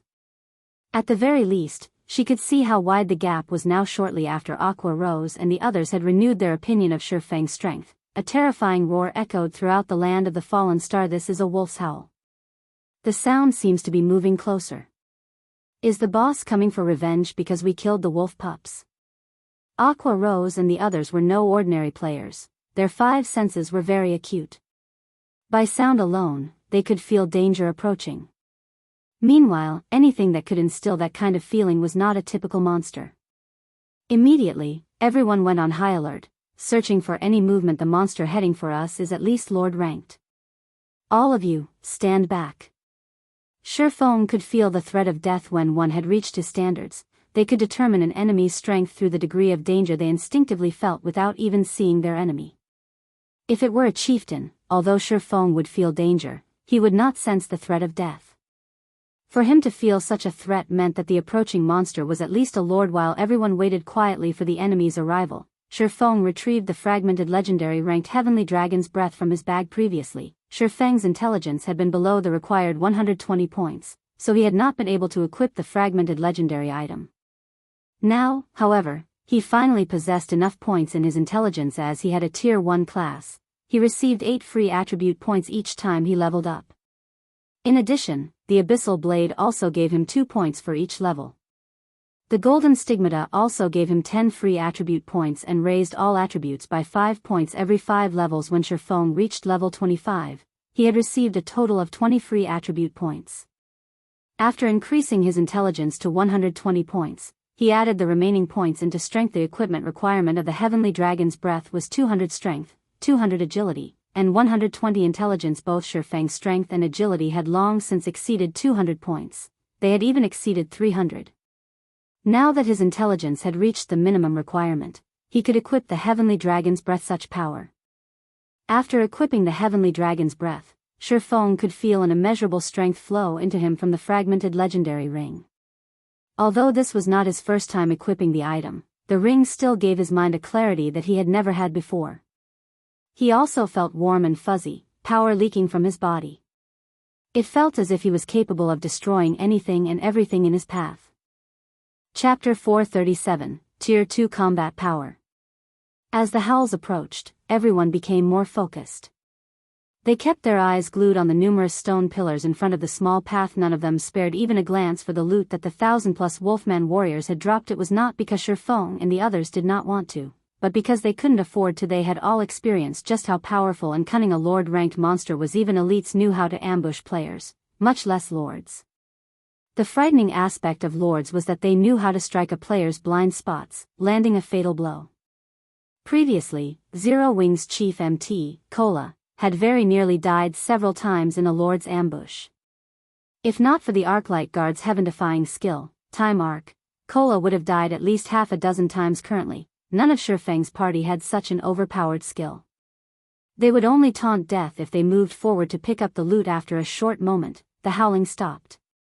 Instantly, an aura of death washed over the party, and the air surrounding them seemed to freeze. Where's the monster? Blackie asked, confused when nothing appeared. It has probably hidden itself. The stone pillars ahead are perfect cover, and it is highly likely that the monster is looking for a chance to strike. Flying Shadow, who was in stealth, answered. Guild leader, should I scout ahead and investigate? No, it's already heading towards us, Shurfeng said, shaking his head as he unsheathed the abyssal blade and the Purgatory's shadow. With a grim expression, he said, everyone, prepare for battle. Flying Shadow and Fire Dance, cover me. Violet, you focus on healing. Aqua and Blackie, use your control skills but don't pull too much aggro. This monster is far more powerful than any of you can imagine. It's coming. But I don't see it. Aqua Rose scanned the area ahead of her, failing to detect any traces of a monster. It's normal that you can't see it. It's in stealth right now, even I can barely see its blurred figure. Due to the Heavenly Dragon's breath, Shurfeng had massively improved in all areas. Even so, he had almost missed his opponent's present stealth. It can't be possible, right? When the others heard Shurfeng's words and saw his solemn expression, they immediately grew anxious as they examined their surroundings. A lord that could use stealth. It was a player's worst nightmare. A single careless moment could result in their deaths. Not daring to take any risks, Shurfeng immediately activated Omniscient Eyes. He immediately discovered a small-sized, red-furred wolfman. This red wolfman wielded 2 pitch-black sawtooth daggers in each hand. The lord had already reached the small path and was less than 30 yards away, slowly approaching the party. Crimson Shadow Wolf, Rare Lord. Level 28. HP 1000000/1000000. Rare lords were not as powerful as high lords, and in terms of attributes, they were the same as ordinary lords. However, rare lords possessed an additional innate skill. It was just like how a player with a hidden class possessed legacy skills unique to their class. Hence, rare lords were significantly more powerful than ordinary lords, and to certain players, that difference might even be fatal. If Shurfeng had a team of 500 players, he could kill the Crimson Shadow Wolf with absolute certainty.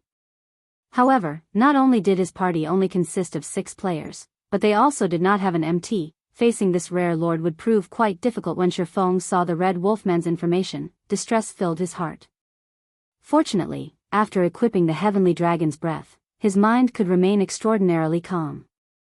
His attributes had also significantly increased. Strength increased by 40%, agility increased by 40%, intelligence increased by 30%, endurance increased by 50%, movement speed increased by 20%, attack speed increased by 30%. The improvement that the fragmented legendary item had provided to his attributes was much higher than the growth he had received when he became a Tier 1 Blade Saint. Furthermore, he also had 3 new skills: Dragon's Authority, Dragon's Breath, and Heavenly Dragon's Power.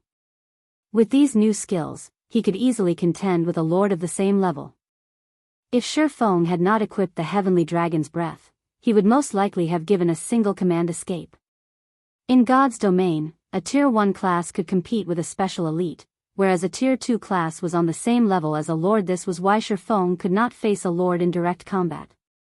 However, now that he had the Heavenly Dragon's breath, although it was not as impressive as a legendary item, it could still allow a player to transcend tiers, granting Shifeng the combat power of a Tier 2 player. It was the equivalent of crossing the threshold to a Tier 2 class. Right now, Shifeng's attributes approached that of a Tier 2 class. He only lacked Tier 2 skills. Simply put, Shifeng was fully capable of contending with a lord of the same level. He also had the skill, Heavenly Dragon's Power. This skill was even more powerful than the Tier 1 skill, Blade Liberation. Previously, when Shifeng had activated Heavenly Dragon's Power, he had been able to suppress the final boss in the demon's castle. When Shifeng activated Omniscient Eyes, the Crimson Shadow Wolf knew that it had been discovered. It dashed towards Shifeng with astonishing speed. Before Shifeng could react, the Crimson Shadow Wolf had closed the distance by more than 20 yards and stood before him. Without hesitation, it slashed its sawtooth daggers towards Shifeng's neck. Startled, Shifeng hurriedly activated Defensive Blade. The two sawtooth daggers froze just before they struck him, unable to proceed by even an inch. So fast. Shifeng was shocked. If anyone else stood in his place right now, they would have been a dead man. Shifeng had activated Defensive Blade the instant he discovered the Crimson Shadow Wolf, yet he had nearly been decapitated. Not only could decapitate silence players, but it could also inflict a massive bleeding dot and significant damage. If players were silenced, they would only be able to defend themselves by relying on their basic attributes. However, not even an MT of the same level could fend off a lord for more 10 seconds. Realizing that its first attack had been unsuccessful, the Crimson Shadow Wolf spun backward and vanished right before Shifeng's eyes. In an instant, it appeared behind Shifeng and used Backstab.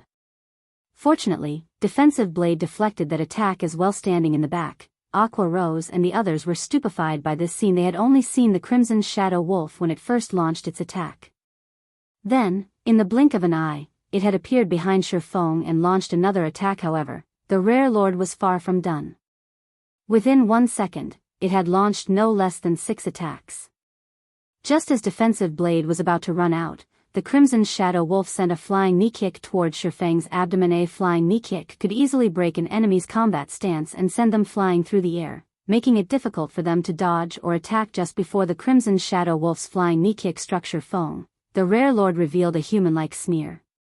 Suddenly, it reversed its grip on one of its daggers and sent an eviscerate at Shifeng's chest, intending to end Shifeng's life with one strike. Guild leader. Everyone watched anxiously. However, they were helpless. The Crimson Shadow Wolf was simply too fast. This was the first time they had witnessed such speed since they started playing God's Domain. However, just as the sawtooth daggers were about to slide into Shifeng's heart, the screech of metal against metal reached the team's ears. The Crimson Shadow Wolf was confused when it heard this sound. Looking at his adversary carefully, the Wolfman's cold smile suddenly vanished. Now, it wore a grim expression as it bared its fangs and growled. Chapter 438, Twofold Liberation. Aqua Rose and the others noticed the Crimson Shadow Wolf's sudden change immediately. However, the Zero-Wing team was more focused on Shifeng than they were on the rare lord's reaction. Despite having been struck by the Crimson Shadow Wolf's flying knee kick, not only had the wolf failed to throw his prey into the air, but Shifeng also managed to block the rare lord. How did Guild Leader manage to do that? Flying Shadow was thoroughly confused when he saw the grey abyssal blade block the sawtooth dagger, halting its advance. Was there really a person capable of defending against that kind of speed? The rest of the team was similarly tongue-tied. He should have used some sort of special skill, I think, Fire Dance said with uncertainty. Fire Dance had barely seen the Crimson Shadow Wolf's attack. Although she knew that Shifeng was astonishingly fast, he was still much slower than the rare lord. The Crimson Shadow Wolf's attack was just like Shifeng's void steps, extremely elusive. However, in the Crimson Shadow Wolf's case, it had not incorporated any techniques into its attack. It had relied solely on its speed compared to void steps, where its user would momentarily disappear and reappear shortly after. The Crimson Shadow Wolf's disappearance and reappearance occurred simultaneously. There had been no time between the two occurrences at all. It was like a mage's instantaneous movement skill. However, no mage could use the skill frequently. Moreover, the Crimson Shadow Wolf's attack speed was much faster than its movement speed in martial arts. Only speed was unbreakable. This saying was not baseless. If players could not even see or sense an attack, how were they supposed to block it? Yet, Shifeng had detected such the strike and promptly blocked it. Fire Dance considered herself to be an expert among assassins, and she was slightly more insightful than others. However, she did not understand how Shifeng had managed to block the Crimson Shadow Wolf's attack. However, before anyone could figure it out, the Crimson Shadow Wolf continued its assault shadow strike. Suddenly, the rare lord transformed into a streak of black light that pierced through Shifeng's body. Look out! Fire Dance shouted a warning, but she was too late. Shadow Strike was one of most lethal moves an assassin possessed. It could devour almost half the HP of an MT of the same level with a single hit. The attack could even drop a berserker's HP to a critical level. Shadow Strike was also the fastest skill in an assassin's repertoire. One could only defend themselves against this skill with a skill. Fire Dance had never expected that the Crimson Shadow Wolf would know it as well. However, even after the rare lord struck Shifeng, its intense expression had not relaxed in the slightest. On the contrary, it had grown even more solemn as it glowered at Shifeng, emitting a low, angry growl. It turned out that the skill had not struck Shifeng, but his afterimage. The Crimson Shadow Wolf was furious.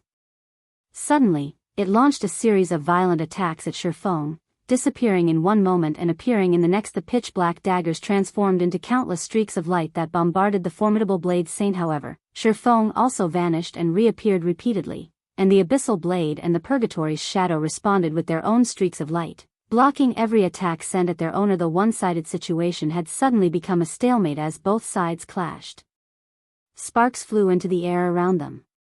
The storm that rolled in with every collision frightened Aqua Rose and the other spectators. Just what is this? Fire Dance's eyes widened, her mind unable to keep up with the battle before her. Since when had Shifeng become so fast? Blackie, you know our guild leader better than any of us. Speak. Just how much of his strength is he hiding? Aqua Rose demanded, frustration filling the gaze that pinned Blackie. Originally, when Shifeng had said he had used special methods to solo a High Lord, Aqua Rose could still understand. Even so, she already considered Shifeng inhuman for being capable of achieving such a feat. Now, however, they watched as he contended with a terrifyingly fast lord. By this point, she had even begun to suspect that Shifeng was not a player at all, but the main god system's son or the system itself. How else could they explain his speed? Not even a High Lord could compete with the Crimson Shadow Wolf's speed, yet, Shifeng matched it. Moreover, the player and monster were also matched in terms of strength. Even after exchanging so many attacks, Shifeng had not lost any HP. How was it possible for a player to become so powerful? Even if it were possible, it could not happen at this stage of the game. Me? Very innocently, Blackie said, I really don't know. If he had not known Shifeng, as a brother no less, he might not believe that Shifeng was human at all, but a monster wearing Shifeng's skin. As both parties fought on, Shifeng's HP began to decrease rapidly. Even though Shifeng currently had 8,460 HP, far surpassing Zero Wing's number 1 MT, Cola, he could not outlast the Crimson Shadow Wolf. Against the rare lord's 1 million HP, Shifeng would grossly overestimate himself if he tried to do so. After roughly 20 seconds, Shifeng's HP fell to around 3,000. Violet, why aren't you healing me yet? Shifeng asked, concerned, through the team chat. Violet Cloud was so mesmerized by Shifeng and the Crimson Shadow Wolf's battle that she had forgotten her responsibilities. She immediately began to wave her staff, sending one heal after another at Shifeng. She also cast a sacred shield on him, granting him some damage mitigation. Violet Cloud's heals were very powerful. Her recover healed close to 600 HP every 2 seconds, whereas her rapid healing recovered over 1,600 HP every second. Her greater healing replenished close to 3,000 HP instantly. In a short moment, Shifeng's 8,460 HP was back to full. However, Violet Cloud's heals paled in comparison to the Crimson Shadow Wolf's. With 1 million HP, the Rare Lord's battle recovery restored 10,000 HP every 5 seconds. However, Shifeng could not deplete its HP by that much in that short time. Aqua, attack. Focus on using Ice-type spells. Blackie, restrict the Shadow Wolf with your curses. Fire Dance and Flying Shadow, stand at a distance and use your flying daggers, Shifeng commanded as he fought. There was a limit to Violet Cloud's mana. If they dragged this battle on, the Crimson Shadow Wolf would slaughter them all. Hence, they needed to increase their damage output. However, the Rare Lord was simply too fast. With Fire Dance and Flying Shadow's melee attacks, they would only be easy targets for the Crimson Shadow Wolf. The team leaped into action as they received their orders, casting one skill after another at the Rare Lord and continuously depleting its HP. Compared to lords like the Flame Guards, the Crimson Shadow Wolf had a weaker defense. Hence, although the Crimson Shadow Wolf dodged most of the attacks effortlessly, those that landed still inflicted significant bursts of damage. Aqua Rose's Frost Arrow dealt over -1,000 damage, and her Flame Barrage dealt around -3,000 damage. As for Blackie, his Dark Arrow achieved over -1,300 damage, over -2,000 damage if it was a critical hit. His Unstable Affliction also dealt close to -1,000 damage every 2 seconds. Fire Dance and Flying Shadow could deal around -300 damage with each of their throwing attacks. In addition, Surefong would occasionally deal over -2,000 damage with his attacks. As a result, everyone's total damage within 5 seconds easily exceeded 10,000 points. After an hour or so, the Crimson Shadow Wolf only had 43% of its HP remaining. As long as they continued to wear it down for another few hours, they would kill the Rare Lord with the hope of killing the Crimson War Wolf in sight. Everyone sighed relief. Previously, the Rare Lord had been terrifying, causing everyone to despair. They had been certain that they would die. Guild leader, why are you so good at hiding yourself? You must have been lying when you said you defeated the level 25 High Lord using special methods before, right? In reality, you must have relied on your own strength to kill it. Aqua Rose grumbled. You guys misunderstand me, Surefong suddenly said while he continued to face off against the Rare Lord. Misunderstand? Everyone was confused. I don't have the ability to defend against such a astonishing speed. Surefong explained. Previously, I, too, was afraid of the Shadow Wolf. Against its speed, I'm not a match for it even if I go all out. However, while the Shadow Wolf was attacking me, I took a look at the system time. Afterward, I realized why the Shadow Wolf was so fast. It's not because the Shadow Wolf is fast. It's because the Shadow Wolf's innate skill slows our reaction time, altering our perception to think that it's fast and unstoppable.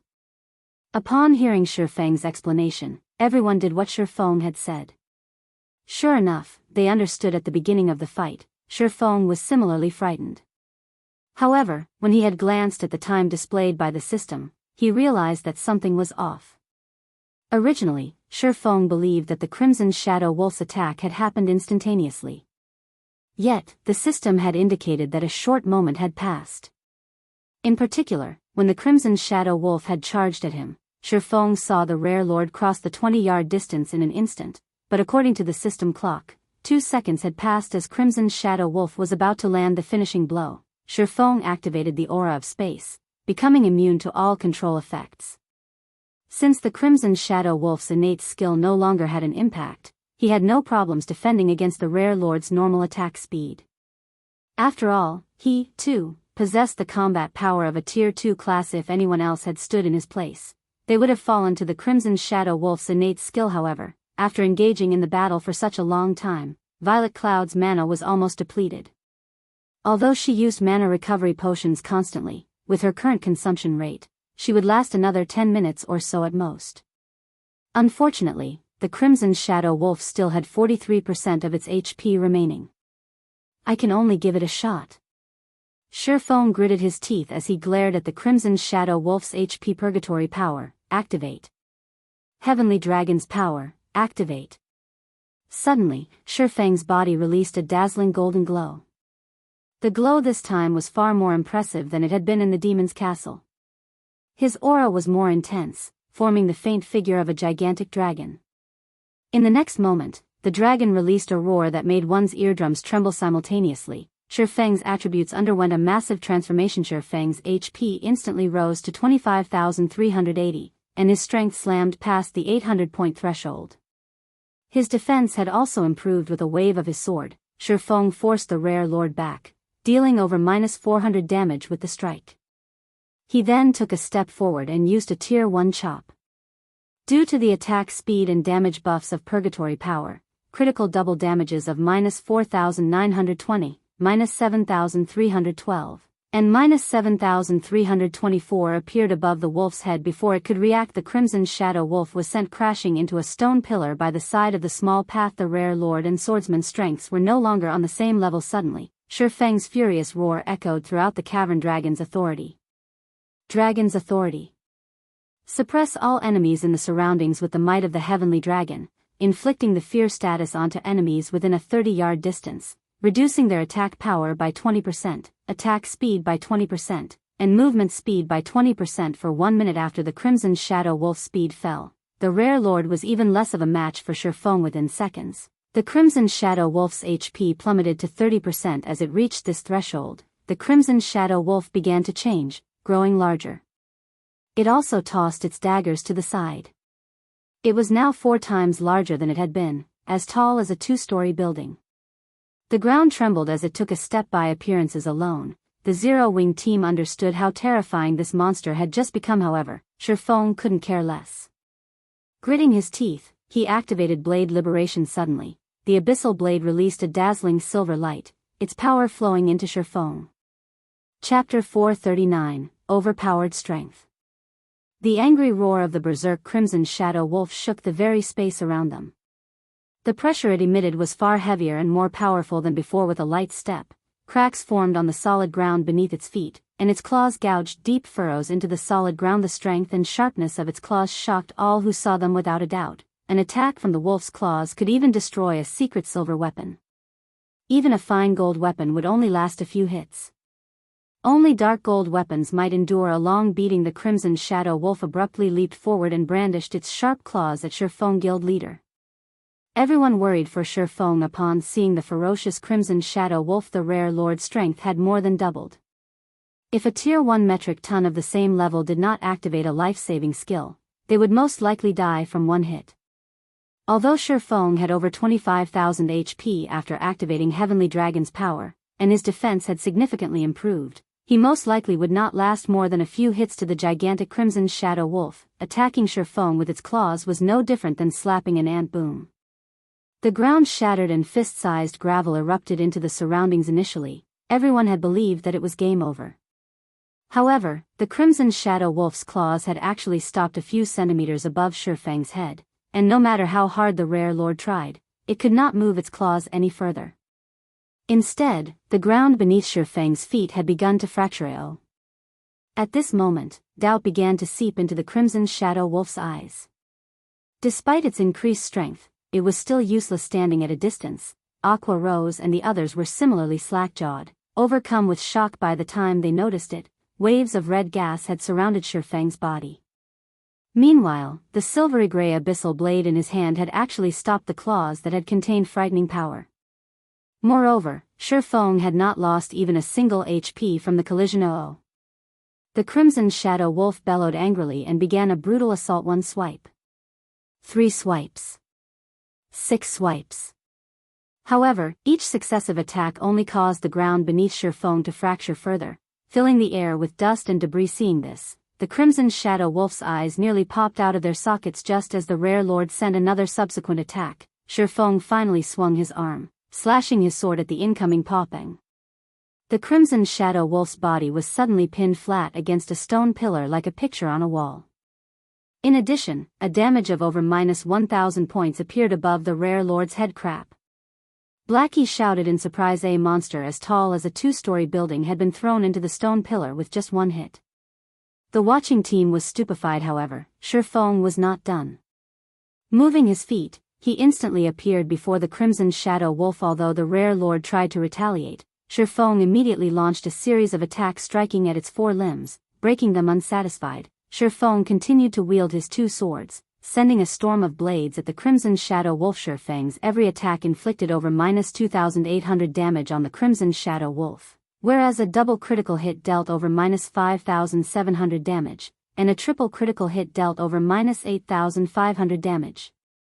Rapidly obliterating the rare lord's HP. Shi Feng's strength had suppressed the Crimson Shadow Wolf, rendering it helpless.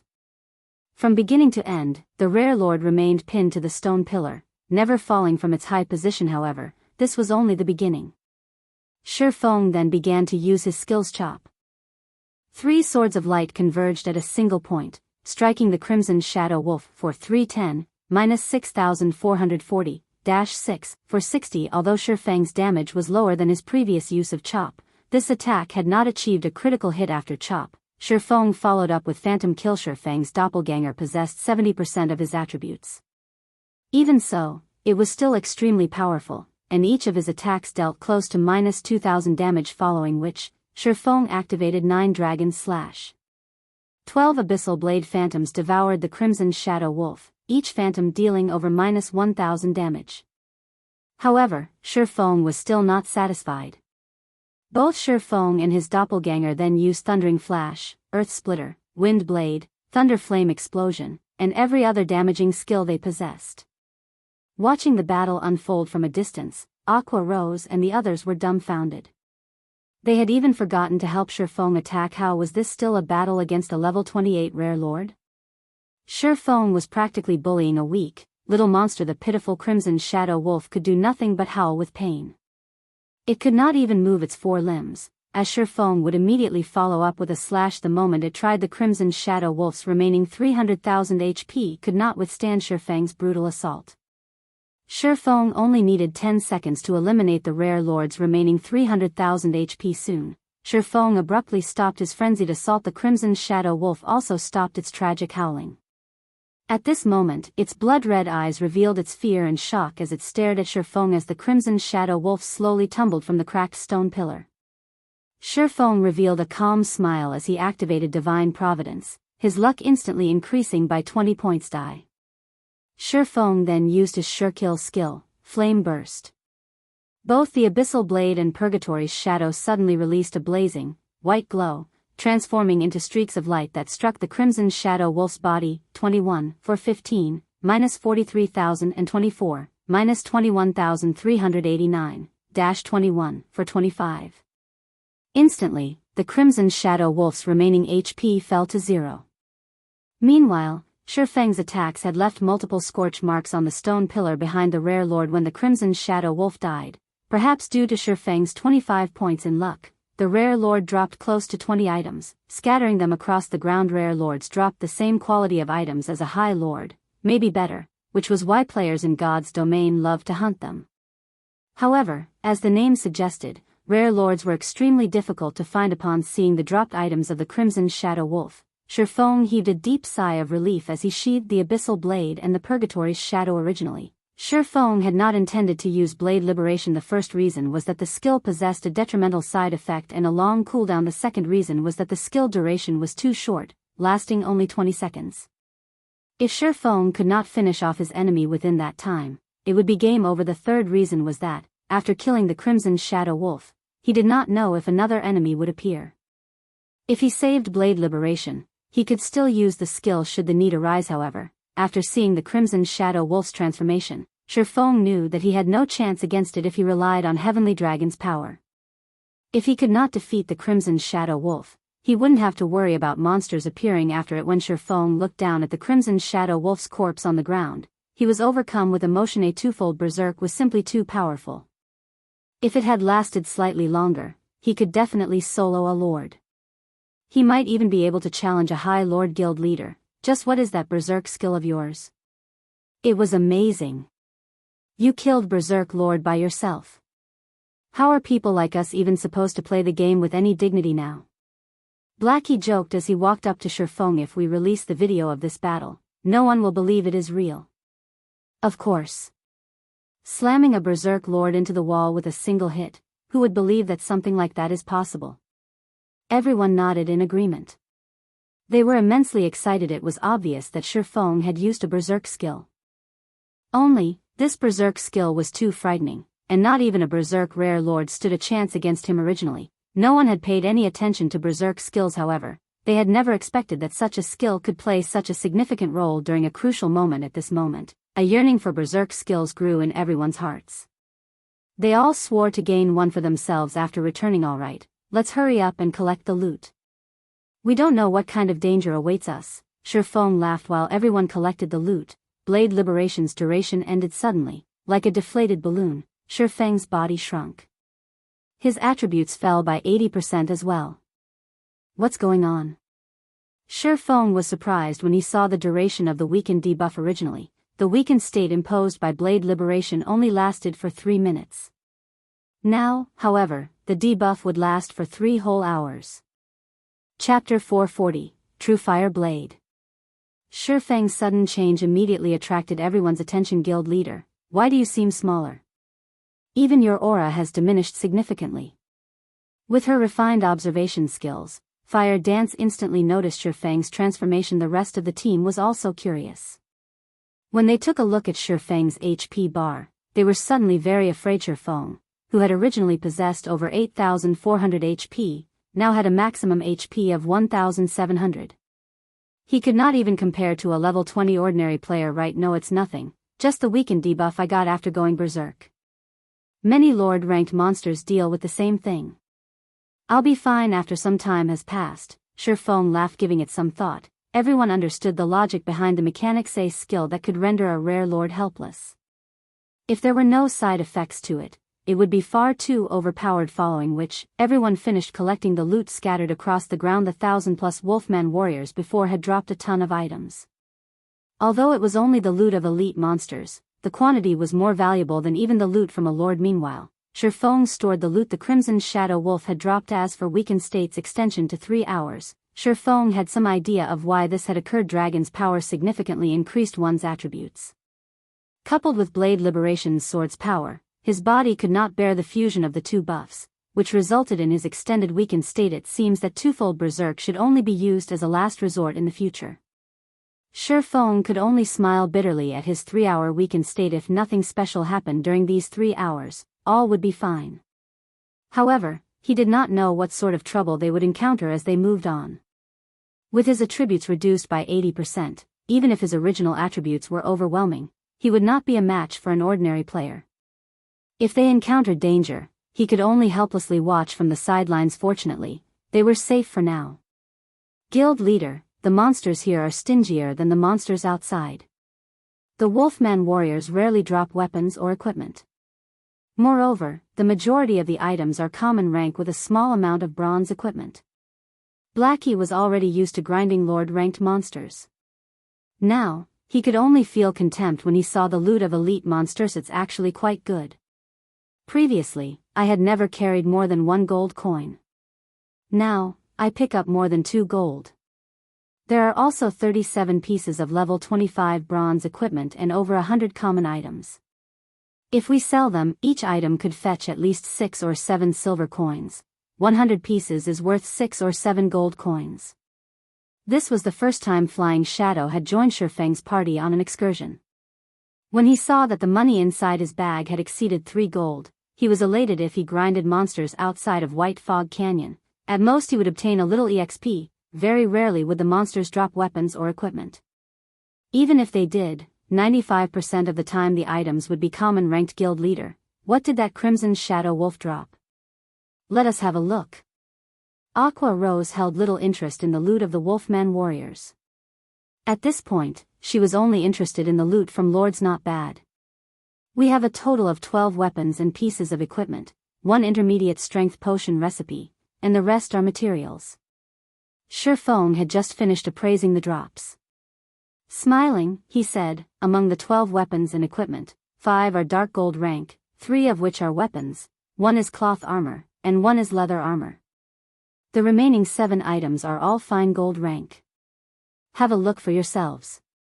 Saying so, Feng displayed the data of all the dropped weapons and equipment. Damn. This rare lord is awesome. It even dropped such top-tier weapons. Blackie immediately grew excited upon seeing dropped items. Information guild leader, are you blessed by God? Even such weapons managed to drop. Flying Shadow's eyes bulged upon seeing the weapons of the 3 dark gold weapons. 1 was a 2-handed battle axe, and 2 were short swords. Unlike the battle axe, which had a silvery gray color, the 2 short swords were blood red. There was even a spark circulating the blades of each sword, the spark resembling a fairy of fire. Truefire blade, short sword, main hand, dark gold rank. Level 25, level 30. Attack power plus 376, level 25. Strength plus 29, agility plus 36, endurance plus 20. Attack speed +3. Ignore levels +5. 25% chance to deal double damage, 15% chance to awaken flame state, ignoring all defensive and block skills, causing 220% damage set effect. When both main and sub Truefire blades are equipped, damage increased by 15%. Obtain Truefire dance skill.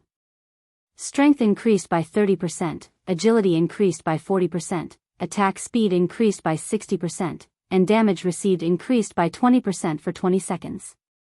Cooldown, 5 minutes. Truefire blade, short sword subhand, dark gold rank. Level 25, level 30. Attack power +352, level 25. Strength +25, agility +40, endurance +21. Attack speed +3. Ignore levels +5.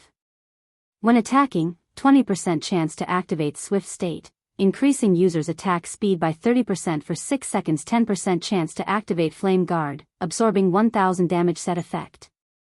When both main and sub Truefire blades are equipped, damage increased by 15%. Obtain Truefire dance skill. Strength increased by 30%, agility increased by 40%, attack speed increased by 60%, and damage received increased by 20% for 20 seconds. Cooldown, 5 minutes. Level 25 weapons were extremely rare in God's domain currently. Equipping a level 25 fine gold weapon was already incredibly impressive. Meanwhile, the Truefire blades were both dark gold rank, and they were a set in God's domain. Sets of weapons or equipment were usually half a rank higher than their stated rank. As a dark gold set weapon, the Truefire blades were the best quality weapons below epic rank. Moreover, the set effect of the Truefire blades is intensely powerful. They did not seem the slightest bit inferior to epic weapons. The short swords only had somewhat weaker basic attributes. Although swordsmen, rangers, and assassins can use the Truefire blades, these short swords are most suited for assassins. Fire Dance and Flying Shadow, the two of you will roll for them, then. In truth, even Sherfong was surprised that the Crimson Shadow Wolf had dropped such top-tier short swords. One was lucky if even one Truefire blade dropped. Now, the rare lord had dropped both of the set weapons. Sure enough, the 25 points of luck was incredible. After Sherfong said so, Flying Shadow shook his head, saying, "Guild leader, forget about me. Let Sister Fire Dance have the Truefire blades." Although the Truefire blades were very attractive, he knew that he was not worthy of them. Moreover, he had done almost nothing during the battle with the Crimson Shadow Wolf. Such weapons were only suited to the number 1 assassin of Zero Wing. Only in Fire Dance could wield these weapons to their full potential. The party had killed the Crimson Shadow Wolf, resulting in these items dropping. If more than one player can use them, we will roll. Don't be shy. They're just dark gold weapons, Sherfong laughed, having long since understood Flying Shadow's personality. There is also a leather armor shirt among the dark gold equipment. The winner gets the weapons, while the loser gets the shirt. Guild leader has already told us to roll. Let's just do it, Fire Dance said as she chose to roll. After a moment of hesitation, Flying Shadow decided to roll as well. In the end, Fire Dance rolled a 91, while Flying Shadow rolled an 86. The system automatically distributed the Truefire blades to Fire Dance, whereas the level 25 dark gold ranked leather shirt went to Flying Shadow. After equipping the Truefire blades, Fire Dance's combat power abruptly soared. Moreover, the streams of light on the Truefire blades further enhanced her beauty. At this moment, Fire Dance looked like an elf standing in fire. Blackie successfully rolled for the level 25 dark gold cloth armor, while Aqua Rose and Violet Cloud both obtained a piece of level 25 fine gold equipment. Sherfong gained 2 pieces of level 25 fine gold plate armor. One was a pair of gauntlets, while the other was a set of leg guards. Now, the majority of his equipment consisted of level 25 fine gold equipment. After happily distributing the equipment, everyone returned to their search for the exit. Time passed quickly, and unknowingly, Sherfeng's party had made a full circle around the land of the fallen star. Although they had not encountered a single monster, they had mined plenty of starfire ore, over 1,000 pieces in total. Just as Sherfong began to grumble about the exit's mysterious location, the system suddenly announced an emergency notification. Before Sherfong could react, he was thrown out of God's domain. Moreover, Shifeng had not been the only one. Aqua Rose and the others had also been expelled from the game. Chapter 441, Second Evolution. When the system had expelled the Zero-Wing party from God's domain, Shifeng had been automatically sent into his sleep space. He had not completely logged out and could still browse the internet. He could also communicate with his friends, calling out his system friends list. Shifeng discovered that every one of his friends was in a leave state, not in God's domain. They were all in their respective sleep spaces. Nobody's on God's domain? What's going on here? Shifeng was puzzled, as this was the first time he had encountered something like this. He had been kicked out of the game before he had a chance to read the emergency notification. Now, he couldn't log into God's domain and could not contact anyone to ask about the previous notification, following which, Shifeng contacted Aqua Rose and the others, hoping to gather some information. Unfortunately, Aqua Rose and the others were in a similar situation. The system had logged them out of the game upon receiving the notification as well. I guess I can only check the official forums. Shifeng sighed normally. Crucial information was not available on the official forums.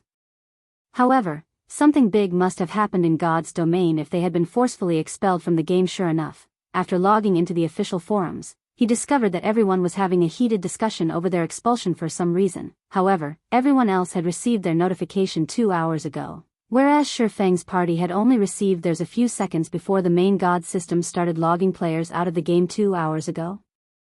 Wasn't that around the time I killed the Crimson Shadow Wolf? Shifeng calculated the time, and it matched almost perfectly. Did killing the Shadow Wolf cause the main God system to start the second evolution of God's domain? Giving it some thought, Shifeng felt that it was highly possible. Previously, when his party had entered into the land of the fallen star, they just happened to activate the free combat system. It was likely that the main God system had used their party as an experiment.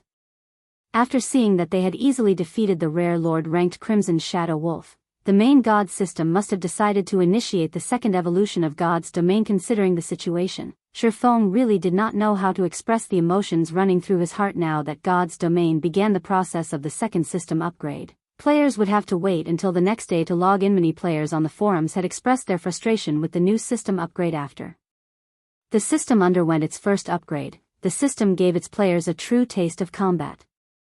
The overall difficulty of the game had made a massive leap, affecting adventuring, grinding, and leveling for those in God's domain. Yet, just a short time after the first upgrade, the second system upgrade had already begun. After this upgrade, the difficulty of the game might shock most players. This upgrade also gave Shifeng a headache. The second evolution of God's domain had occurred too quickly. Based on the original timeline, it shouldn't have happened for another several months. He was not prepared for it right now. Indeed, just as he had guessed, after the second system upgrade, the free combat system would be introduced into the game. In future battles, the requirement of a player's control over their skills would become extremely demanding, and mistakes might very well lead to friendly fire. It was especially true for AoE skills. After the second evolution of God's domain, rather than dying at the hands of monsters, many players would send themselves to the graveyards with their own abilities. Due to this, many players would act conservatively when fighting in groups long after the upgrade. In addition, after the second evolution, the difficulty of dungeons had also significantly increased. However, although the second evolution had made the game more challenging and realistic, the system upgrade had also added a benefit for players, and that was the improvement to skill proficiency. After the second evolution, the combat style of players also undergone a major transformation. Players no longer needed to chant incantations or shout the name of their skills to use them. No, players would activate their skills with movement. Every skill possessed a standard set of movements. As long as players performed the corresponding movements, they could activate their desired skills. After the second evolution, players were no longer required to damage a monster with their skills to raise skill proficiency. Now, when players achieved a 50% completion rate with skills, they would gain 1 point to their skill proficiency. In addition, the awarded skill proficiency would increase with the percentage of their completion rate. That way, even if players fought monsters of the same level or 2 or 3 levels lower, they could still improve their skill proficiency. As players gained skill proficiency, their skill levels would also grow. With high-leveled skills, players would have a much easier time killing monsters. Players would undoubtedly find it challenging to adapt to such a combat style in the beginning. After adapting to the free combat system, however, players would discover that the new style allowed them to display more of their combat power. However, it would not be easy for players to adapt to this realistic combat style. Normally, one had to undergo a long period of special training to familiarize themselves with their skills. If one were not up to snuff, the skill's power would suffer. I need to hurry with the training center. Shifeng sighed softly shortly after the second evolution of God's domain. The training centers and martial arts dojos, which were currently declining, would become instantly popular having some time. Shifeng browsed the God's domain news other than news regarding Star Moon Kingdom. Shifeng also looked up information on the several surrounding kingdoms and the Black Dragon Empire. None of the empires in God's domain were to be underestimated. The competition within an empire was far more intense than the competition in a kingdom. A kingdom such as Star Moon only had around 4 or 5 competing first-rate guilds at the moment. Some smaller kingdoms might only have 1 or 2 first-rate guilds. However, empires were different. Not only did they govern massive areas, but there were also far more resident players. They also had an abundance of resources. The number of first-rate guilds residing in an empire was not something a single kingdom could compare with statistically. There were at least 7 first-rate guilds in an empire. There were also many second-rate guilds that rose to become first-rate guilds due to the investments of major corporations in the past. There had been a total of 9 first-rate guilds in the Black Dragon Empire. The empire was many times stronger than the neighboring Star Moon Kingdom in the future. If Shifeng wanted to carve a place for himself in God's domain, dominating Star Moon Kingdom would not be nearly good enough. After a casual glance at today's God's domain news, Shifeng felt an immense weight on his shoulders. Zero Wing had only obtained its guild residence after much difficulty. Yet, several first-rate guilds in the Black Dragon Empire had already established their own guild residences. In terms of development speed, these guilds were not far behind Zero Wing. Aside from these guilds establishing their own guild residences, the various large guilds had also begun purchasing prime real estate in multiple cities. These purchases included auction houses, virtual trading centers, banks, high-class restaurants, and the like. In the future, they would become a guild's main source of income. After God's domain had spent a few years developing, the world had considered it a second home for mankind. Most people around the world spent close to half their days in God's domain. Moreover, time passed slower inside God's domain than in the real world. 1 hour in reality equaled 2 hours in God's domain. Based on the amount of time one experienced, people's lives in God's domain might be even longer than their lives in the real world. In the setting of God's domain, NPC cities and player-established cities were different. If players lived in NPC cities, they would never have to fear becoming embroiled in the struggles between major powers. Player-established cities, on the other hand, could be destroyed. Hence, this had resulted in the real estate in NPC cities becoming extremely valuable. Nothing was more valuable than the real estate in NPC cities. The more Shifeng read this information, the more he realized the necessity of earning a large number of gold coins. Otherwise, how could he compete with these well-funded first-rate guilds? Inadvertently, Shifeng had spent over half a day researching the various large guilds in God's domain. Suddenly, as he exited the virtual gaming cabin, his doorbell rang. Chapter 442, New Style of Combat. Shifeng was somewhat surprised when he heard his doorbell ring. He had only recently moved into this new apartment, so not many people knew where he lived. Normally, Blackie and the others would only contact him by calling, not hunting him down so early in the morning. Who is it? Shifeng wondered as he tapped his quantum watch to display the view outside his door. Taking a close look, Shifeng jumped with fright when he saw who it was. The person currently standing outside his door was none other than the female class monitor, Zhao Ruoshi. She currently wore sportswear, and her hair was pulled back in a ponytail. She radiated a youthful aura and looked absolutely mesmerizing. Why is she here? Shifeng recalled that Zhao Ruoshi's birthday was next month. Even if she had come to deliver an invitation, wasn't it a little too early? However, since she had already arrived, Shifeng could not pretend he wasn't home. Helpless, he quickly tidied himself up and went to the door. As soon as Shifeng opened the door, Zhao Ruoshi's almond eyes widened. With a concerned gaze, she asked, Shifeng, did you really agree with Uncle Xiao to participate in a match? Hearing Zhao Ruoshi's question, Shifeng understood the gist of the situation. Xiao Yan and Xiao Yu were strongly connected to the Zhao family. How could the Zhaos not have heard of such a dramatic incident at the Big Dipper training center?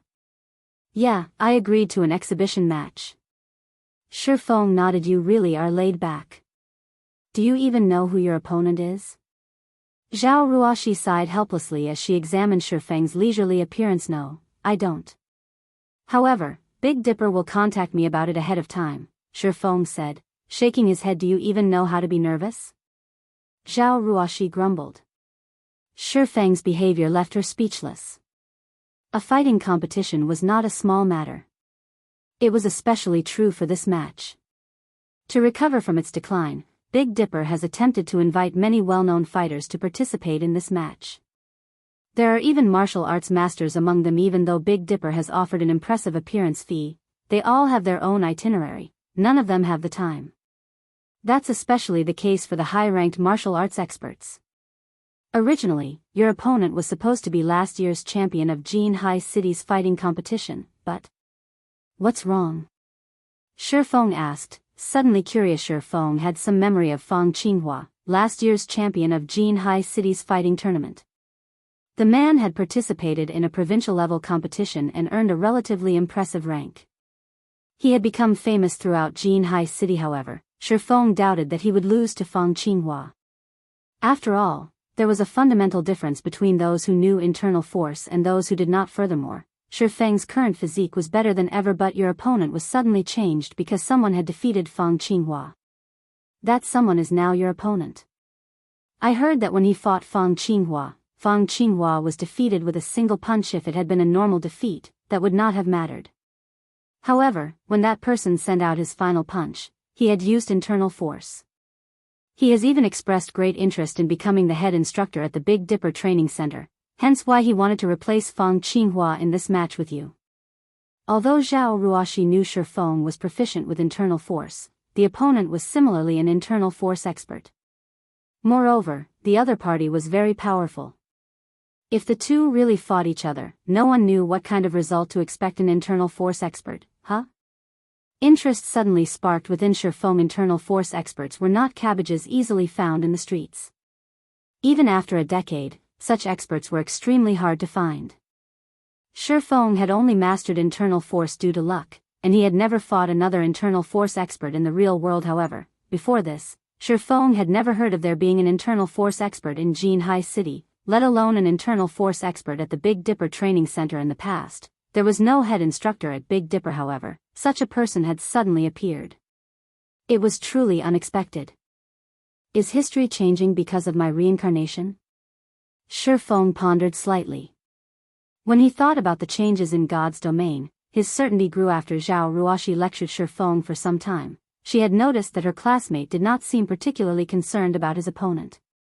Hence, she intensified her lecturing, hoping to dissuade Shifeng from participating in the competition. A match between internal force experts was no laughing matter. One mistake could lead to serious injuries and could possibly have future repercussions. Shifeng was an internal force expert. His future prospects were boundless. There was no need to risk his life for the position of Big Dipper's head instructor in the end. However, Shifeng refused Zhao Ruoxi's kind suggestions. He wasn't just doing it to become Big Dipper's head instructor. For the most part, he was doing this for Zero Wing's future development. The 5 virtual gaming cabins and the 15 bottles of S-rank nutrient fluids were too important to Zero Wing. If Zero Wing could nurture more experts, Shifeng would not have to exhaust himself running left and right for the guild. He could focus on his own desires, following which, Shifeng chatted with Zhao Ruoxi for some time. After Zhao Ruoxi left, Shifeng started his daily training. Ever since he came into possession of a virtual gaming cabin, Shifeng's training yielded far better results.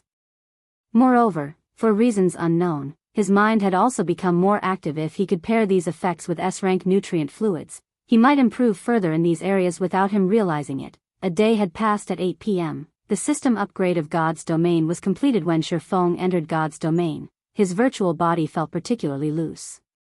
His 5 senses had also grown sharper. Guild leader, I can't use any of my skills, Flying Shadow exclaimed. Initially, he had intended to rush off to investigate what had changed with the system upgrade. However, he suddenly discovered that he could not use any of his skills. Nothing wrong here, Blackie said as he shot a dark arrow at a distant stone pillar, but after his spell struck the stone pillar, Blackie frowned. That's weird. That wasn't where I had aimed for. Everyone became flustered shortly after logging back into the game. Melee classes could not use any of their skills, whereas mages' skills had weakened and become less accurate. Shifeng did not immediately reveal the reason for this situation. Instead, he conducted a few experiments unsheathing the abyssal blade. Shifeng swung the sword, his actions resembling the movements one would use when activating chop, following which, a blade of light shot forward, slicing apart the stone pillar ahead of him just as I thought. Shifeng was quite satisfied with his attack. He could feel his improved control over his body. As for using only movement to activate skills, he was not the slightest bit surprised by it. On the contrary, he adapted to the change smoothly, following which, he used Earth Splitter, Thundering Flash, Thunder Flame Explosion, and most of his other skills, stupefying Aqua Rose and the other Observers Guild leader. How did you do that? Fire Dance had already tried to use her skills many times. However, regardless of whether she shouted or chanted the name of her skills silently, nothing worked. How was an assassin without skills supposed to kill monsters? Yeah, let us in on the secret, guild leader. Flying Shadow was equally anxious. It's very simple. After this evolution of God's domain, you no longer activate skills with speech or incantation. Now, you have to perform the proper movements to use your skills. Go ahead and give it a try. In the skill menu, there are clips of the movements relating to the skills. Shifeng could not help but smile when he saw anticipation filling everyone's eyes. In reality, even if he had not revealed the change, everyone would have discovered it for themselves after some time.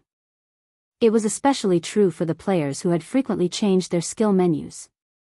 There had not originally been video tutorials to explain how to use a skill in the skill menu. Now, however, there were. The videos were specifically meant to serve as a standard for players, teaching them how to use their skills more efficiently. After listening to Shifeng's explanation, everyone began their own experiments. In such a way, Shifeng's party of 6 tested the new mechanics as they searched for an exit in the land of the fallen star. While Shifeng's group explored, they were unaware that players throughout God's domain had descended into madness. Chapter 443, Completion Rate. After God's domain's second evolution, skill use demanded far more of players. Even experts needed a relatively long period to adapt to this new system. As Shifeng's party searched for the exit in the land of the fallen star, battles against the cavern's inhabitants were unavoidable. Fortunately, Shifeng did not have to endure this adaptation process like everyone else. Activating most of his skills was second nature to him. He had no problems dealing with a few elites and special elites. As for Aqua Rose and the others, they used these monsters to practice. It was especially true for melee classes like Fire Dance and Flying Shadow. Currently, they each faced a level 27 elite-ranked Wolfman warrior, both of them activating their skills continuously as they fought. Fire Dance brandished the Truefire blades, drawing a red arc that cut across the Wolfman warrior's body. A flower of blood bloomed, and immediately, a damage of -2,749 appeared above the elite monster's head. However, to the Wolfman warrior, which possessed 42,000 HP, this damage was nothing. System eviscerate completion rate 56%, resulting in 69% of skills effect. Skill proficiency +1. Glancing at the combat notification window, Fire Dance frowned, feeling unsatisfied with her completion rate. The Wolfman warrior bellowed angrily. Lifting its warhammer, it slammed the weapon down on the assassin before it. Turning her feet slightly, Fire Dance easily evaded the warhammer. Reversing the grip on one of the Truefire blades, she spun around and shoved the blade into the Wolfman warrior's back, her movements as smooth as flowing water. Backstab. -2,523. AO, the Wolfman warrior howled with pain. System backstab completion rate 69%, resulting in 83% of skills effect. Skill proficiency +2. Fire Dance was far more proficient with backstab's movements than she was with eviscerates, the completion rate of the skill reaching a whole new level. However, Fire Dance was still unsatisfied. If this were the past, even without weapons such as the Truefire blades, she could easily dish out such high damage. After practicing a few times on the Wolfman warriors, Fire Dance understood how difficult it would be to adapt to the new combat system. There were simply too many variables. The might of a player's skill depended on the player's completion rate. It was nothing like the previous system, where players could display 100% of the skill's effect with every use. Now, however, that was not possible. If one did not perform the skill's movements appropriately, the damage would be negligible. Moreover, it was even more difficult to move successfully during battle overall. Combat was now 3 times as difficult as it had been. Fire Dance had previously been able to solo 1 or 2 special elites, and she even considered challenging a chieftain. Now, however, a special elite was too strong for her, much less a chieftain elsewhere. Flying Shadow was also sporting a serious frown. The more he fought, the more frustrated he became. After some effort, Fire Dance had managed to raise her completion rate past 50%. Her backstab had even reached a 70% completion rate. Flying Shadow, on the other hand, could only achieve 50% with backstab, one of the simplest skills he possessed, and he had just barely earned the 1 skill proficiency point for the skill. As for his other skills, their completion rates were all below 50% compared to Fire Dance and Flying Shadow. After spending some time practicing, the mages of the party could achieve relatively high completion rates. They had all reached 60% or higher with their skills. However, this was because the two had different methods of activation. When mages used a skill, they chanted incantations and traced runes. Some skills only needed a few hand gestures and simple incantations, so they were relatively easy to cast. Only, their current casting time was much longer than it had been. It was especially true for advanced spells. While everyone practiced their skills, Shifeng, who stood ahead of the party, conducted a massacre faced with dozens of Wolfman warriors. Shifeng dashed forward and activated Thundering Flash. 1 arc. 2 arcs. 3 arcs. A total of 5 arcs of blue lightning tore through the elite monsters, a series of frightening damages appearing above their heads.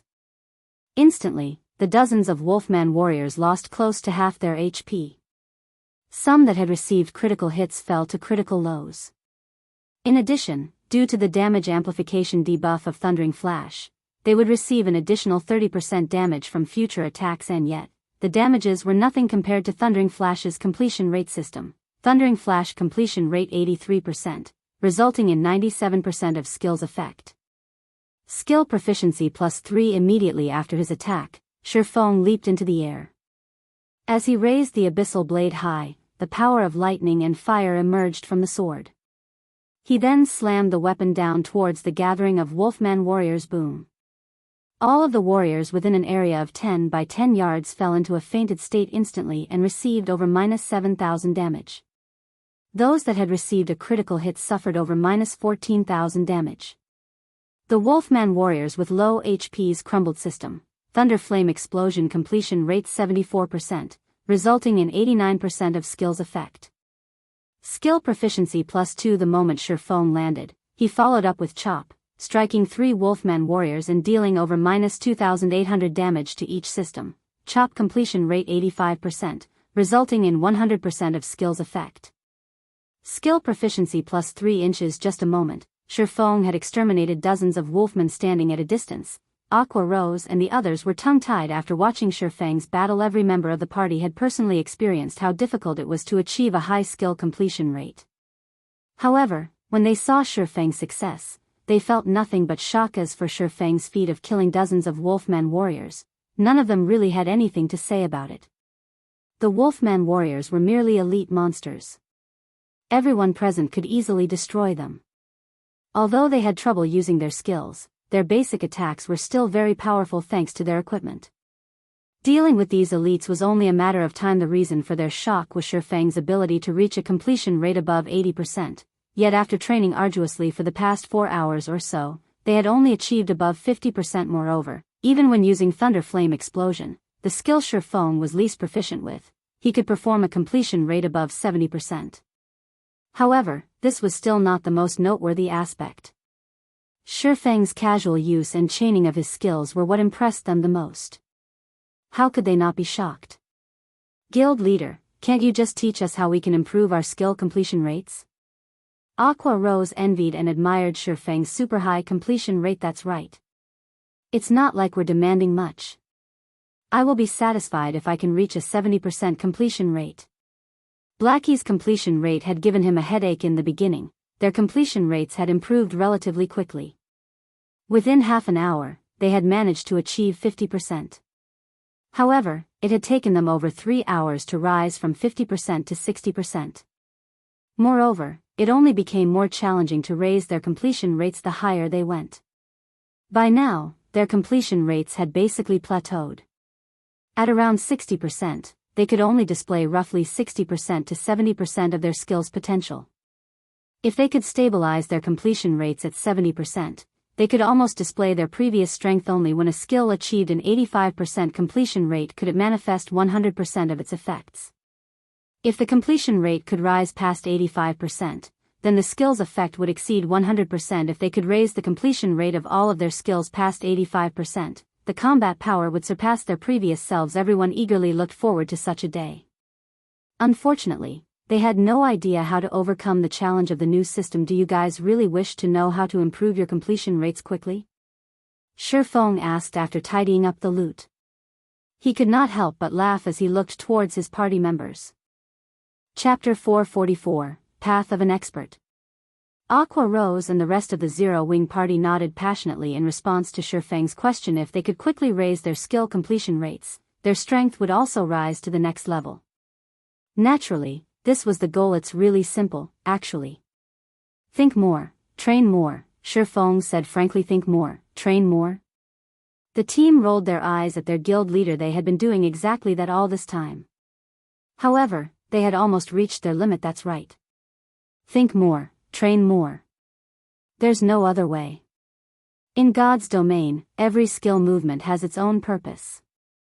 First, figure out why such movements are required, then carry them out. You guys have been trying to draw a tiger by looking at a cat. You cannot improve if all you're doing is mimicking the tutorial videos. Shifeng was aware of the enthusiasm filling his companions' hearts.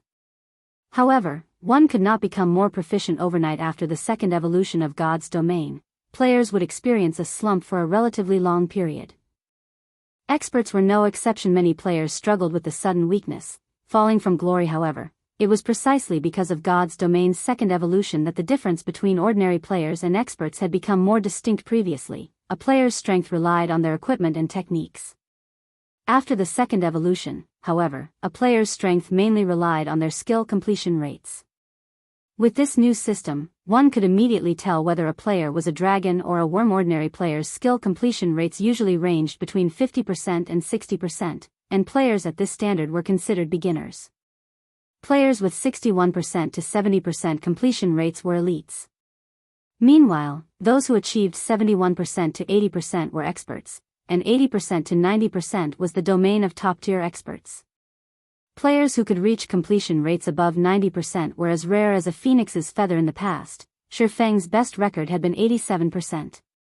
Although he was only 3% away from surpassing a top-tier expert, it was the difference between heaven and earth. The fact that Fire Dance and the others could achieve such results with just a few hours of practice was already impressive. After the second evolution of God's domain, many players had not dared to solo monsters. Many players had spent several days practicing their skills just to reach a 50% completion rate. Only players who had achieved a 50% skill completion rate were strong enough to solo. Otherwise, with inadequate completion rates, their damage was negligible. In addition, a majority of the players in God's domain relied on their skills to kill monsters. Hence, without sufficient completion rates, players would only find death if they grinded alone. Contemplate the importance of the required movements. Fire Dance pondered, must I do that to manifest the techniques of the skill? Fire Dance recalled her previous uses of backstab in battle in the past. She would always think of ways to strike her opponent from behind, never considering how she could use backstab more efficiently. However, in the tutorial video of backstab, the player would first dodge the opponent's attack, reverse the grip on his weapon, then circle behind the opponent with a spin and stab his weapon into his opponent's back. The entire process was smooth and efficient, and was much faster, more vicious, and more difficult to dodge than her previous attack method. Thinking up to this point, Fire Dance searched impatiently for another Wolfman warrior to experiment on. This time, however, Fire Dance did not enter stealth. Instead, she waltzed up to the elite monster. When the Wolfman warrior noticed Fire Dance, it howled and slashed its great sword at the assassin. Fire Dance did not immediately try to dodge the oncoming attack. Instead, she waited until the Wolfman warrior's greatsword reached its maximum speed before moving. Fire Dance took a step forward before sidestepping, dodging the greatsword at the last possible moment. Reversing her grip on the Truefire blade, she then spun and shoved the blade into the Wolfman warrior's back. Due to her body's rotational power, the radiant sword's speed had increased. Even Shifeng could not avoid such a fast attack, much less the Wolfman warrior Hua. The Truefire blade pierced the Wolfman warrior's back, a damage of -2,736 appearing above its head system. Backstab completion rate 76%, resulting in 90% of skill's effect. Skill proficiency +2. Fire Dance's eyes shone upon seeing this system notification. As if she had found a path through the darkness, her confidence suddenly skyrocketed. Hence, she continued practicing backstab on the Wolfman warrior. When the skill's cooldown finished, she would begin again. In the end, the poor Wolfman warrior died after Fire Dance toyed with it for 5 minutes. Sister Fire Dance is amazing. That last one even reached 78%. Flying Shadow's admiration intensified when he saw the final backstab Fire Dance had used on the Wolfman warrior. After watching Fire Dance's performance, as if realization had dawned upon them, everyone hunted down their own targets to practice with. Meanwhile, Shifeng continued to search for the exit in silence, not bothering to comment. Excessive guidance would lead to Fire Dance and the others to believe that his way was the only way. However, everyone had their own paths and unique fighting habits. Different habits and body types would lead to different skill techniques.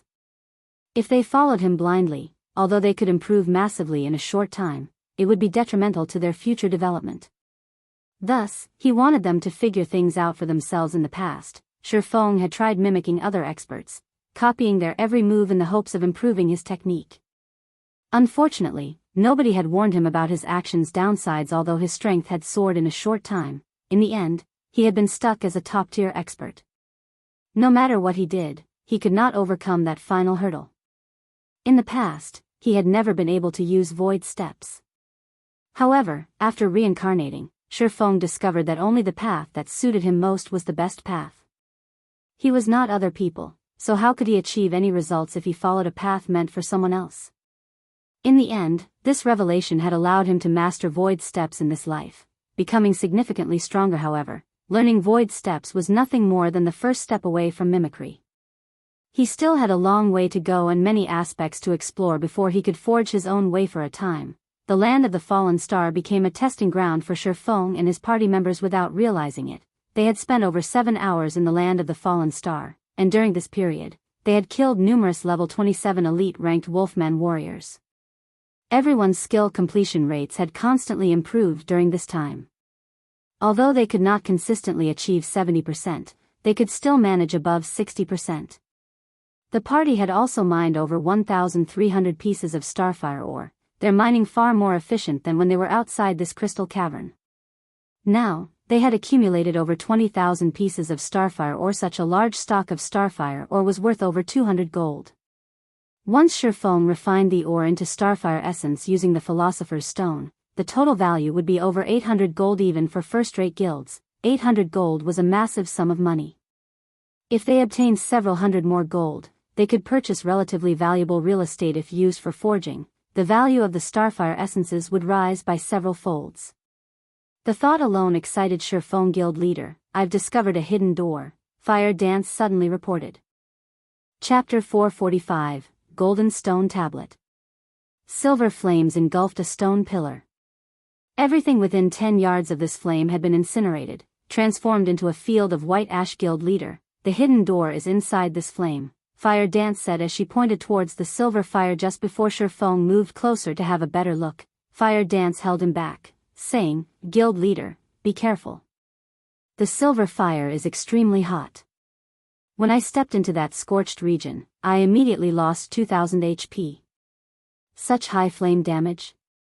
Although Shifeng could tell that the silver flame was something extraordinary, he had not expected it to be so powerful. If it could deal -2,000 damage to players every second, he would take significant damage even with his 70 points in fire resistance. Even he would die if he occupied the region too long. Violet, heal me. I'll go in and take a closer look. After giving the order, Shifeng entered the silver flame's effective area. Suddenly, a damage close to -500 points appeared above Shifeng's head. Hot. Shifeng felt as if he had dipped his feet into a hot spring the moment his boots touched the grey-white land. He was even wearing the flame boots, which lowered the temperature his feet felt. If he had equipped some other shoes, he would probably have had to skip and hop constantly while inside this scorched region, following which, Shifeng approached the burning stone pillar. The closer he got to the stone pillar, the higher the temperature became. Similarly, the damage he received also increased. When Shifeng was roughly 2 yards from the pillar, he lost over 1,000 HP every second. Even though Shifeng had long since recovered from his weakened state, his HP returning to over 8,400, he would only last 9 seconds at most. Fortunately, he had a powerful healer, Violet Cloud, supporting him. After Violet Cloud cast a sacred shield on him, he could just barely cope with the high duty. Sure enough, there's a hidden door here. Shifeng noticed that there was a tightly shut door on the burning stone pillar. There was also a blue chain not far from the door. Shifeng grabbed the blue chain, searching for a connection with the door. However, the instant he touched the chain, Shifeng suddenly felt a chill wash over him.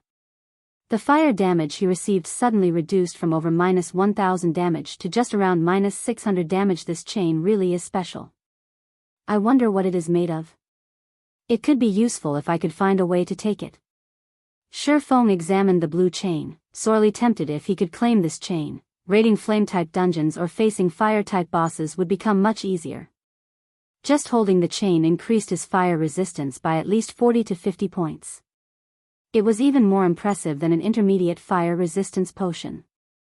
Moreover, the latter only had a duration of 1 hour, whereas one only needed to hold the former to gain the buff. Just how much money could he save on fire resistance potions?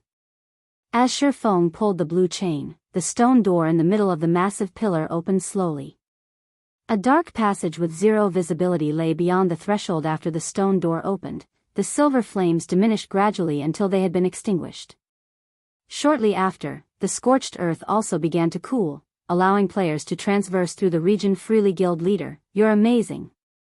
Your fire resistance is so high.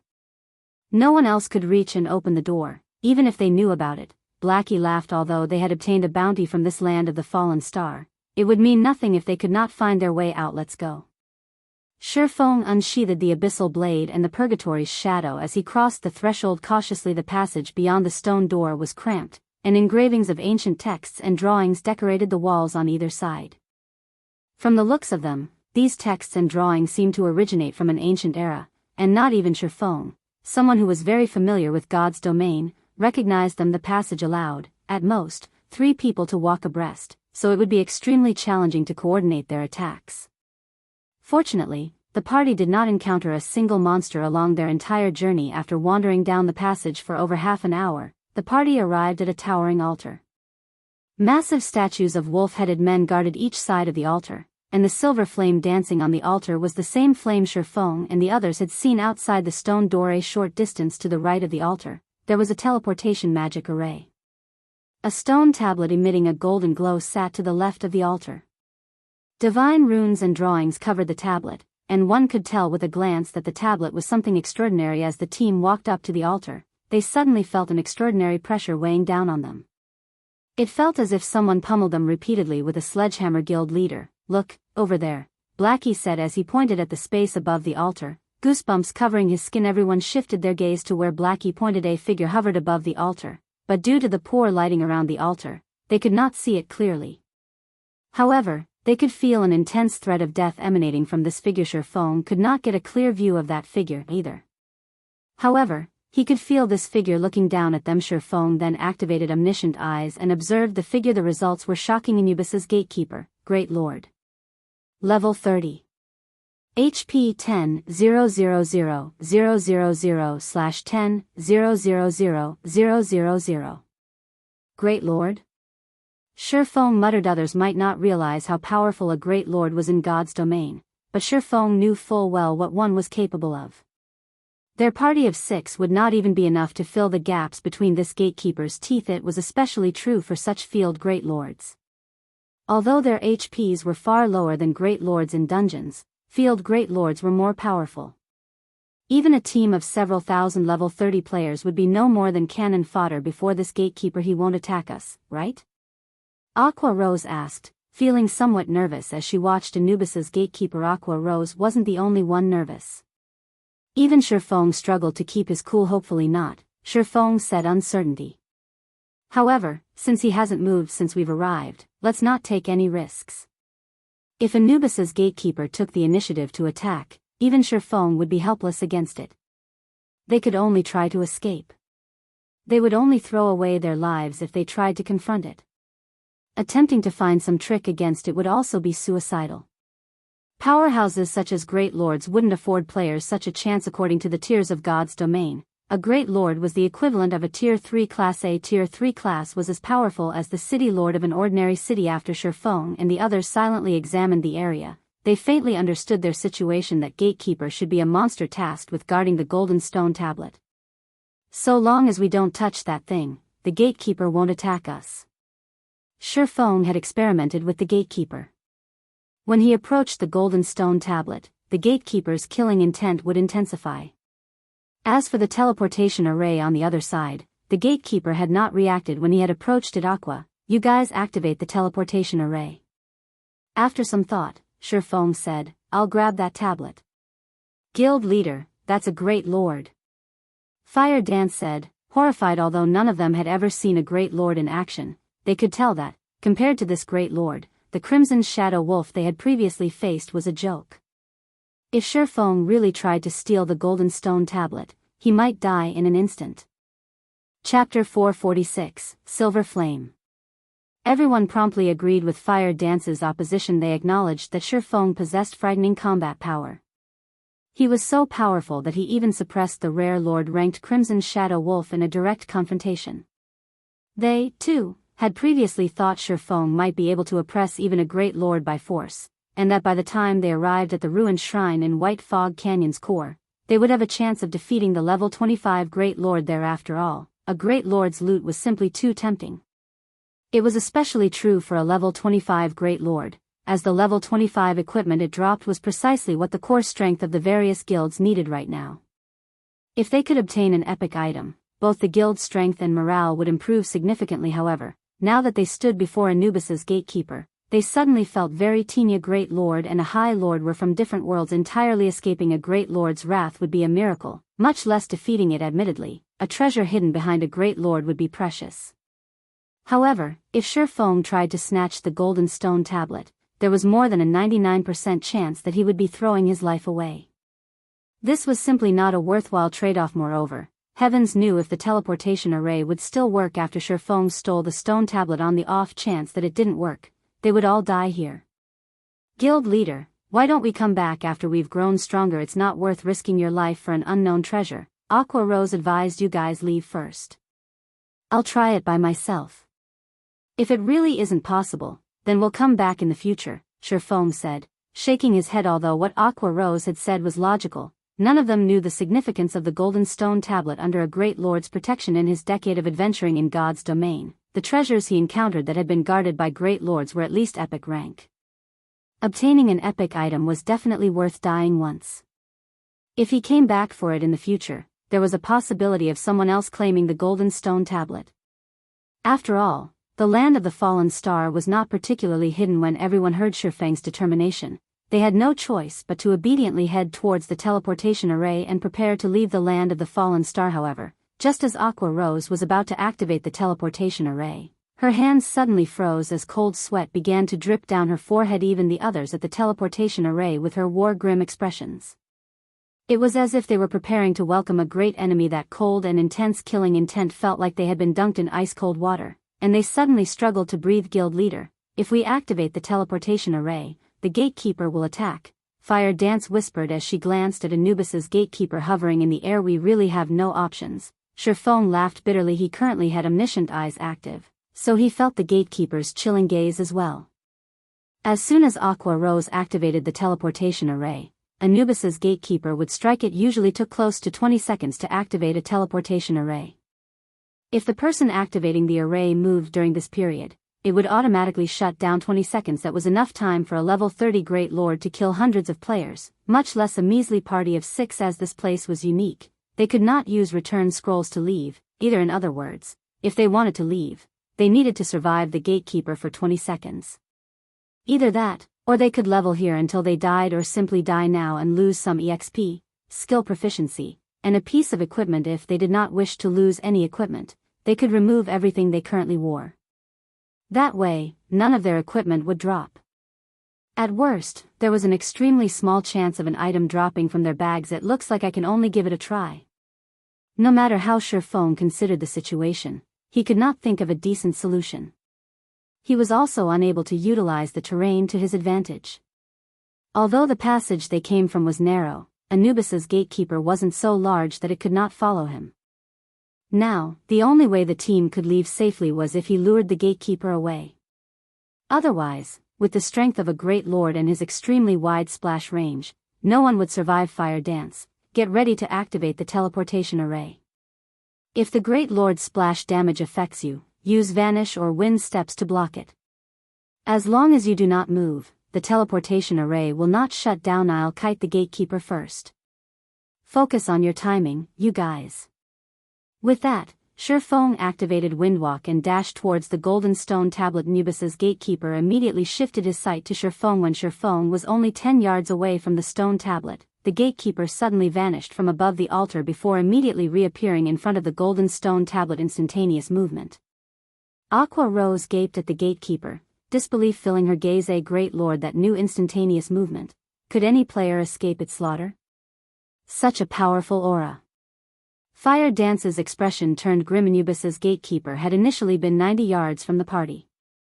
Now that the gatekeeper was less than 40 yards away from everyone, its ferocity was on full display. Trespassers of the Holy Land, die. The gatekeeper revealed his fury as he glared at Shurfong. Suddenly, the gatekeeper raised his right hand.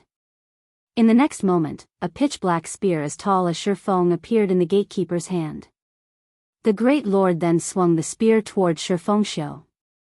A spear of light sliced through the air and arrived before Shurfong. Not taking any risks, Shurfong crossed his swords and used parry to block the attack. The instant the spear of light collided with the two swords, the impact forced Shurfeng's hands apart and sent him flying over 20 yards away. The group standing at the teleportation array was stunned. Every Zero-Wing member present was familiar with Shurfeng's strength. Even in his normal state, he could contend with a lord of the same level. Yet, now, just a touch from the spear of light, which was far weaker than the gatekeeper's black spear, had thrown Shurfong so far. Just how frightening was the gatekeeper? As expected of a great lord. Even though I have the combat power of a Tier 2 class, it is not nearly enough. Shurfong smirked as he looked at his thoroughly numb hands. If not for the fact that parry could negate the gatekeeper's damage, he would have lost at least 3,000 to 4,000 HP. However, Shurfong had only received the gatekeeper's attack because he wished to test its strength and evaluate the great lord's combat power. Now, Shurfong had a general grasp of the Anubis's gatekeeper's combat power. Tier 3 intermediate combat power. The great lord would then beat a Tier 3 player like a dog. However, even after striking Shurfong, the gatekeeper showed no signs of stopping as it turned towards Fire Dance and the others. Trespassers of the Holy Land, die. Emitting a low growl, the gatekeeper stretched out its left hand. Suddenly, a silver flame condensed in his palm. In the blink of an eye, the originally fist-sized flame grew into a large fire the size of a house, and even Shurfong, who stood over 20 yards away, felt a stinging pain from the temperature. Chapter 447, Contest of Strength. Just as Anubis's gatekeeper was about to unleash its silver fire on Fire Dance and the others, suddenly, a black barrier appeared around the gatekeeper, containing the great lord, following which, the flames gradually dispersed. Close 1. Violet Cloud released a sigh of relief as she wiped the cold sweat from her forehead. Every Zero-Wing party member shifted their gaze to Violet Cloud. Fortunately for them, Violet Cloud had managed to interrupt the gatekeeper's attack. However, before everyone could calm their pounding hearts, the Tier 1 spell, Black Coffin, burst like a popped balloon. Impossible. Violet Cloud said, her voice filled with disbelief. Black Coffin was an advanced Tier 1 spell. Moreover, she was a Tier 1 Astromancer. Black Coffin should be able to trap even a High Lord for a few seconds, yet the spell had not lasted half a second against Anubis's gatekeeper. Trespassers of the Holy Land, die. The gatekeeper waved his hand once more, collecting a larger and more intense silver flame than before. The silver fire also appeared faster this to me as the gatekeeper was about to bombard Aqua Rose and the others with his fire. A blood-red glow struck the great lord, dealing -5,021 damage. Although the damage was negligible to the monster, the gatekeeper froze and turned towards the attack's origin. Immediately, he discovered Shurfong, the ant that he had sent flying earlier. The tear suppression is too powerful. Shifeng grimaced. The move he had just used was the additional skill of the blazing meteor, Flame God's Fury. The skill allowed him to deal 900% damage to the first target the blazing meteor struck. Yet, even with such power, his attack had only dealt around -5,000 damage to the Great Lord. It was not even 1/3 of the damage the skill was usually capable of dealing. Although Shifeng possessed the combat power of a Tier 2 class, his character was still a Tier 1 class. A Great Lord was the equivalent of a Tier 3 class. With a difference of 2 tiers, the damage he could deal to the Gatekeeper was significantly reduced. This was also one of the reasons why Shifeng had not attempted to raid the level 25 Great Lord in the Ruined Shrine. Not only would tear suppression significantly reduce a skill's effect, but it would also significantly reduce one's potential damage. Moreover, this was in the event that the difference was only a matter of 2 tiers. Currently, Overwhelming Smile didn't have any Tier 1 players. Fire Dance, activate the teleportation array now. Shifeng urgently shouted in the party chat as he returned the Gatekeeper's chilling gaze. Knowing that time was of the essence, Fire Dance did as she was told immediately. The teleportation array. Fire Dance and the others stood on shone with a dark blue glow as it started gathering mana from its surroundings. At this moment, Anubis's Gatekeeper paid no attention to Fire Dance and the others. Instead, he suddenly disappeared, reappearing in front of Shifeng. Raising his spear high, he swung the weapon down on Shifeng. The Gatekeeper's attack was different from the spears of light he had casually sent out before. Just the pressure preceding the attack turned Shifeng's movements sluggish. Shifeng hurriedly activated Defensive Blade to defend himself. However, Anubis's Gatekeeper showed no intention of ending his assault after one strike. In quick succession, his spear darted towards Shifeng again and again, searching for an opening. Ping. Ping. Ping. In 2 short seconds, Defensive Blade had been exhausted. Although Shifeng had tried to counter the Gatekeeper's attacks during this period, the pressure from the spear was simply too immense. His sluggish body could not keep up with the black spear's speed. Aqua Rose and the others were similarly shocked as they watched Shifeng fight for his life. Although they had realized that there was a difference between a lord and a Great Lord, they had not realized the gap between the two was this massive. Shifeng was not nearly strong enough to resist the Gatekeeper. Thinking back on how the various guilds of White River City had boasted their plans to raid a Great Lord, the very idea was a joke. Guild Leader. Anxiety filled Fire Dance's heart. She struggled with her desire to charge forward to help her guild leader, but the teleportation array was their only hope of leaving this place. If she moved, she would waste all their efforts. The others were similarly anxious. Although they wished to help, they could not. It was highly possible that their aid would lure Anubis's Gatekeeper to the array. If that happened, they would all die. Moreover, even if they lent their assistance, it would not change the battle. Seeing as the black spear was about to strike at him once again, Shifeng decided that he was done holding back Purgatory Power. Heavenly Dragon's Power. Blade Liberation. In the blink of an eye, Shifeng's strength reached an entirely different realm. Purgatory Power increased his attack speed by 100% and damage by 30%. Heavenly Dragon's Power increased his defense by 300%, HP by 300%, and strength attribute by 100%. Instantly, Shifeng's strength broke past the 800-point threshold. Blade Liberation increased Shifeng's strength by 80% and agility by 120%, allowing his strength to reach close to 1,500 points. With close to 1,500 strength, even a rare lord of the same level would be beaten mercilessly. At this moment, Shifeng's body released a faint, bloody glow. Now, the black spear's pressure was ineffective against Shifeng. Immediately, Shifeng swung the abyssal blade upward, meeting the Gatekeeper's attack head-on. Boom. The collision instantly created a storm in front of the altar. Shifeng's teammates nearly lost their balance due to the resulting shockwave. This shockwave is so powerful. Blackie exclaimed. Nothing will happen to Guild Leader, right? Flying Shadow was thoroughly shocked. Despite standing over 30 yards from the battle, the intense shockwave still reached them, rocking them back. One could just imagine how horrific the combatant's strength was. Guild Leader had overpowered a rare lord easily with the strength he's using now. He should be able to hold the Gatekeeper off for some time, Fire Dance said, uncertainty coloring her voice. The others also nodded in agreement. With strength capable of suppressing a rare lord, Shifeng should have a fighting chance even against a Great Lord. If not, then a great lord was truly a heaven-defying existence. When the dust settled, everyone could finally see the conclusion of the exchange. They were all stupefied. Cracks spreading out as far as 10 yards away covered the ground beneath Shifeng's feet. A damage close to -600 points had also appeared above Shifeng's head. On the other hand, the gatekeeper of Anubis was completely unharmed. The great lord had not received a single point of damagites over. The gap between them is just too wide, Fire Dance muttered in despair. Flying Shadow silently agreed with Fire Dance. Shifeng had received nearly -600 damage, doing nothing more than defending himself with his own weapon. Mages might not understand what this meant, but as melee classes, they knew full well the significance of the gap between Shifeng and Anubis's gatekeeper. Trespassers of the Holy Land, die.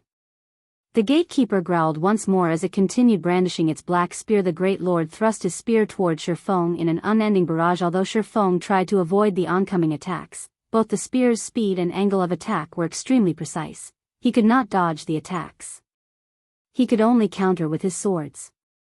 However, every time he blocked an attack, the impact would force him backward. The gatekeeper sent over a dozen strikes at Shifeng in quick succession, forcing Shifeng into a constant retreat and disrupting his balance. Meanwhile, Shifeng had lost close to 10,000 HP during this brief assault. Fortunately, Dragon's power increased his HP by 300%, granting him a total of over 25,000 HP. The 300% increase in defense also allowed him to survive the brutal onslaught. If any other player stood in his place right now, they would have died long ago. Meanwhile, when Anubis's gatekeeper saw that his opponent had yet to fall despite receiving so many attacks, he suddenly flew into a rage. In the next moment, silver flames emerged around the gatekeeper's spear, instantly causing the surrounding temperature to soar. The gatekeeper then jumped into the air, and gripping his spear with both hands, he slammed the weapon down at Shifeng. The black spear was like a giant flame serpent as it spread its jaws, intending to swallow Shifeng with a single bite. Chapter 448, Close Call. As the giant flame serpent was about to devour Shifeng, suddenly, Shifeng raised his head and glared at the serpent before opening his mouth and activating Dragon's Breath. A dragon's roar resounded throughout the surroundings, and a shockwave slammed into the flame serpent. When the two collided, both attacks dispersed. However, the gatekeeper was not done. Tightening his grip on the black spear, the gatekeeper thrust it towards Shifeng's heart. Shifeng immediately activated Flame Rush, his movement speed increasing by 100% for 10 seconds. As his speed soared, Shifeng launched himself backward, barely avoiding the spear as expected. It really is pushing it too much to challenge a great lord with the combat power of a Tier 2 class. After Shifeng landed, he focused on Anubis's gatekeeper, having no intention of initiating an attack. Survival was his main priority. He would delay as long as possible. Despite using his twofold berserk technique and pushing his combat power to the max, he had still lost close to half of his HP after a few seconds. If not for the fact that he was a Blade Saint and that he owned a fragmented legendary item, the gatekeeper's spear would have long since claimed his life. However, Anubis's gatekeeper clearly had no intention of letting Shifeng delay for time as he raised his spear and slammed it into the ground. Suddenly, the great lord split into 3 copies of himself, each copy having a maximum HP of 6,000,000. Crap. Shifeng could not help but curse. Although the gatekeeper had split his strength by 3, with each copy significantly weaker than the original, they still possessed the combat power of a Tier 3 class. Even if Shifeng faced one of the copies one-on-one, he would not find his opponent any easier to deal with. On the other hand, Shifeng now had to deal with 3 gatekeepers simultaneously. The danger he currently faced was far from just 3 times greater. Having no other option, Shifeng used Phantom Kill, his doppelganger appearing by his side. Although his doppelganger only possessed 70% of his attributes, it could still relieve some of the pressure. Trespassers of the Holy Land, die.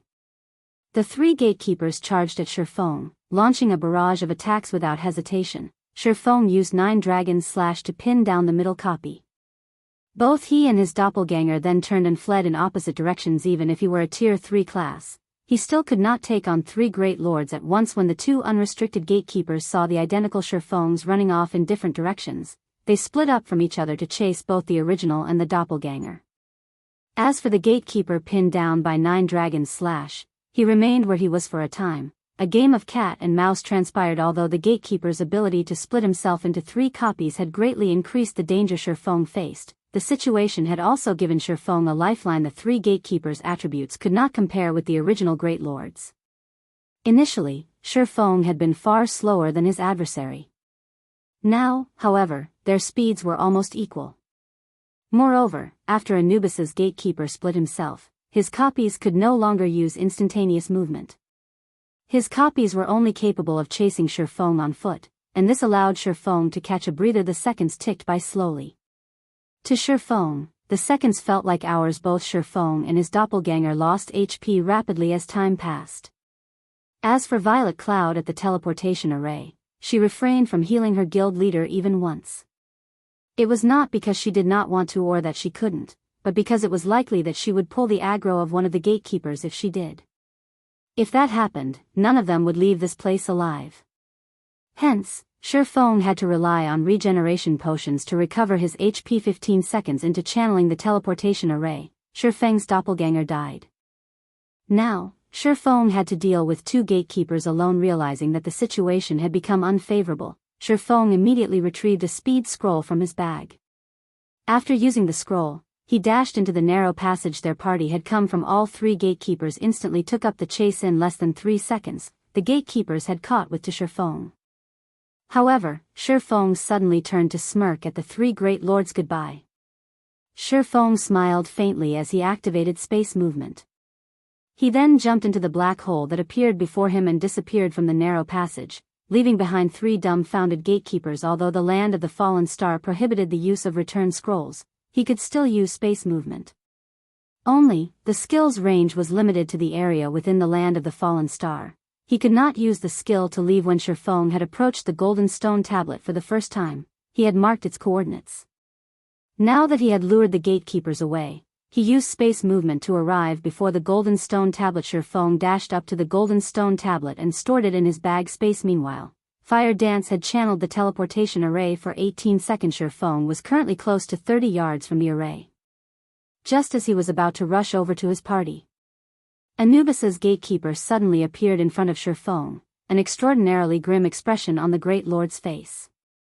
At this moment, silver flames surrounded the gatekeeper's entire body. They even encased the black spear he carried.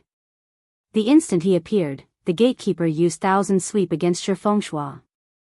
In the face of the gatekeeper's spear, even space tore. The black spear was so fast that it could not be seen by the naked eye. The weapon slammed into Shifeng. Boom. An explosion shook the altar. Trespassers of the Holy Land, die. Although the gatekeeper of Anubis had struck Shifeng with his spear, the rage in his heart had only grown, not lessened. The gatekeeper had struck only Shifeng's afterimage guild leader. Fire Dance called out with surprise when she saw Shifeng appear beside her. Everyone had lost hope the moment they saw the Great Lord's attack. That final strike had simply been too fast. Blocking the attack would have been impossible, much less dodging it. Yet, Shifeng had successfully avoided the attack. Moreover, he even appeared right beside them. It was astonishing. However, only Shifeng had known how much danger he had been in just now. The instant the gatekeeper appeared before him, he had immediately used silent steps on Fire Dance. Had he hesitated in the slightest, he would have definitely lost his life. All of you shall die. Anubis's gatekeeper bellowed as he glared at Shifeng. He then threw his black spear towards Shifeng's group. The weapon was extremely fast. None of them had time to respond to the oncoming attack. Meanwhile, there was still slightly over 1 second before the teleportation array would activate. That 1 second was more than enough time for the spear to annihilate them all. Suddenly, Shifeng moved and stood in front of everyone, prepared to receive the attack. Just as the black spear covered in silver flames was about to reach its target, Shifeng switched the aura of space for the aura of illusion, instantly increasing all of his attributes by 30%. He also activated Fantasy World. Immunity to all magic damage and 15% of magic damage received will be converted to healing to recover players' HP for 20 seconds cooldown, 3 minutes. The instant the black spear collided with its target, Shifeng instantly recovered close to 5,000 HP. However, before Shifeng could celebrate, the immense impact from the collision between the black spear and his 2 swords eliminated 7,000 HP. As a result, he had still lost 2000 HP. What a powerful skill. Although Shifeng had blocked the black spear, both of his hands were completely numb. He couldn't move them at all now. If he had not activated Fantasy World, the flames surrounding the black spear would have extinguished his life in an instant. The might of the spear itself was even more frightening. After switching to the aura of illusion, all his attributes had increased by 30%. His strength had exceeded the 1,900-point threshold. Yet, when defending against the black spear's physical attack, Shifeng had received -7,000 damage. Despicable trespassers. I will not let you off. You will receive the punishment you deserve. The gatekeeper bellowed as he snarled at Shifeng. However, no matter how angry the gatekeeper was, he could not change the fact that the teleportation array had activated. The Great Lord did not have enough time to launch another attack, and it could only watch helplessly as Shifeng and the others transformed into a streak of flowing light, vanishing from the land of the fallen star. Chapter 449, Changes in White Fog Canyon. After its discovery, only a few elite players had willingly explored White Fog Canyon's outer region. At this moment, however, players had flooded the area. The Warfire set equipment's appearance had even attracted players from other countries, and they all had rushed to the canyon to grind for the set, causing a sharp decrease in battle monkeys' numbers in the outer region. As a result, the danger had also greatly decreased. Moreover, the crimson-eyed battle monkeys in the outer area were only level 22. By now, many players in White River City had already reached level 20, while elite players had reached level 22 or higher. Hence, White River City's players had also come to the canyon to grind for the Warfire set equipment. Although the Warfire set equipment had an extremely low drop rate, to the degree that only a few pieces had dropped thus far, everyone was still determined to grind in White Fog Canyon. Their first reason was that of the high EXP from the canyon's monsters. As a result, they leveled much faster in the canyon than if they grinded monsters elsewhere. The second reason was that all monsters within the canyon possessed a fixed chance to drop the Warfire set equipment. Both the high EXP and the top-tier set equipment were sorely tempting to players. Even though the risk of grinding in White Fog Canyon was very high, players still rushed to the canyon in droves. Cloud, you really have a lucky touch. Other parties have not obtained anything over these past few days, yet, we have 2 Warfire set pieces, a thinly built male ranger said as he looked at the red-haired beauty beside him. Laughing, he continued, I heard that the set's price has increased again. Now, someone's offering to buy individual pieces for 8 gold per piece. We can get 16 gold with the 2 we have. If we trade that for credits, that'll be 170,000 to 180,000. If we sell the set pieces for 180,000, we could get 30,000 each. That's more than 6 months of my salary. God's domain really is the best place to make money, another middle-aged cleric wearing mage robes exclaimed. You guys. All you can think of is credits. God's domain only launched recently. Things will get even more intense later on. If we convert the gold coins into credits, we will suffer a huge loss. Even if we plan to convert them into credits, haven't you guys seen the messages on the forums? There are people who are willing to buy each Warfire set piece for 100,000 credits. 2 pieces mean 200,000, the Shield Warrior, Virtuous Cloud, laughed faintly. At this moment, she, too, was excited. During this period, many parties spent their time grinding monsters in White Fog Canyon. Even so, the Warfire set equipment rarely dropped. From the news they had heard, only 1 or 2 pieces dropped each day originally. Their party was on the brink of despair. However, after killing a level 24 special elite ranked armored battle monkey, a Warfire set piece dropped. The following day, after killing a group of crimson-eyed battle monkeys, another piece dropped. Instantly, they rose from the pits of hell to heaven. 1 piece was sufficient to recover their initial costs. With 2 pieces, they could make a fortune. With the gold coins they could earn, they could upgrade equipment. They could replace what they currently wore with some secret silver equipment. At that time, they could grind for the Warfire set equipment more efficiently. The new system upgrade is really a bastard.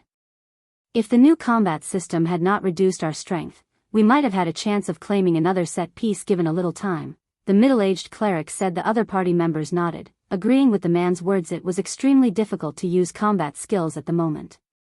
Moreover, the newly implemented skill completion rate had left them speechless. Other than 1 or 2, their skills were all below 50%. They could only display less than 60% of their previous strength.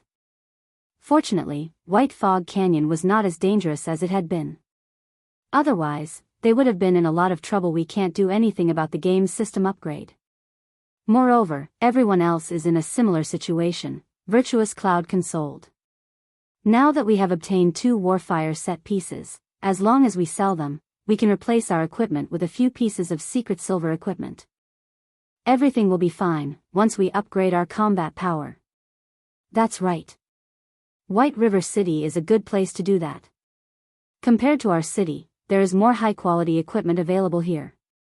I heard that the Starstreak trading firm is even selling secret silver equipment. There are also the mana armor kits that can raise one's attributes significantly. While Virtuous Cloud's party chatted with each other, a team of roughly 20 to 30 players appeared on the small path leading to White Fog Canyon's entrance. These players all wore sneers, and the IDs they displayed were crimson, proof they had already killed many players. Seeing your joy, you guys must have had a bountiful harvest, right? Why not share it with us? The level 24 berserker leading this team of red names asked mockingly. The man was Cold Laughter, and he sported a wide grin as he focused on Virtuous Cloud's party. Virtuous Cloud and her party members immediately readied their weapons, their expressions turning grave due to their previous excitement. They had forgotten about the horrors in White Fog Canyon. Although the danger of monsters had decreased, the danger from other players had skyrocketed. Monsters' drop rates in White Fog Canyon were a lot higher than the outside world. Even if players did not obtain the Warfire set equipment, they could still make a hefty profit from selling the other equipment that dropped. Hence, many elite players had come to grind. As elite players, their equipment was definitely high quality compared to grinding monsters. It was far more profitable to kill elite players.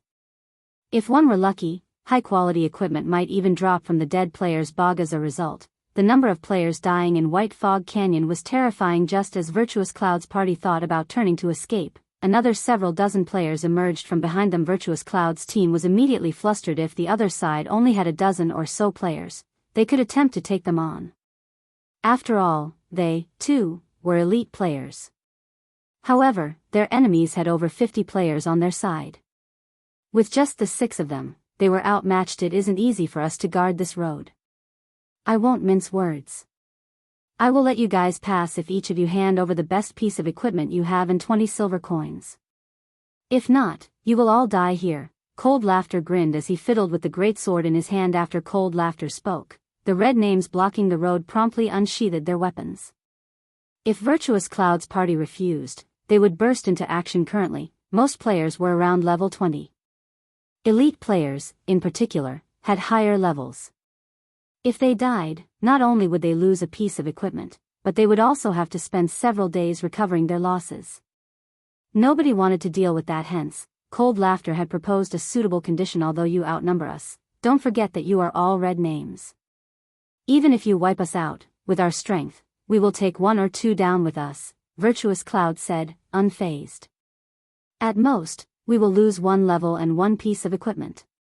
However, if a red name dies, they will lose 2 or 3 levels, maybe even 3 or 4, and a majority of the equipment they are wearing. Virtuous Cloud's words had undoubtedly generated some hesitation among the red names. After all, nobody could guarantee that they wouldn't be the pitiful player who Virtuous Cloud's party killed. However, none of the red names were shaken. On the contrary, they smirked arrogantly at the smaller party. Their expressions somewhat surprised Virtuous Cloud. Before Virtuous Cloud could figure out what was going on, Cold Laughter sneered and said, "Stop trying to play tricks. I'll count to 5. If you don't hand over the equipment and money, we'll take it ourselves. Everyone, be careful. In a moment, I'll clear a path towards the forest to our left. If we can reach the forest, we should be able to shake them off once inside," Virtuous Cloud hurriedly said just as both sides prepared to take action. A black hole suddenly appeared in the air. In the next moment, 6 people fell from the black hole, landing between Virtuous Cloud's and Cold Laughter's groups. Chapter 450, Don't Fight. Virtuous Cloud's and Cold Laughter's groups were both stunned by the 6 who suddenly fell out of thin air. Boss Cold, check out their levels. The lowest among them is level 25. It doesn't seem like a good idea to provoke them, a level 23 ranger said, Slightly breathless elite players at this stage of the game were mostly around level 22, while experts were around level 24. Virtuous Cloud's party, only she was level 23, while the others were level 22. As for the red names, the highest leveled player was Cold Laughter, who was currently level 24, while everyone else ranged between level 21 and level 23. On the other hand, the 6 players that had suddenly appeared ranged between 25 and 27. It was common knowledge that each level demanded more EXP than the last. Disregarding their equipment, just the fact that some of them were level 27 was terrifying enough. Why do these people seem somewhat familiar? Cold Laughter was no fool. After taking a careful look at the newcomers, he used an identification skill. Suddenly, his lips curled into a smile. Sure enough, it's him. Boss Cold, who is it? The ranger asked. Don't you remember the bounty Overwhelming Smile has offered? Cold Laughter said excitedly as he grinned at the level 25 swordsman wearing a black cloak. The ranger then followed Cold Laughter's gaze and used an identification skill on that level 25 swordsman as well. Immediately, he discovered that the swordsman's name was Black Flame. Black Flame? That's right. He's the same Black Flame who has the title of Star Moon Kingdom's #1 expert. A few days ago, Overwhelming Smile posted a bounty on his head. If we report his location, they will reward us with 10,000 credits. If he's still here when they arrive, they will give us another 300,000 credits. If we kill Black Flame, Overwhelming Smile is willing to pay 2 million credits. Many experts have found the offer tempting, and everyone's been looking for him. I never thought that I would find him here. But, Boss Cold, I heard that Black Flame is ridiculously powerful. With our numbers, I'm afraid. What's there to be afraid of? Now that God's domain has undergone its second system upgrade, everyone's strength has decreased significantly.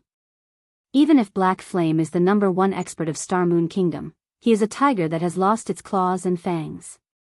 Does he think he can do whatever he wants in my turf? Contact Overwhelming Smile immediately. Tell them that we have found Black Flame and to prepare the money for his corpse. Saying so, Cold Laughter waved his hand.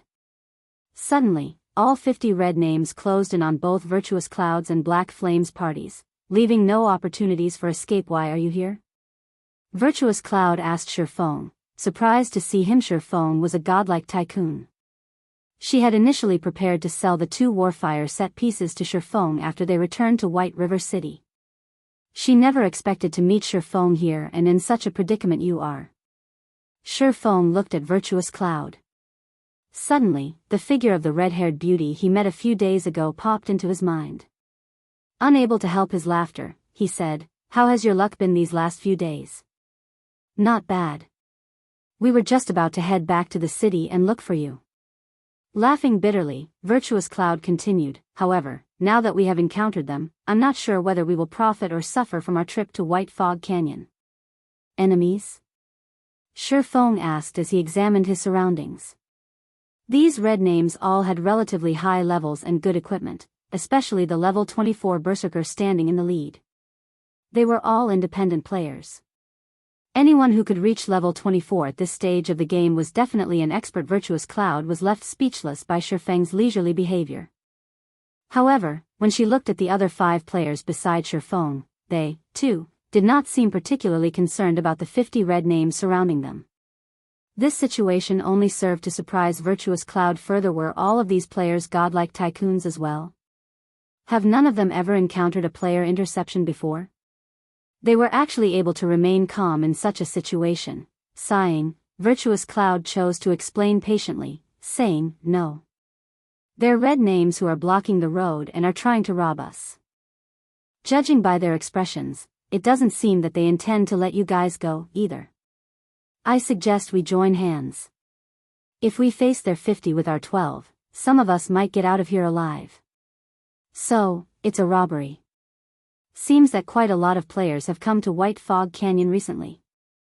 Although Shurfeng had anticipated such a situation, he had not expected PvP to begin so soon. In the past, White Fog Canyon had become a gruesome war zone because everyone had discovered the value of Starfire. Oregon teams of several hundred players, even some with over 1,000, would gang up on innocent players to steal what they could. 50. Blackie looked at the 50 red names surrounding them before excitedly saying, I claim half of them. You guys can share the rest. Oh, that level 24 Berserker looks like fun, I want him as well. Don't even think about it. I still need to practice skills on someone, Fire Dance said, shaking her head. Brother Black, how can you claim half for yourself?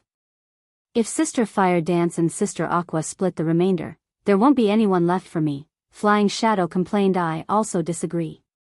Aqua Rose nodded. Since the update, they had only practiced their skills on monsters. At the end of the day, monsters were only AI. They were far inferior to players.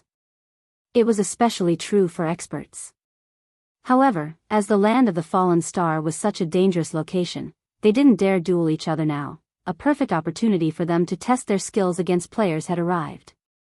Moreover, these 50 red names were elite players. Watching Fire Dance and the others argue, Sherfong stepped forward and said, "Don't fight. Use your strength to compete. You will only have yourself to blame if you're not strong enough." Contempt filled Virtuous Cloud's heart as she watched the team bicker. What did these people consider the surrounding red names? Monsters to be easily slaughtered? In such a crucial moment, they still had the gall to joke around. As for the party members standing beside Virtuous Cloud, they became increasingly nervous under the red names' gazes, which grew colder with each passing second. Previously, these red names had expressed their ridicule. Now, however, there was only rage. Before Sherfang's party had arrived, these red names would have held back. After all, nobody wanted to die. It was especially true for red names. Now, however, this situation was all thanks to Sherfong and his party successfully angering these red names. How were they supposed to deal with these enraged red names now? You guys sure have guts. Even in the face of death, you still have the heart to joke around. Cold Laughter's expression turned grim as his eyebrows twitched. Throughout the many days he had hunted players in White Fog Canyon, this was the first time he had met anyone who dared to look down on them. Brothers, get rid of them. Chapter 451, Massacre. At Cold Laughter's command, the other red names exploded into action. Elementalists and Cursemancers started chanting, Rangers knocked their arrows, and Shield Warriors, Guardian Knights, and the other melee classes prepared to intercept any escape attempts. Black Flame, both our parties will open a path to our left. There's a forest in that direction, so it will be easy to lose them once we're inside, Virtuous Cloud hurriedly said as she raised her shield in preparation to take damage. Seeing that Black Flame's party members had such high levels, it was very unlikely that they would be weak. Although they were still outnumbered, 12 on 50 was still a lot better than 6 on 50. Not to mention, Black Flame's party was clearly stronger than her party. There was still a chance for them to break through the encirclement. However, before Virtuous Cloud had finished speaking, Fire Dance had already taken action. Using shadow steps, Fire Dance immediately appeared behind Cold Laughter. In an instant, her blood-red short sword slashed across the back of Cold Laughter's head. Cold Laughter had no hope against Fire Dance's speed. Before he knew it, a damage of -1,106 points appeared above his head, his HP instantly falling by 1/3. When Cold Laughter saw the other Truefire blade coming in for another attack, he was instantly afraid. Scram. Cold Laughter urgently used Whirlwind Slash, slashing his greatsword horizontally towards Fire Dance. Berserkers were known for their strength. In addition, Whirlwind Slash greatly increased the might of an attack by utilizing momentum. Even if Fire Dance had a higher strength, she couldn't defend against his attack. Dang. However, as if his greatsword had struck an immovable wall, the weapon stopped right beside Fire Dance, unable to advance. For a moment, Cold Laughter even felt his hands go numb. How? When Cold Laughter saw the blood-red short sword in Fire Dance's hand block his greatsword effortlessly, he could no longer hide his fear. Was this an assassin? This question echoed through Cold Laughter's mind. During Cold Laughter's brief moment of shock, Fire Dance twisted the Truefire blade in her hand, disengaging from Cold Laughter's greatsword and forcing the Berserker to retreat by a few steps. Fire Dance then swung her other arm, sliding the other Truefire blade smoothly into Cold Laughter's chest. Although Berserkers focused on strength, with the difference in equipment, Fire Dance's strength left Cold Laughter's in the dust. Despite her agility-focused class, this was the cruel reality of God's domain. Equipment spoke volumes. Class advantage was meaningless in the face of powerful equipment. Cold Laughter hurriedly tried to defend against Fire Dance's sword. However, the latter gave him no opportunity to do so. Shadow Strike. Suddenly, Fire Dance disappeared, her entire person passing through Cold Laughter and appearing behind the berserker. Although Cold Laughter tried to turn towards the assassin, the damage of minus 3,426 points that appeared above his head had emptied his remaining HP. Immediately, Cold Laughter's vision began to gray. The battle had ended before it had even started from beginning to end. Cold Laughter had not known what was happening. Wasn't she just an assassin who was 2 levels higher than him? Yet, he couldn't even put up a fight. Is the gap between players really that intense? Cold Laughter didn't understand. Fire Dance's appearance had shattered his past preconceptions. However, even if doubt filled the berserker's mind, his body still fell to the ground. Only an instant had passed from the moment Fire Dance had taken action. The surrounding red names had only noticed Fire Dance's disappearance before she suddenly reappeared in front of Cold Laughter. In the next moment, Cold Laughter's body hit the ground. Their boss and the only expert in their team had died, just like that. The consequences of death for a red name spoke for themselves. Not only had Cold Laughter dropped a majority of his equipment, but he would also lose at least 3 levels. Seeing this, the surrounding red names were scared stiff. So fast. Admiration filled Virtuous Cloud's gaze as she watched Fire Dance. No matter how one viewed Cold Laughter, he was not an ordinary player. The fact that he was level 24 and the leader of these elite players proved it. His dark red name also spoke of his countless player kills. He could not be underestimated, and she wasn't even confident of defeating the berserker. Yet, Fire Dance had killed the red name in the blink of an eye. Meanwhile, after killing Cold Laughter, Fire Dance had not stopped. Spinning around, she dashed towards the enemy magical classes. Currently, the stunned crowd was like a herd of frightened sheep.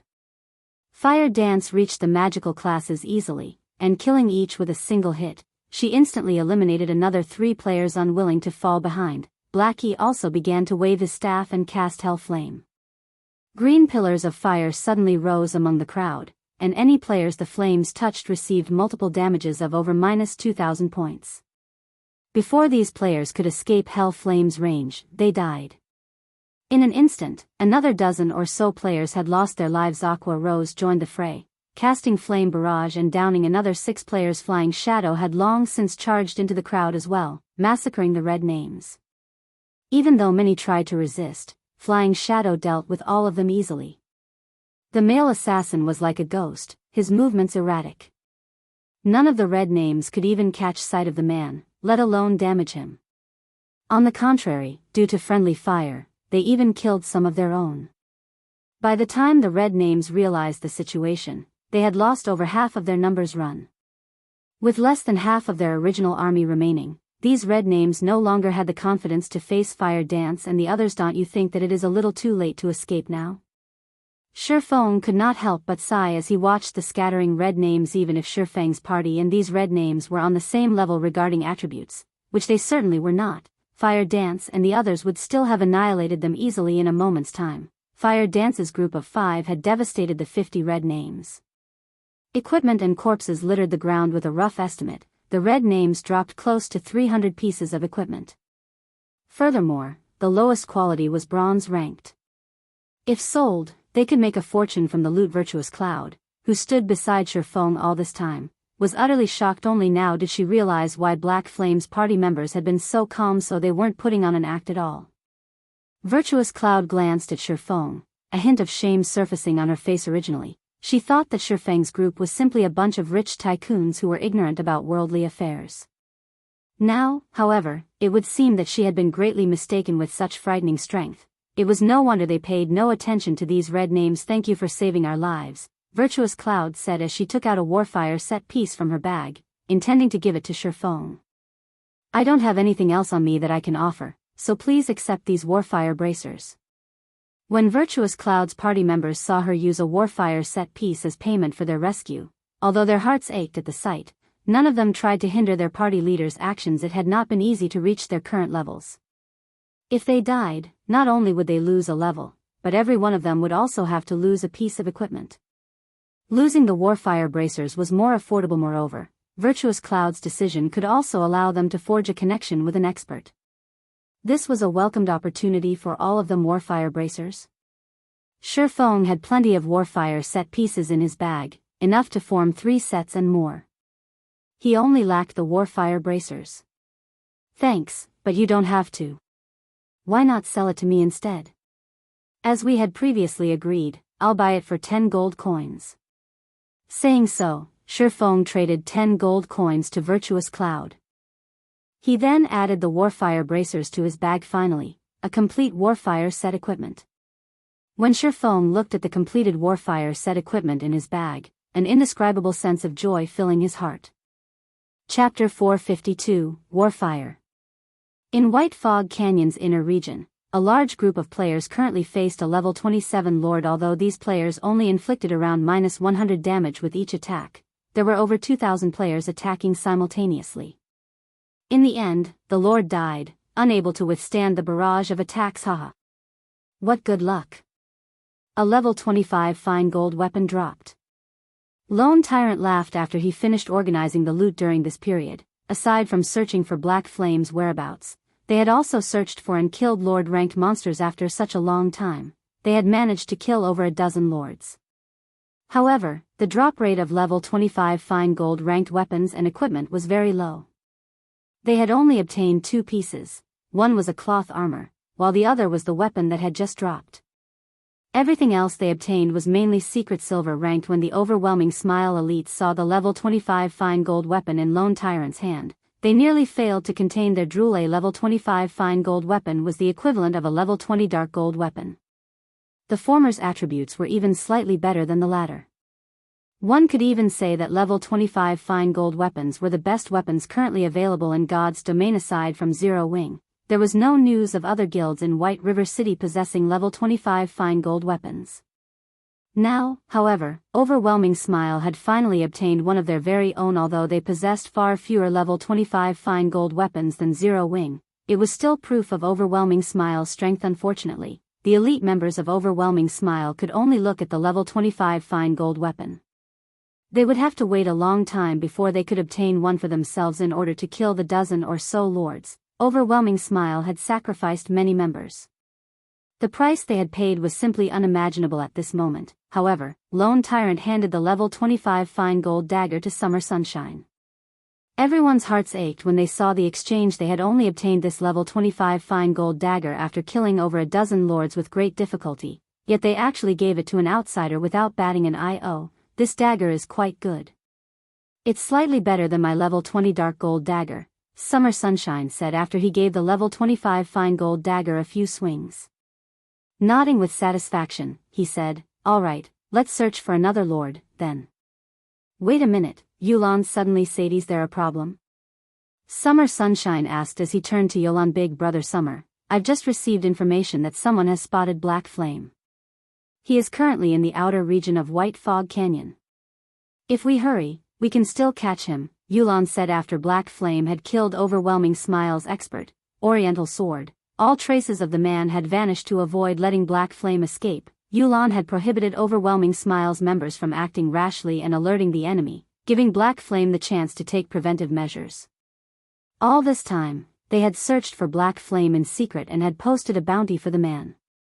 Unfortunately, even after so much time, nobody had seen the swordsman. Now that they had received news of Black Flame, they could not let him go. Black Flame was too famous. At this rate, Zero Wing would become increasingly difficult to deal with, and it would become very difficult for Overwhelming Smile to take control of White River City. He has finally shown himself. Good. Let's head over there immediately. I want to see just how strong the #1 expert of Star Moon Kingdom is, Summer Sunshine said as he sheathed the dagger he had just received, anticipation filling his eyes. "I'll have to trouble Big Brother Summer, then."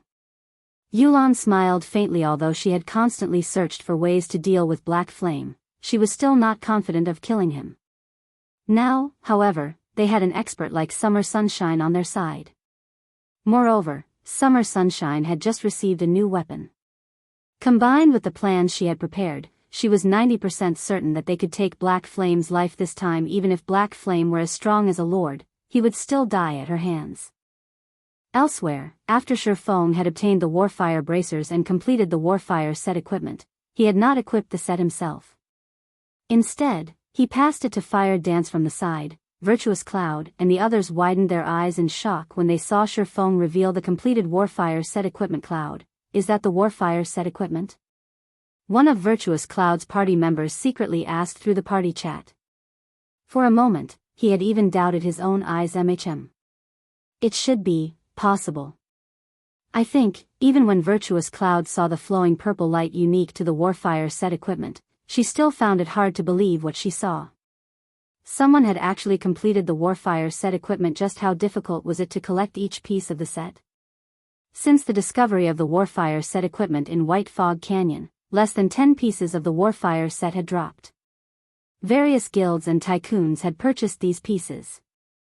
Moreover, based the information she had obtained, many of the pieces obtained were duplicates. Even with all 10 pieces, a full set had still not dropped. However, Shifeng had retrieved 7 Warfire set pieces from his back without a single duplicate. Virtuous Cloud could not fathom how Shifeng had accomplished such a feat. She had grinded for the set pieces for several days now, so she knew full well just how difficult it was to obtain even one. Just how powerful was Shifeng's backing for him to gather a complete set? Guild leader?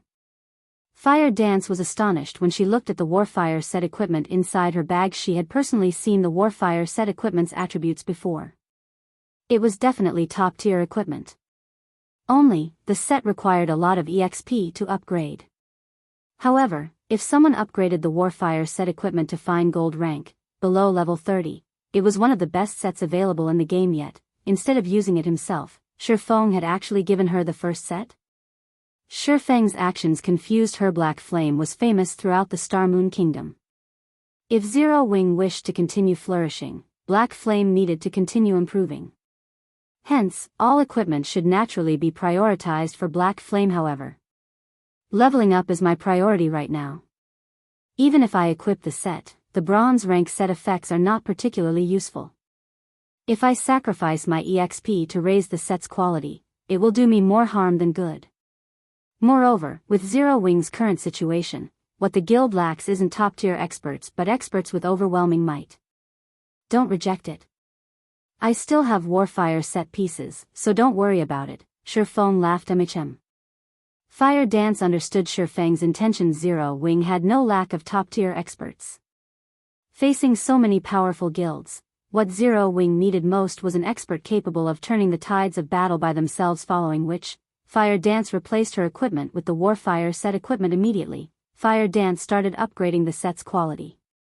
After her level fell from level 26 to level 25, the Warfire set equipment had reached Mysterious Iron rank.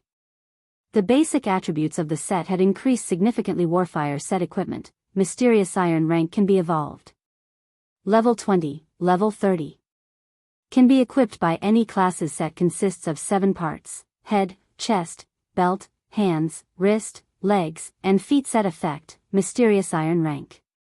2-piece effect, all attributes plus 15. 4-piece effect, ignore levels plus 10. Obtain free will skill, able to remove all control effects for 7 seconds. Cooldown, 1 minute. 7-piece effect, main attribute increased by 12%. Skill cooldown decreased by 35%. Obtain Warfire Berserk skill, damage increased by 50%, attack speed increased by 50%, and movement speed increased by 30% for 20 seconds. Cooldown, 4 minutes. Chapter 453, Favor. Sister Fire Dance, you look so beautiful in that set. Violet Cloud said enviously. The rest of the party promptly nodded in agreement. One had to admit that the Warfire set equipment was indeed exquisite. The set Fire Dance wore a mix of red and black leather, coupled with the 2 dazzling Truefire blades hanging from her waist. Without a doubt, the set had enhanced the assassin's allure. A hint of awe moved her teammates' hearts after Fire Dance had equipped the Warfire set. Although her attributes had fallen slightly, no one present viewed her as any weaker. It had been some time since God's Domain had launched. Even if one were only an ordinary player, their natural instincts had sharpened previously. No one had felt any particular way when they saw Fire Dance. Now, however, she gave off the same sense as a thorned rose, beautiful and deadly, and any who approached her would very likely pay with their lives. Previously, Fire Dance had a total of 4,960 HP. After equipping the Warfire set equipment, however, her maximum HP had fallen to 4,380. Her other attributes had similarly decreased. One of the main reasons was that the Warfire set was still mysterious iron rank right now. The set's basic attributes could not compare to the level 25 fine gold and secret silver equipment she had worn before, though it did possess set effects that the individual pieces of equipment had not. Among the set effects, the skill, free will, was extremely useful.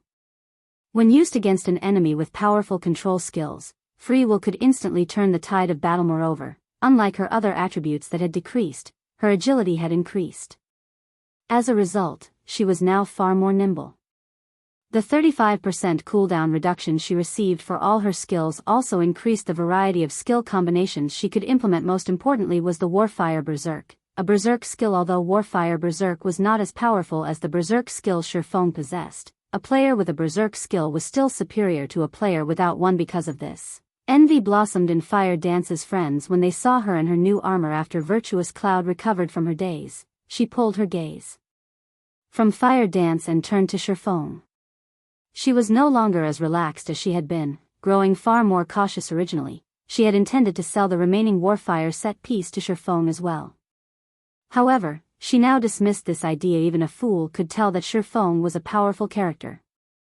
Moreover, Fire Dance and the others had referred to Black Flame as their guild leader. Compared to minor existences like themselves, he was in an entirely different world. Not only had Shifeng saved their lives, but he had also purchased the Warfire bracers they had for more than the market price. They already owed Shifeng a huge favor. If she tried to sell the second Warfire set piece to Shifeng at a high price, she would be ashamed herself. Virtuous Cloud disliked owing other people favors. She was not comfortable until she repaid what she owed. Hence, she looked towards Shifeng and asked softly, "Guild leader Black Flame, I have something I wish to seek your help with." "Sure," Shifeng replied in a carefree manner. It was thanks to Virtuous Cloud that he had been able to complete the Warfire set equipment. He had no issues with helping her with a small request. Our party consists of only independent players, so it isn't easy for us to obtain equipment for ourselves. I still have another Warfire set piece with me. Would it be possible to trade it for 6 pieces of level 20 secret silver equipment?" Virtuous Cloud asked, slightly embarrassed. The market price for the Warfire set was 8 gold per piece. As for level 20 secret silver equipment, a few days ago, each was worth roughly 1 or 2 gold. However, as players' levels increased and teams successfully raided more level 20 team dungeons, the value of secret silver equipment fell sharply. Currently, 1 piece of level 20 secret silver equipment was only worth around 90 silver. 6 pieces would cost around 5 gold at most. Listening to Virtuous Cloud's request, Shifeng immediately understood her intentions. She obviously did not wish to owe him a favor. "No problem. However, I don't have that many level 20 secret silver equipment on me, though there are plenty back in our warehouse. I'm just about to head back to the city anyway. Will one of you follow me to pick out the equipment?" Shifeng tried not to be a hypocrite. Since Virtuous Cloud wanted to avoid owing him a favor, he would not try to force her to accept his goodwill. "I'll pass you the Warfire set piece first, then," Virtuous Cloud said as she happily traded a pair of Warfire boots to Shifeng. When Shifeng agreed to her request, she felt like a weight had been lifted from her shoulders. When Shifeng saw that it was a pair of boots, he was somewhat disappointed, but in the end, it was still another piece of the Warfire set. He'd rather have duplicates than none at all. After they had concluded their trade, Shifeng and the others wandered down the main road, heading towards the exit of White Fog Canyon. Players could not use return scrolls inside White Fog Canyon. Hence, Shifeng and the others needed to leave the canyon on foot before they could teleport back to the city. Shifeng had reaped a massive harvest from his trip to White Fog Canyon. This time not only had he obtained a large stock of Starfire ore, but he had also gained many Warfire set pieces. Most importantly, he had managed to snatch the Golden Stone Tablet. Seeing as the Golden Stone Tablet warranted even a great lord's protection, it had to be incredibly precious. Shifeng suspected it was just as valuable as an epic item, if not more. Initially, Shifeng had planned to begin researching the Golden Stone Tablet as soon as possible. However, when he thought about how he was still in White Fog Canyon and that Anubis's gatekeeper was still alive, he immediately suppressed his excitement. After all, there was no guarantee that the Great Lord would not follow him.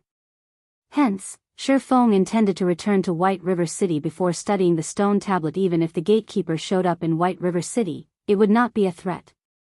Feng might even take advantage of the opportunity to get rid of the gatekeeper after all. White River City was under Weissman's protection, a Tier 4 great wizard. With just the strength of a Tier 3 class, the Anubis's gatekeeper could not run rampant in the city just as Feng and the others were about to reach White Fog Canyon's exit. A group suddenly blocked their way. Virtuous Cloud and her team turned grim at the sight. There sure are a lot of people. Feng could not help but laugh as he surveyed the surrounding forest. Several thousand players had hidden in the forest on either side of the road. Even with dulled senses, Feng could still detect them. Guild leader Black Flame, Yulan greeted as she slowly walked out of the forest, smiling faintly at Feng. Since you've discovered us, I guess we don't need to hide anymore. Everyone, come out. Following which, swarms of players emerged from the surrounding cover, their numbers exceeding 2,000. Every player was an elite of overwhelming smile. These 2,000 elite players had blocked off the road leading out of White Fog Canyon, and they all emitted a cold killing intent as they glowered at Feng's group. Compared to the red names who had assaulted them previously, these elite players had far better equipment. I wonder what business Overwhelming Smile has with me today. Feng pondered aloud as he observed his surroundings, searching for a gap that he could take advantage of in his current weakened state. It would be somewhat difficult to escape the encirclement of 2,000 elite players. Furthermore, he had his team to consider. Guild leader Black Flame must be joking, Yulan said as she watched her target carefully, finding the man truly interesting. Even against 2,000 Overwhelming Smile elites, his expression had not changed in the slightest. Previously, you killed over 100 of our guild members. If word of that gets out, we'll be a laughingstock. I've specifically sought out guild leader Black Flame today to seek reparations. Chapter 454, Bloody Battle. Listening to Yulan's words, even a fool could tell that Overwhelming Smile had come to redeem their reputation. Miss Yulan, are you suggesting that we start an all-out war? Feng blatantly asked regarding the matter with Oriental Sword. If Overwhelming Smile had not been the one to take action first, Feng would not have bothered with killing him. After all, Zero Wing currently wielded a relatively significant advantage in White River City. Although Overwhelming Smile's financial attack had been considerably powerful, it would not last too long. Even if Feng ignored it, Overwhelming Smile would soon self-destruct. The opposing guild understood the situation quite well. Their current goal was only to delay Zero Wing's development and cause some trouble. Their true aim was to consolidate the strength of the 5 cities surrounding White River City. After Underworld secured full control of those 5 cities, taking Zero Wing out would be effortless. Guild leader, Black Flame, why must you put it like that? I have only come to demand justice for our guild's brethren. Why would I start an all-out war between our 2 guilds? Yulan said, chuckling. Demand justice? Feng could not help but laugh. You must think highly of me. You've actually brought 2,000 people to deal with me. Am I really that scary? I don't know about others, but I know full well what you are capable of. If I don't have this many allies around me, how could I possibly stand before you, the #1 expert of Star Moon Kingdom? Yulan said as she shook her head. If Feng had been alone, Yulan would have been certain that Feng could escape. He might even kill her before he fled. After all, he had done just that with Lone Tyrant. Now that so much time had passed, Yulan refused to believe that Feng had not grown stronger since Zero Wing was capable of offering top-tier equipment to even its ordinary members. As the leader of the guild, how could Feng's equipment be inferior? What are your intentions, then? Feng asked. As long as you let us kill you once, we will forget about this matter altogether. How about it? Yulan said. Neither of our guilds stand to benefit from an all-out war. In fact, such a situation will only allow other guilds to take advantage of us. I hope that you will consider your options carefully. Bah! Don't even think about it. Even if we die, we will not let our guild leader suffer such humiliation. Blackie and the others stepped forward in retaliation. Facing their current predicament, they had already prepared to fight to the death. If news about Zero Wing's guild leader becoming a martyr spread, Zero Wing would become the laughingstock of God's domain. How was Zero Wing supposed to continue developing in God's domain then? I'll open a path in a moment. Escape if you can, Feng ordered his party as he unsheathed the abyssal blade and the Purgatory's shadow, a cold glint flashing in his eyes. He then turned to Virtuous Cloud. Apologizing, he said, I really am sorry for dragging you into our guild struggles. However, if you are to clarify things with Overwhelming Smile, they should not touch you. After all, this is a matter between guilds, independent players are innocent. Currently, Shurfeng was still in a weakened state with all of his attributes reduced by 80%. Although he did not know what the outcome of today's battle would be, he swore that he would repay this debt of blood tenfold in the future guild leader, Black Flame. Don't worry about it. Those red names should have killed us. How can we sit by and do nothing when you've been cornered? Virtuous Cloud stated as she raised her secret silver shield and walked to the forefront of the team. Virtuous Cloud's party members nodded in agreement as they readied their weapons. They were prepared to face the 2,000 elite players alongside Shurfeng, an army of 2,000 elite players. Their silent stance in the distance was enough to frighten any ordinary player, much less the killing intent they emitted. When Virtuous Cloud and her party members saw Overwhelming Smile's battle formations, they paled. The pressure they felt from this army was far greater than any they had felt from red names in the past. Virtuous Cloud suddenly thought of the red names they had faced as nothing more than cute dolls. Against 50 players, they still had a chance to flee. However, against 2,000 players, only death awaited them. Since you insist on being stubborn, don't blame us for being rude. Yulan's lips unconsciously curled into a smile when she saw the stern expressions of Shurfeng's team. Immediately, she made a wave with her hand. Kill them. Suddenly, the 2,000 elite players approached Shurfeng and his allies slowly and orderly. Simultaneously, a gigantic black magic array emerged in the sky. Suddenly, the magic array released a black light that covered the sky before enveloping every player on the battlefield. Everyone's vision suddenly turned black, unable to see anything at all. After a brief moment of darkness, however, the players regained their sight and felt no discomfort whatsoever. Shurfeng was suddenly shocked. This is the effect of the Tier 3 magic scroll, Dead Zone. Any lifeforms exposed to the black light are silenced for 5 minutes. The scroll's effects also prohibit the usage of any tools. The players tensed when they heard the word silenced. Although it seemed as if Overwhelming Smile would suffer more from the silenced state than Shurfeng, his team still had skills such as Blackie's Stars of Light and Shurfeng's Firestorm. With these two skills, they could obliterate waves of enemies.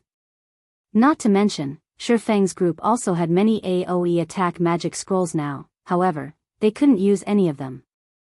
Ha ha ha. Black Flame is dead for sure this time.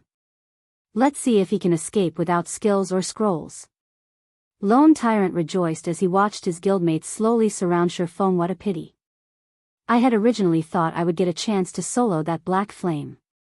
However, I never expected that you still had such a trump card hidden, Yulan.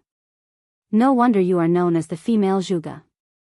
It seems that I won't have a chance to take him on. Summer Sunshine sighed as he shook his head. Big brother Summer, Black Flame is not so simple. In a moment, we will still have to rely on you to get rid of him, Yulan said. She was not rash like Lone Tyrant.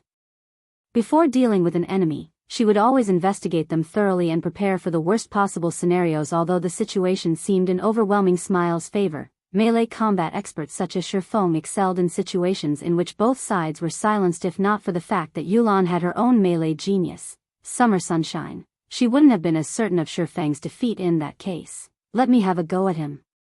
Hearing Yulan's words, passion and excitement filled Summer Sunshine's gaze as he watched his opponent. Finished speaking, he took a step forward before dashing towards the battlefield. Chapter 455, There isn't only one expert. After everyone had been silenced, only the physical classes could display any considerable combat power. The magical classes could only watch from the sidelines. Yulan had long since prepared for this. Among the 2,000 players from Overwhelming Smile, close to 2/3 were physical classes. Moreover, Overwhelming Smile's attack formation was well organized. Shield Warriors and Guardian Knights led the attack, closely followed by the Berserkers, Swordsmen, and Assassins. Rangers stood the furthest behind, launching a ranged attack. The road leading out of White Fog Canyon had suddenly transformed into an ancient battlefield. Advanced towards the left, Shurfeng took the lead and charged towards thinnest concentration of enemies. His and Virtuous Cloud's teams promptly followed. However, before Shurfeng and the others had taken even a few steps, Hundreds of arrows suddenly blotted out the sky. Virtuous Cloud's 3 magical class members were simply too weak in terms of agility and strength. Moreover, magical classes were usually not adept at dodging attacks, as they usually dealt damage from a safe distance. Hence, when the first wave of arrows rained down on them, the 3 party members immediately died and dropped a piece of their equipment. Stranger. Mouse. Roach. Virtuous Cloud's vision turned red after she watched her party members die. Glaring at the overwhelming smile members in front of her, she gripped her shield and charged forward. Die. Unfortunately, although Virtuous Cloud's equipment and level were considerably good, she could not hold her own against 5 shield warriors and guardians knights of the same caliber. The overwhelming smile elites forced Virtuous Cloud back, preventing her from reaching the rear rangers. Virtuous Cloud's other 2 party members faced a similar situation. No matter how hard they tried to attack, the enemy held them off. In the end, Virtuous Cloud's party was forced into a constant retreat. In the next moment, however, 2 figures suddenly brushed past Virtuous Cloud's party, slamming into Overwhelming Smile's MTS. Among the 2 figures, the most dazzling was Fire Dance. Brandishing her Truefire blades, she sent a blazing arc smashing into a level 23 MT's shield. In the next moment, the assassin forced the MT back by over a dozen steps, and even the players behind said MT had to back up. Immediately after, Fire Dance swung one of her swords at a guardian knight beside her. She flung that guardian knight back by half a dozen yards as well, his body slamming into his fellow guild members. Her strength was astonishing. With a single attack, Fire Dance had shattered Overwhelming Smile's formation. Her strength was overwhelming. She fought like a war goddess. Everyone from Overwhelming Smile was left utterly speechless, while the crowd from Overwhelming Smile was dazed. Fire Dance continued to brandish her short swords as she weaved her way across the enemy front lines. Every time she swung the Truefire blades, red streaks of light would follow. And wherever those red streaks of light passed, the members of Overwhelming Smile would be blown off their feet. No one could block Fire Dance's swords. In a short moment, the assassin had shattered Overwhelming Smile's interception. Although Overwhelming Smile's members had tried to attack Fire Dance, the woman was too fast. Before they even swung their weapons, Fire Dance had already run off. She never focused on a single location, giving Overwhelming Smile no opportunities to surround her. On the other hand, although Overwhelming Smile's members could not attack Fire Dance, she could bombard them easily. Against level 23 MTs, her casual strike could deal close to -1000 damage. If she was lucky and triggered a critical hit or flame state, one attack could deal over -2000 damage. The elite MTs of Overwhelming Smile usually had around 4300 HP, whereas those with better equipment had around 4500 HP. Fire Dance only needed around 4 or 5 attacks to kill one of them. Flying Shadow also fared quite well. Although his attacks were not as frightening as Fire Dance's, against MTs, he could still deal around -700 damage with each hit, as if they were in a world of their own. Fire Dance and Flying Shadow started a bloodied massacre within Overwhelming Smile's frontlines. On the other hand, Overwhelming Smile's players found it difficult to catch either of them, much less deal damage. A Tier 1 class was significantly stronger than a Tier 0 class. Even without skills, a Tier 1 class could still overwhelm and suppress a Tier 0 class with their attributes. Furthermore, Fire Dance and Flying Shadow both possessed equipment that was far superior to the enemy elites by this time. Truefire had also activated the 7 Luminaries Rings Aura of Time. Although silence prevented the usage of skills and spells, it did not impact passive effects. Immediately, enemies within a 150-yard radius of Truefire had their movement speed and attack speed reduced by 30%. This debuff weakened Overwhelming Smile further in close quarters combat. In the meantime, Truefire was responsible for protecting Aqua Rose and the other magical classes as they slowly advanced. Realistically, this task should have fallen to Flying Shadow. However, Truefire's attributes were currently reduced by 80%. He was about on par with a level 20 ordinary player right now.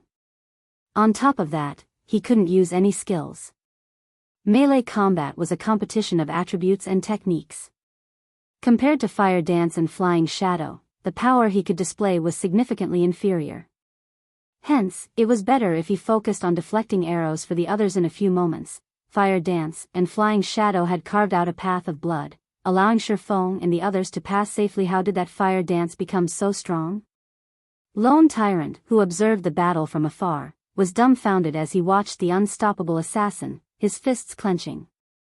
He refused to believe this scene was real. He had personally witnessed Fire Dance's strength before. Although she was certainly a top-tier expert, she had not been unstoppable. Moreover, Fire Dance was an assassin, not a strength-based class. Yet, her attacks could even overwhelm berserkers. Against MTs, Fire Dance still required 4 or 5 hits to finish them off. Against other assassins, however, one of her attacks devoured their HP. If she achieved a critical hit, they would die instantly. This scene had frightened Overwhelming Smile's assassins to a standstill. Sure enough, Zero Wing is trouble. Yulan frowned as she watched Fire Dance's performance. When she had planned this assault, she had not considered Fire Dance and the others as forces to be reckoned with. Facing 2,000 players in a melee battle, a top-tier expert was limited in what they could accomplish. However, Yulan never expected such a performance from both Fire Dance and Flying Shadow. Kill them. Those in the back, keep up. Do not let them escape. Yulan shouted anxiously. Originally, one black flame was enough trouble. Now, however, there were Fire Dance and the slightly weaker Flying Shadow. If Overwhelming Smile did not kill these 3 people today and hinder their growth, they would only become more dangerous in the future. The longer Yulan watched Fire Dance and Flying Shadow slaughter her people, the more she felt that God's domain was completely different from past virtual reality games. It was far more beneficial to have individuals with overwhelming combat power than it was to rely on the strength of numbers. Overwhelming Smile members began to converge on Shifeng's group faster. However, due to the Aura of Time's effect, the army could not keep up with Shifeng and his team's movement speed. As a result, the distance between them only increased as time passed. Meanwhile, the number of enemies between Shifeng's group and Freedom continued to decrease. Just as the Zero Wing members and their surviving allies were about to break free from the encirclement, a dark figure emerged from the crowd and dashed toward Shifeng. This was none other than the level 26 assassin, Summer Sunshine. Even with the movement speed reduction effect of the Aura of Time, Summer Sunshine was still frighteningly fast. He quickly caught up with Shifeng, who covered Aqua Rose and the others. Retreat, you should just stay behind. Summer Sunshine chuckled as he stood in front of Shifeng, blocking his path. Chapter 456, Death God. And just who are you, brat? What a big mouth you have. Believe it or not, if I wasn't silenced right now, I could wipe the floor with you at any given second. Due to having been silenced, Blackie had been disappointed that he could not display his strength. With Summer Sunshine's sudden appearance and his arrogant tone when he spoke to Shifeng, Blackie was instantly enraged. So fast. Looking at the youth in front of them, Aqua Rose discovered that he was actually level 26, the same level as her. She also felt an intensity radiate from this assassin. This intensity was heavier and more chilling than that from a Lord-ranked monster. In particular, with confidence and arrogance, he looked at them as if they weren't even the same species, but some lower life forms. He looked down on them like a god over mortals. Just who is this person? Aqua Rose was stunned and confused. Currently, her intuition warned her to flee from this man.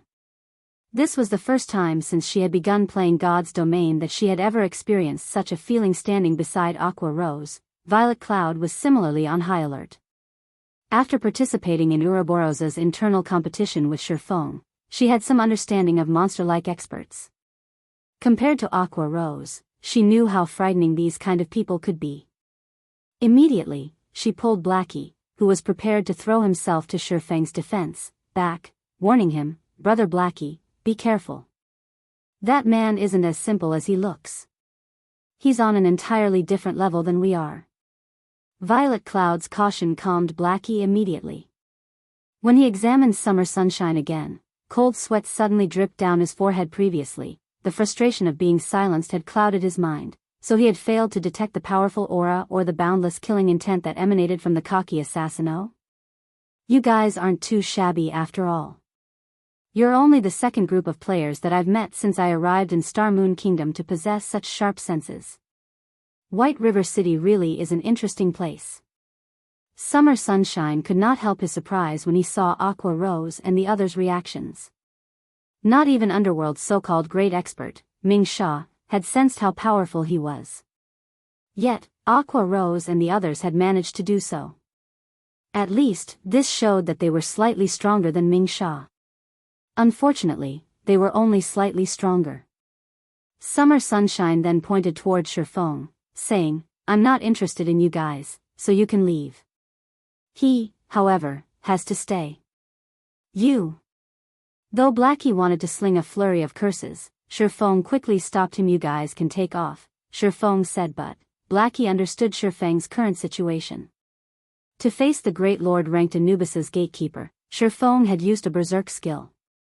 He was still in a weakened state at the moment, and his strength had been significantly reduced. Nothing good would come from soloing Summer Sunshine right now. "Can we not defeat him even though we outnumber him?" Virtuous Cloud asked with astonishment. She could not understand the Shifeng's party's current performance. They were experts who were capable of defeating 50 red names single-handedly. Yet, now, a single assassin had stopped them in their tracks. Even if the magical classes could not join the fray, the three of them were still elite players. They could defeat a level 26 assassin easily if they worked with Black Flame. "You guys need to get going. If you waste any more time, the enemy will catch up." Shifeng waved his hand, rejecting Virtuous Cloud's proposal. Virtuous Cloud and the others had yet to reach that level, so they did not understand how frightening the youth before them was. Aqua Rose was also helpless. If they had not been silenced, they could have helped in this fight. In their current condition, however, they would be nothing more than cannon fodder to the assassin. Hence, taking the initiative, Aqua Rose said, "Let's go." Following which, Aqua Rose led her party members away. "Guild leader, I'll help you," Fire Dance said through the party chat when she noticed Summer Sunshine. "No need." Led Aqua Rose and the others away from here quickly. "If anyone catches up, it will be very difficult to escape." Shifeng immediately rejected the offer. It was not because Shifeng did not believe in Fire Dance's strength. However, the youth named Summer Sunshine was not an ordinary expert. Rather, he was someone who stood at the peak of all assassins in God's domain, Death God Summer Sunshine. The reason he had the title of Death God was that Summer Sunshine had successfully become a Tier 6 class in the past. He was an existence that stood at the peak of God's domain. Summer Sunshine and Violet Cloud were different. Unlike the former, Violet Cloud had only begun to shine during the later stages of God's domain, eventually becoming a god and standing at the peak of God's domain. However, Summer Sunshine had stood at that apex since God's domain had launched. He was one of the few OP players initially. Shifeng had not believed the rumor about Summer Sunshine. Now that he saw the man in person, however, he believed it. Why is he participating in a battle between guilds? Based on the information Shifeng had obtained about Summer Sunshine in the past, the man had always been an independent player. He had never joined any powers and had never participated in struggles between powers. Now, however, he was actually helping Underworld. However, there was no point wasting his thoughts. The thing he needed to do right now was to escape. "My attributes have been reduced by too much. Even though he is affected by the movement speed reduction of the Aura of Time, my speed should still be inferior to his. I need to figure out a way to shake him off." Shifeng had no intentions of fighting it out with Summer Sunshine right now. He was simply at too much of a disadvantage. If the fight dragged on for too long, the crowd of players from Overwhelming Smile would catch up. He definitely wouldn't be able to hold back the attacks of Summer Sunshine and the elite players. While Shifeng was thinking up of a plan to escape, Summer Sunshine suddenly asked, "What? Trying to think of a way to avoid me in battle? I advise you to give up that idea and focus on our fight.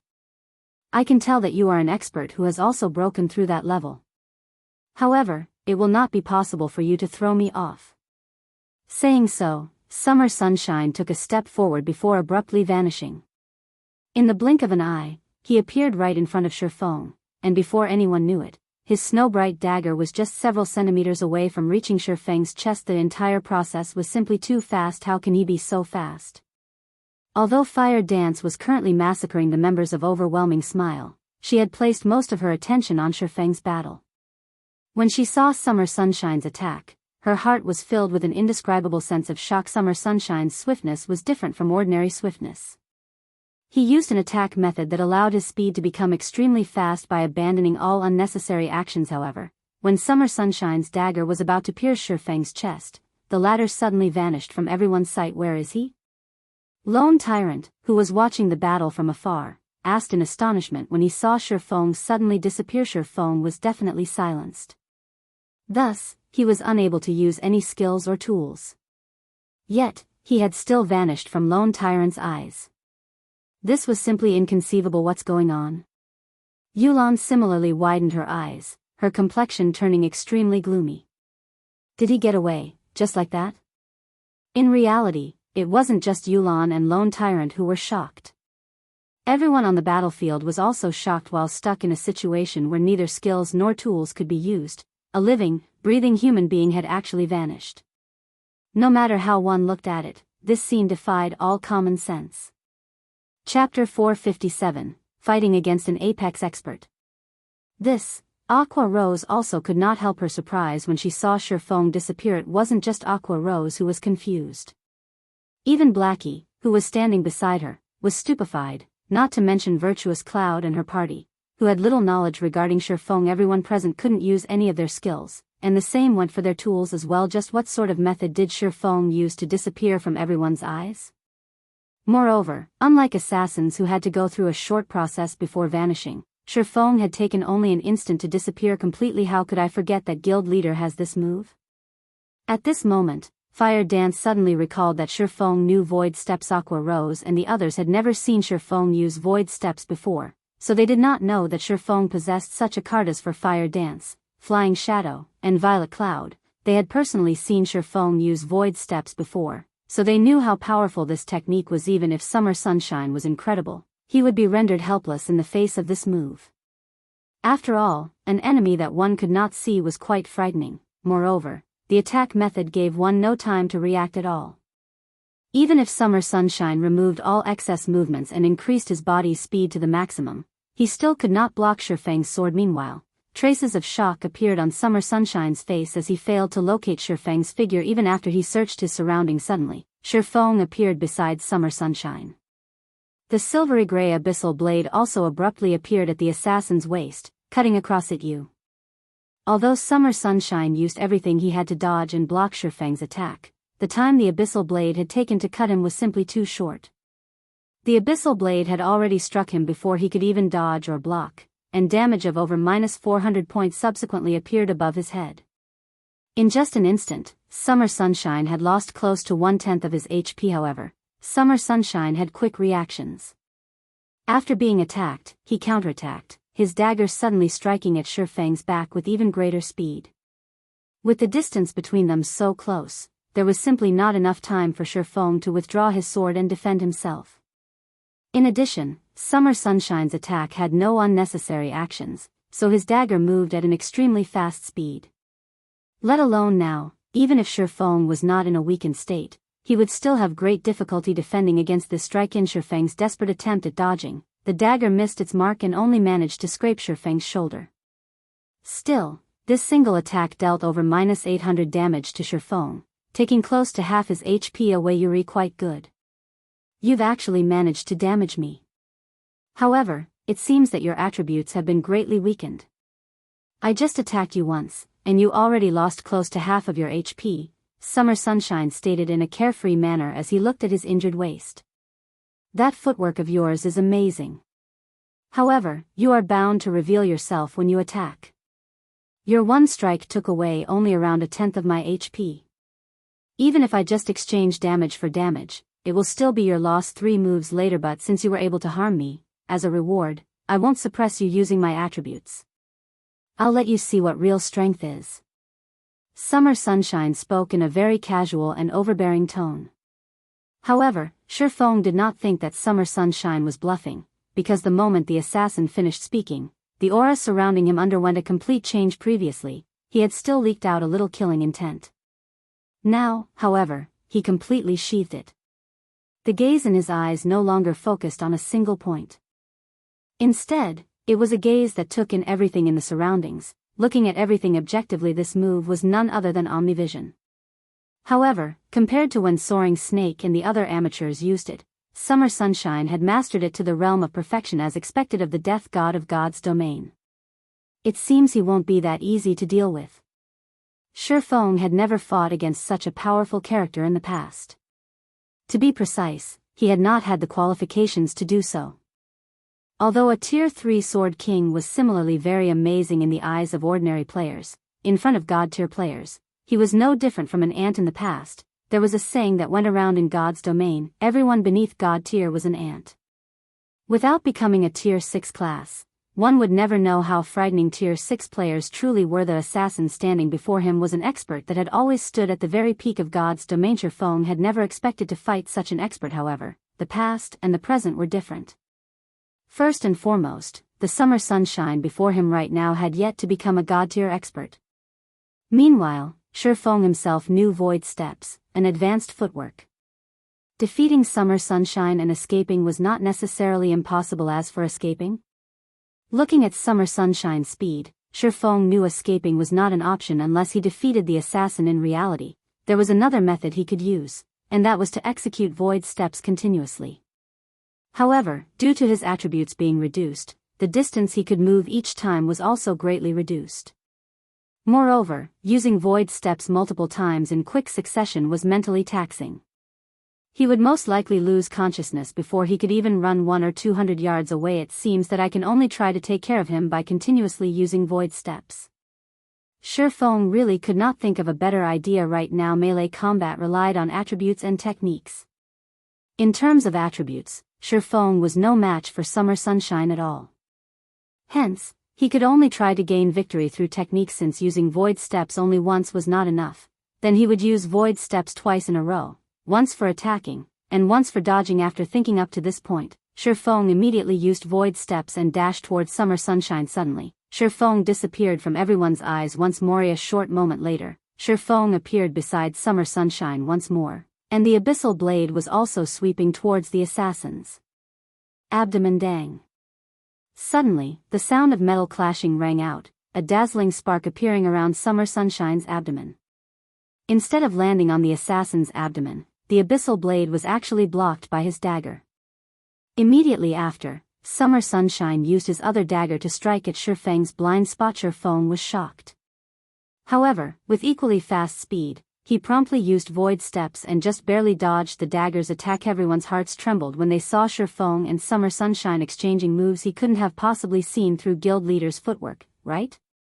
Fire dance could not help but be shocked. Void steps was an advanced technique that allowed Shifeng to easily defeat a chieftain. Yet, summer sunshine had seen through it after just 2 uses. Your footwork really is mysterious. Summer sunshine chuckled lightly as he looked indifferently at Shifeng standing 4 yards away from him. Originally, when I first saw that footwork, I really did think that you had disappeared. However, when you used it the second time, I can say with certainty that you did not disappear. Only, that footwork of yours forces my eyes to automatically ignore all information relating to your existence, which is why you seem to suddenly disappear from my eyes. Unfortunately, you've met me. If it were anyone else, they would really be rendered utterly helpless against you, without undergoing special training. That's right. Shifeng nodded, having no intention of hiding the mechanics of void steps. Although void steps was an advanced footwork, it was not invincible. In the face of a god-tier expert, it was nothing but a joke. Only, Shifeng had not thought that summer sunshine would see through it so quickly. Sure enough, Summer Sunshine's title of Death God was not undeserved. He really was as strong as a monster. Just as Shifeng was thinking of how he should deal with Summer Sunshine, the latter took a step forward, then abruptly dashed toward Shifeng. Chapter 458, Fleeting Sword. Straight-line attacks were very easily seen through, yet Summer Sunshine did not seem to care about using them at all. With Omnivision, Shifeng's every action was being scrutinized by Summer Sunshine. Even if Shifeng thought about his next move, Summer Sunshine could immediately see through it and react appropriately. He was not afraid of his attack being seen through at all. Moreover, unlike Summer Sunshine's previous assault, this time, whether it was his movements or the dagger he was swinging at Shifeng, neither made any noise. His attack was both quick and silent, and it simply gave one no time to react at all. When an ordinary person was moving or attacking, they would always produce some form of sound. A sound would be produced because vibrations would form when an object moved through the air. These vibrations were caused due to energy dispersing from unnecessary actions, and the larger the vibrations, the louder the sound. Although attacks that generated thundering sounds looked very imposing, a lot of energy was wasted. In contrast, the less vibrations one produced when they attacked, the more concentrated the energy behind the attack would be.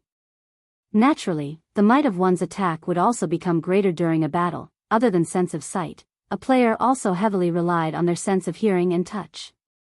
Through listening to the noise produced by an attack, players could predict the general trajectory of the attack. The vibrations generated when an attack collided with air would also produce an impact, and by feeling this impact with their bodies, players could then take appropriate measures. However, Summer Sunshine's soundless attack was extremely hard to defend against. Originally, launching a soundless attack was already beyond the capabilities of ordinary men. However, Summer Sunshine's every single action was actually soundless. His movements dispersed practically no energy at all. This was already a realm that could not be reached by humans. Just who is he? At a distance, Fire Dance, who was battling while watching Shifeng's battle at the same time, was inwardly shocked when she saw Summer Sunshine's attack. She felt that it was simply inconceivable. Summer Sunshine fully embodied the class known as Assassin, and this was exactly what Fire Dance had been pursuing all along. Originally, Fire Dance had thought Shifeng was belittling her strength too much, which was why he had barred her from fighting against Summer Sunshine. Now, however, it would seem that Shifeng's decision was indeed correct. The gap between Fire Dance and Summer Sunshine was simply unimaginable. If they fought, she did not possess even the slightest chance at securing victory. Sure enough, he really is a monster. Shifeng inwardly sighed when he saw Summer Sunshine charging at him. He finally understood why Summer Sunshine was capable of standing at the peak of God's domain. After experiencing a decade of battles, Shifeng had only managed to achieve a soundless attack after much difficulty. Even so, not every move of his could achieve such a state of soundlessness. Yet, every single action of the assassin before him was actually soundless. The gap between them was simply unfathomable. Shifeng knew that he was currently not a match for Summer Sunshine at all. If he was not silenced nor in a weakened state, he might possess a chance of contending against Summer Sunshine. If he had to rely on pure techniques, however, there was simply no chance for him to win. If this fight took place in reality, it was highly possible that Shifeng would have been defeated by Summer Sunshine in just a single move. Although Shifeng knew that he was not a match for Summer Sunshine, for reasons unknown, there was a sense of joy filling Shifeng's heart right now. Shifeng no longer held back. He used Void Steps again and charged at Summer Sunshine. Void Steps placed a severe burden on its user's mental power. At this moment, however, Shifeng couldn't care less. If he did not use Void Steps, then he would only last a few moves against Summer Sunshine. Since he was going to lose either way, he might as well take the final plunge. After Shifeng disappeared, even though Summer Sunshine hesitated for a slight moment, he still responded very quickly. With a twist of his feet, he suddenly swept the dagger in his hand to his side. Everyone was greatly surprised, confused at just what the assassin was trying to do. However, when the dagger was halfway through its course, sparks were generated as the weapon was abruptly stopped in its path.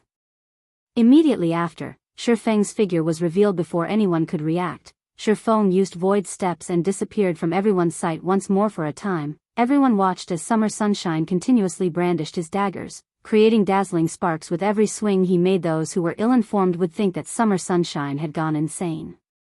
However, everyone present knew that the assassin was currently fighting Shifeng.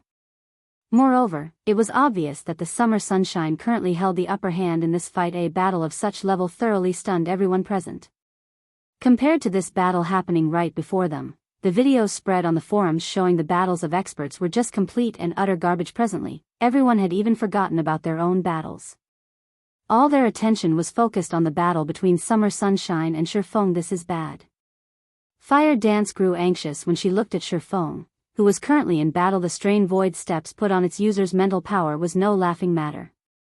Previously, when Shifeng had used Void Steps multiple times against a chieftain-ranked monster, his spirit ended up in an exhausted state. Despite his HP still being full back then, he did not have the energy to even move his body. As the battle continued to drag on, Shifeng could feel himself almost reaching his limit. Suddenly, he pulled a distance away from Summer Sunshine. You're really good. You are the first person capable of fighting against me for such a long amount of time. However, that move of yours should be placing a huge burden on your mental power. right? I wonder just how many more moves you can handle. Despite having gone through such an intense battle, Summer Sunshine still displayed a calm and indifferent expression on his face. Feng did not give a reply. At this moment, his complexion was deathly pale, and even speaking had become an extremely exhausting task. It seems that you don't have much energy left. Let's finish things then. Ever since entering God's domain, nobody has ever seen this move of mine, and you will be the first one to do so. Saying so, Summer Sunshine's expression turned serious. The killing intent he had kept hidden all this time suddenly exploded like a volcano, suffocating all those who felt it. Summer Sunshine was like a ferocious beast that had escaped its cage. In the next moment, his figure dashed towards Feng. However, when Summer Sunshine was halfway to reaching Feng, his body suddenly vanished. Immediately after, he reappeared behind Feng, his dagger tightly held in a reverse grip as he swung it down towards Feng's back. Suddenly, the spectators of the battle were stunned. Does he know void steps as well? Fire Dance said in shock. No, Violet Cloud said. That's second acceleration. Violet Cloud had previously witnessed Werewolf using second acceleration to attack many times before. Void steps was a footwork that caused the opponent to ignore the user's very existence. Even if the opponent was able to see the user, their brains would still categorize this information as useless and promptly ignore it. However, second acceleration was a trick used to fool a person's eyes. Overall, it was a technique inferior to void steps. However, Werewolf had used second acceleration on his attack, whereas Summer Sunshine had used second acceleration on his movements. It was clear that Summer Sunshine's technique was several levels above Werewolf. Meanwhile, Feng was feeling extremely weak. He was simply unable to block or dodge Summer Sunshine's soundless attack at this moment. Although Feng had discovered Summer Sunshine's attack, he was already close to exceeding his mental limit. His body felt extraordinarily heavy. Even if he tried to defend using the Abyssal Blade right now, it was simply impossible for him to keep up with Summer Sunshine's speed. Is this the end?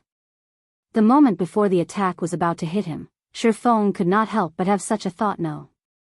He definitely could not let it end here. He still needed to reach even greater heights. He definitely could not be defeated here. I need to block it.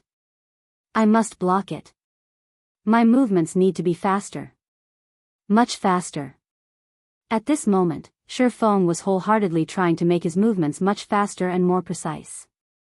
However, he no longer possessed the energy to control the other parts of his body. He could only use the most conservative way he could think of to block Summer Sunshine's attack at this moment. Feng's mind had already forgotten to think, his body forgetting to breathe when there were only a few centimeters left between Summer Sunshine's dagger and Feng's body. The Abyssal Blade in Feng's hands suddenly slid into the Snowbright dagger. Dang. The impact of the two weapons caused the Snowbright dagger's trajectory to shift, and as a result, the dagger only brushed past Feng's body.